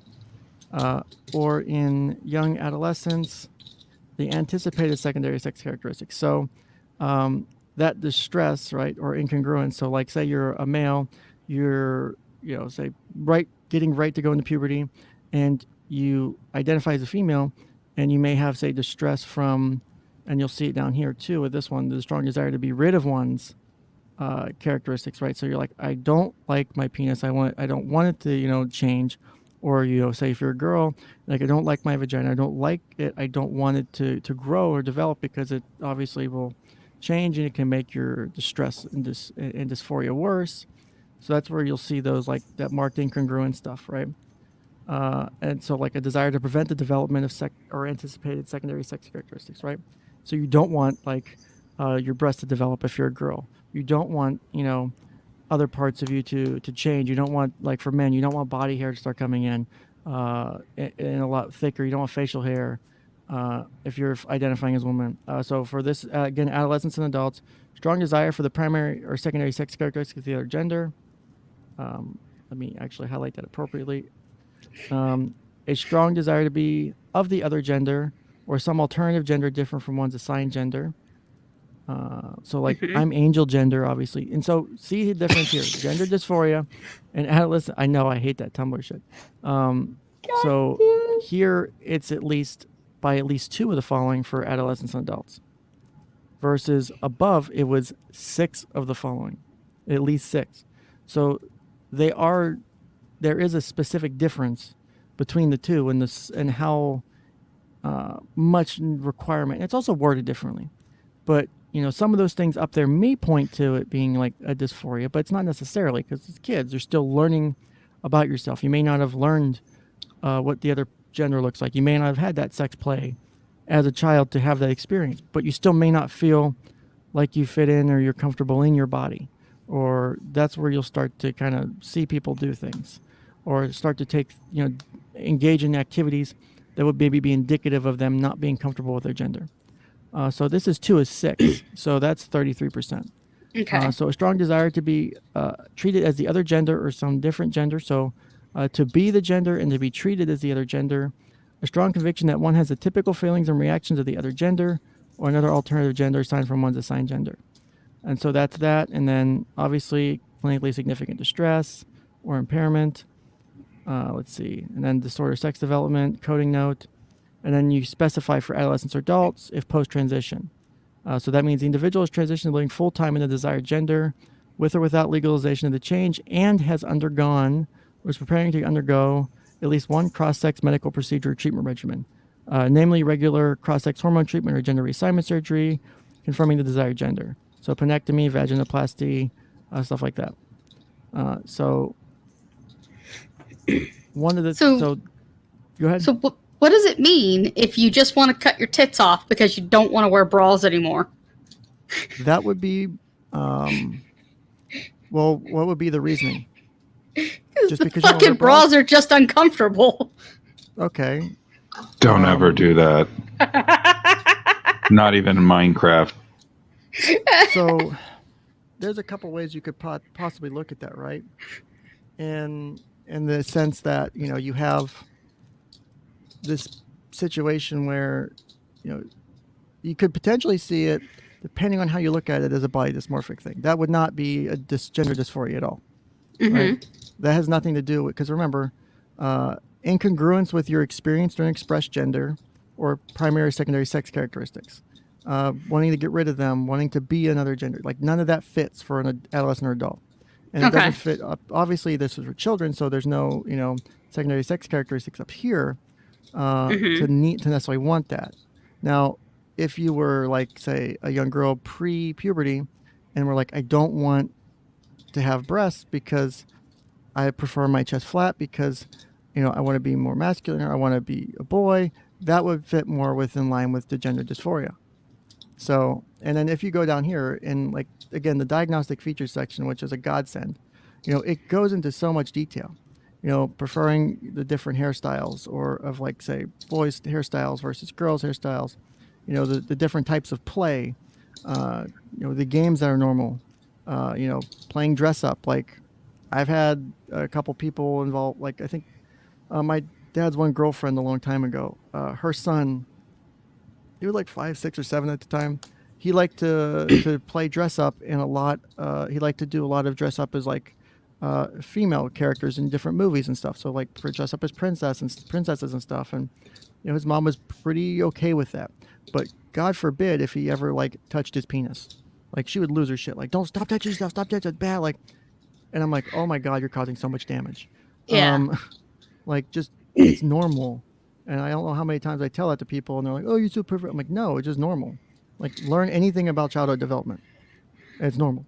Yeah, that's pretty normal. My nephew tends to do that. Normal. And we have to tell him to just don't do it in public. In your bedroom. Don't do it where anyone can see you. That's basically the rule. Don't do it in public. Don't do it when you see you. Do it in privacy of your bedroom. That's it. Outside of that, do what you want to do. You know, I tell that to any of my clients who's at that age where that might be a topic, right? You know, he's hey, 9 look, years old, and it's oh my God, it's getting to that age. That's like that video that came up on Twitter not too long ago about that Matt Walsh was like, they're teaching kids to masturbate in school or whatever. I'm like, no, it's not. It's basically summed up. It feels good.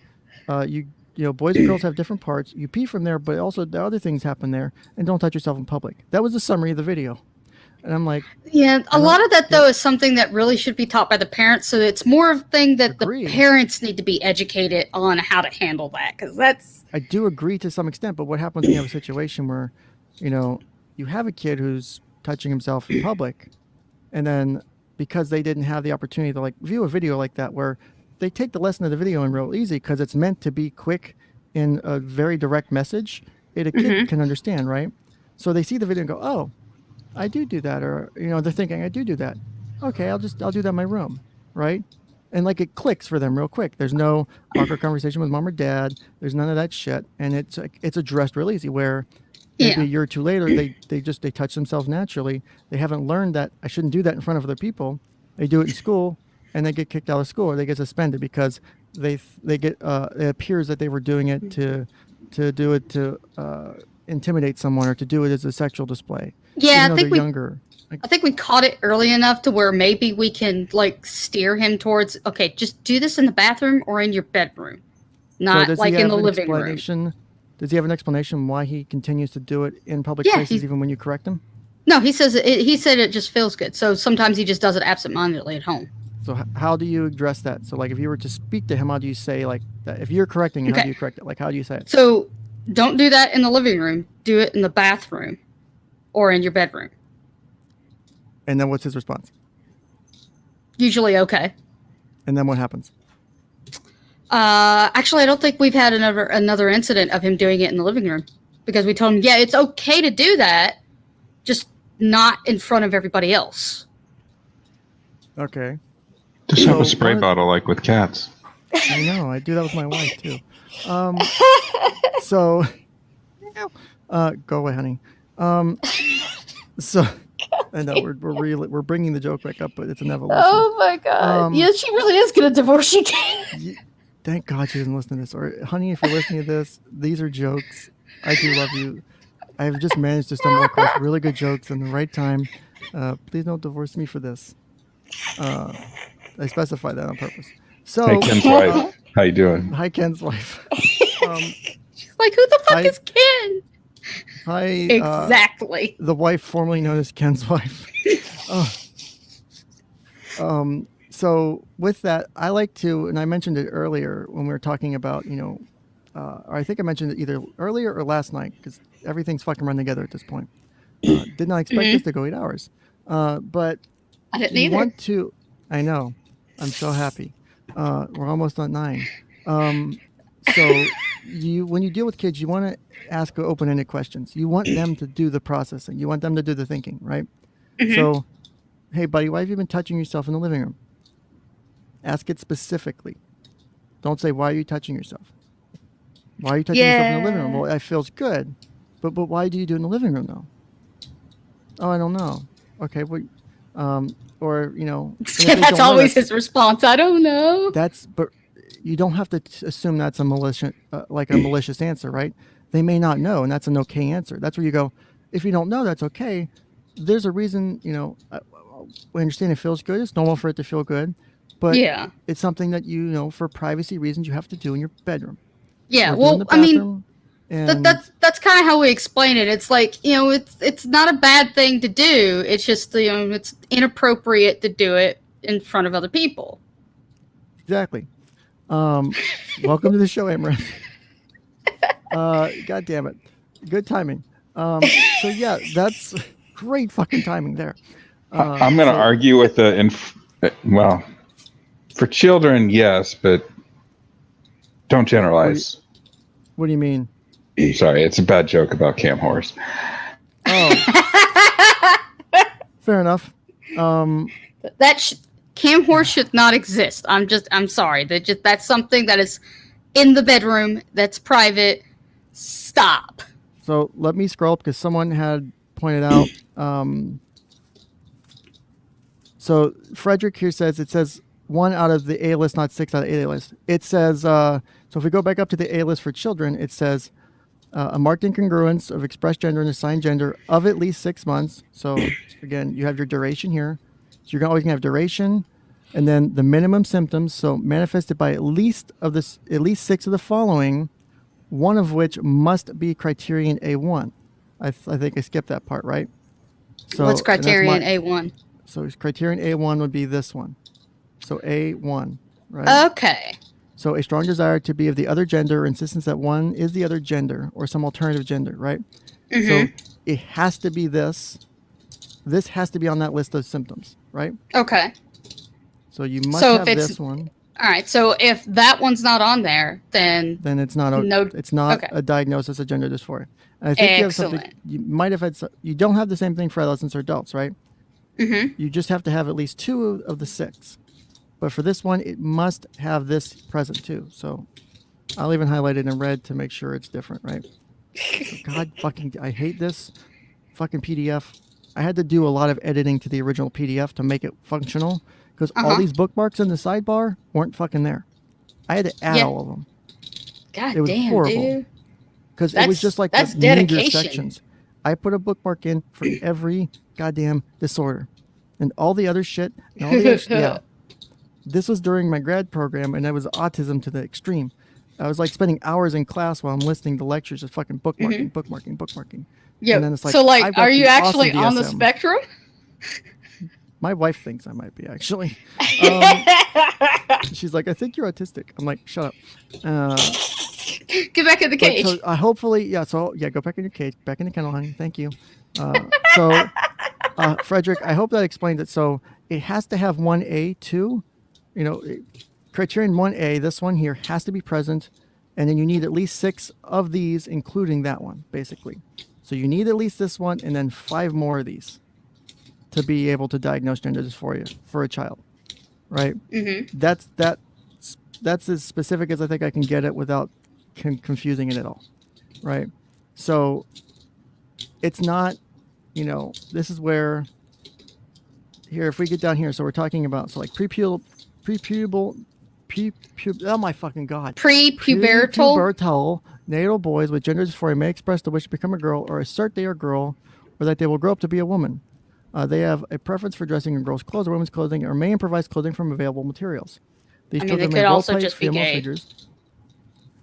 And then was in my discussion on this topic when I did the trans kid stuff is there are people who will show similar signs of it but may end up growing out of it. But then you do have people who, when they hit puberty, because it might just be childhood understanding of their gender identity. Mm-hmm. That's fucking normal. It's, what happens when you finally hit puberty? And, hey, this hasn't disappeared at all, right? Yeah. So let's see. Drawing feminine pictures, watching television or videos of favorite female characters are most often preferred. Stereotypical female-type dolls are often favorite toys, and girls their preferred playmates. They avoid rough and tumble play and competitive sports and have little interest in stereotypically masculine toys. Some may pretend not to have a penis and insist on sitting to urinate. More rarely, they may state that they find their penis or testes disgusting, that they wish them removed, or that they have or wish to have a vagina. So this is for young children, so pre-puberty boys for this example, right? That sounds like it's something to watch out for in boys about, like, especially if they go to like kindergarten and whatnot, because in some situations where there's a lot of circumcised boys, the other boys will kind of sort of make fun of any of the ones that are uncircumcised. Yeah. Or if there's a bunch of uncircumcised and there's a couple circumcised, they'll make fun of the circumcised boy. Yeah. My nephew experienced that, and the way he got revenge on the person was he peed on their shoe. Effective. I will clinically recommend that as a treatment. So here we go. This is young adolescents. Clinical features may resemble that of children or adults with the condition, depending on developmental period. As secondary sex characteristics of young adolescents are not fully developed, these individuals may not state dislike of them, but they are concerned about the imminent physical changes. So, but you also, you see that with kids anyway when they're about to hit puberty. About, what if my breasts are too small, or if my penis is smaller, those things, right? Mm-hmm. But remember, you want this in the context of the rest of it. Just because they have those concerns doesn't mean they're, transgender or have gender dysphoria, right? Right. In adults with gender dysphoria, discrepancies between experienced gender and physical sex characteristics often always accompanied by desire to be rid of the primary or secondary sex characteristics, or strong desire to acquire some primary or secondary sex characteristics with either gender. Okay, hope everyone understood that. To varying degrees, adults with dysphoria may adopt the behavior, clothing, or mannerisms of the experienced gender. They may feel uncomfortable being regarded by others or functioning in society and as members of the assigned gender. So one of the ways I try to sum this up to people who have to kind of struggle to understand this whole topic is, I don't understand this at all, or I don't understand what you mean. So imagine if real quick.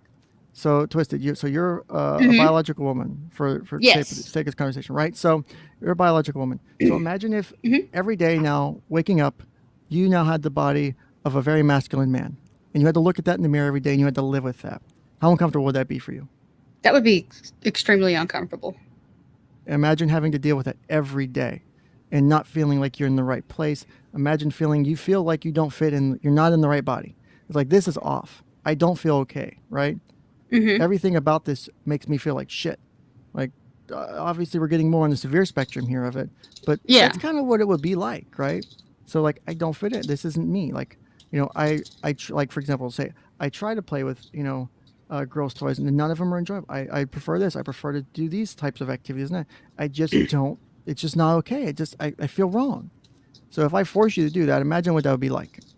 And then so take someone who's experiencing this for you. That's what it's like for them in a lot of cases. Like, no, it doesn't feel right. It's not a delusion in the sense that, because, and I know this is a very controversial topic, and I'm sure I could get people they'll bring up things like Dr. Money and some other people who talk about this issue in the past, and there's a whole bunch of fucking shit the about thing it. with Dr. Money is that he was literally molesting those 2 kids. So, like I said, there's a lot of issues with some of this other stuff, right? Yeah. So some of his shit can be discounted just because dude was an actual fucking pedo. Yes. So that's why, I try to get people to understand this as best as I can, because it's a hard thing to process. Like, well, how is this not a delusion, right? Well, is it a delusion if you're in the wrong body? Like, if everything about you, like, not like something specific, like, oh, I need to cut my leg off because it's got gangrene and it's fine. Like, it can be, imagine it's everything, right? Like, and now there are delusional cases like that, for example, but this is a very difficult topic, and it takes a lot to understand. And one of my papers in grad school was on this topic, was going into the history of the diagnostics of gender identity, of what it is to be transgender, gender dysphoria. It was a long fucking paper, if I remember correctly, but it was insightful because it gave me a lot of backstory to it. I need to find the goddamn thing because it would be a good reference. I would just have to edit it so that way no one could find me when they search the shit in like the plagiarism checkers, because it's been submitted to one of those, I'm sure. So let's see. So hopefully that explains that part of it, right? Is, yes, there's this difference in the two, because if I go, so we just went over gender dysphoria. So if I go back briefly to body dysmorphia, wherever the fuck that is, let me see if I can cheat. Dysmorphia. Probably gonna go and do it wrong. 236. Okay, that works. Yeah, 236, 243, 244. Okay, that works. 117. The numbering's wrong on the PDF, so don't go by the PDF. I've been trying to change the numbering on this thing for fucking years now. It ain't gonna work. Yeah, see, it says 210 up here, but it says 302 down here. Don't even ask. I have to go through and like edit certain sections and make those certain sections fit in the certain numbers. It's such a bitch, and it's almost not worth it because I've got all the bookmarks in place now. But when it comes to like those references and shit, I'm feeling like I just should add bookmarks for those to the specific things, because I could probably do that. I mean, you can, but my experience with like RPG books and whatnot is that if you reference the table of contents, and then you just use the page numbers that are embedded on the page, not the ones up at the top for the PDF.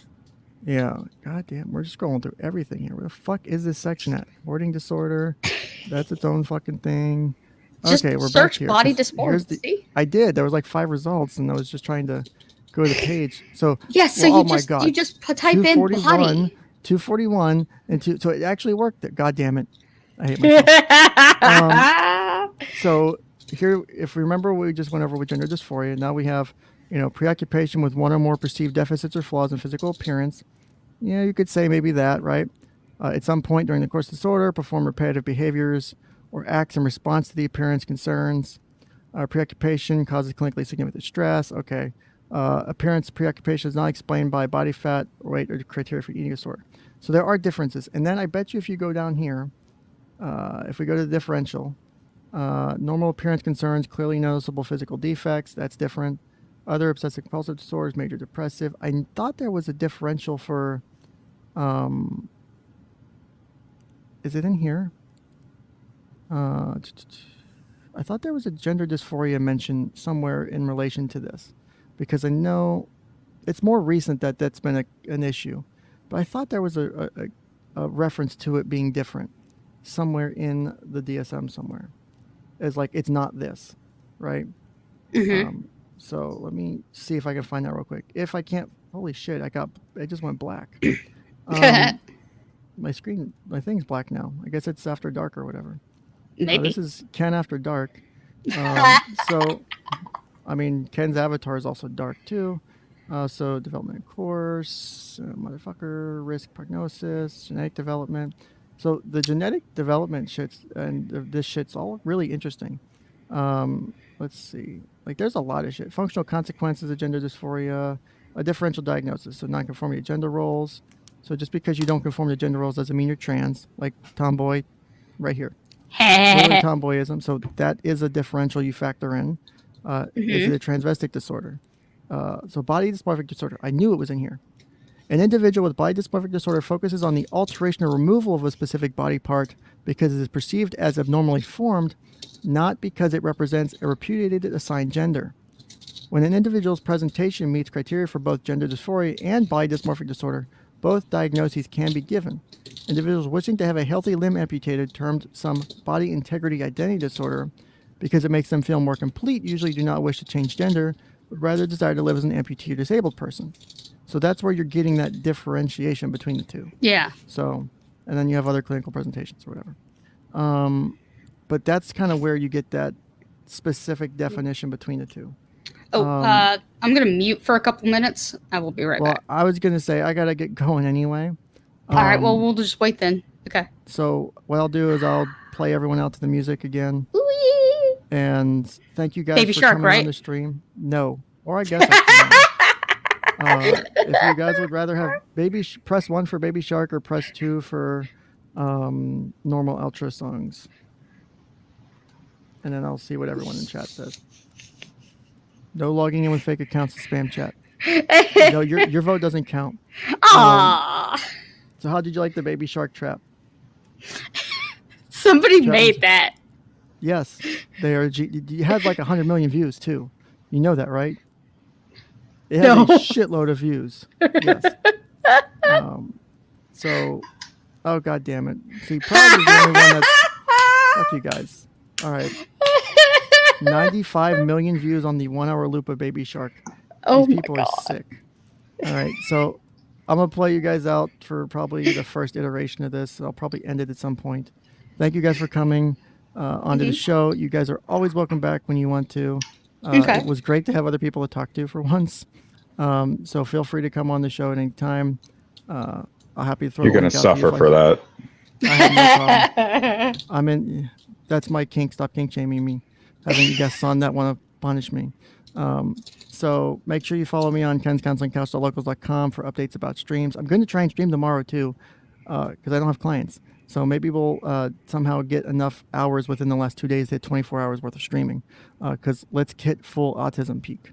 You can get 1 month free right now of Ken's Counseling Couch on Locals if you use the keyword Sophie. I didn't create one for the day or the fucking holiday. So if you use keyword Sophie, you can get the first month free. For access to my local stuff that's behind the scenes. Oh god damn it, I didn't mean to do that. Anyway, let me play you guys out to y'all's autism of fucking Baby Shark. So Chrome tab, 1 hour of Baby Shark. Share that bitch. And there we go. So add that to stream. And all right. So thank you guys for coming. Thank you for your participation today. Everyone have a great evening. Is it playing the music or no? Not for us, but hold on a second. God damn it. Is this technically hate speech? Yes. I'm sure it is. Oh, no, they said no sound. God damn, I fucking Baby Shark original extended so it doesn't go over 4 minutes of torture. Okay, let's do that instead. I like this better. So share screen, Chrome tab, share audio. Now we can do this. Full screen that bitch. And then here you guys go. Oh look, it even says subscribe on the Baby Shark thing, so make sure you subscribe to my channel. So I'm not. That's not on screen. Oh, now it's on screen. Okay. So apparently this is my new outro. Yep. I hate you guys. I'm about to download it and just put it in my video section of StreamYard. So thank you guys for coming. Feel free to take off at any time. And I will see you guys tomorrow morning, hopefully roughly around the same time. Around 11:30. Cool. Maybe earlier, depending on if I have enough energy to get out of bed or not. I get to work tomorrow. That sounds like fun, or not? Well, for a paycheck, yeah. Yeah, that does help, right? Yep. All right, y'all take care. Have a great evening. I'm going to mute Have a myself good let the one. song play out. All right. Have a great Later. evening.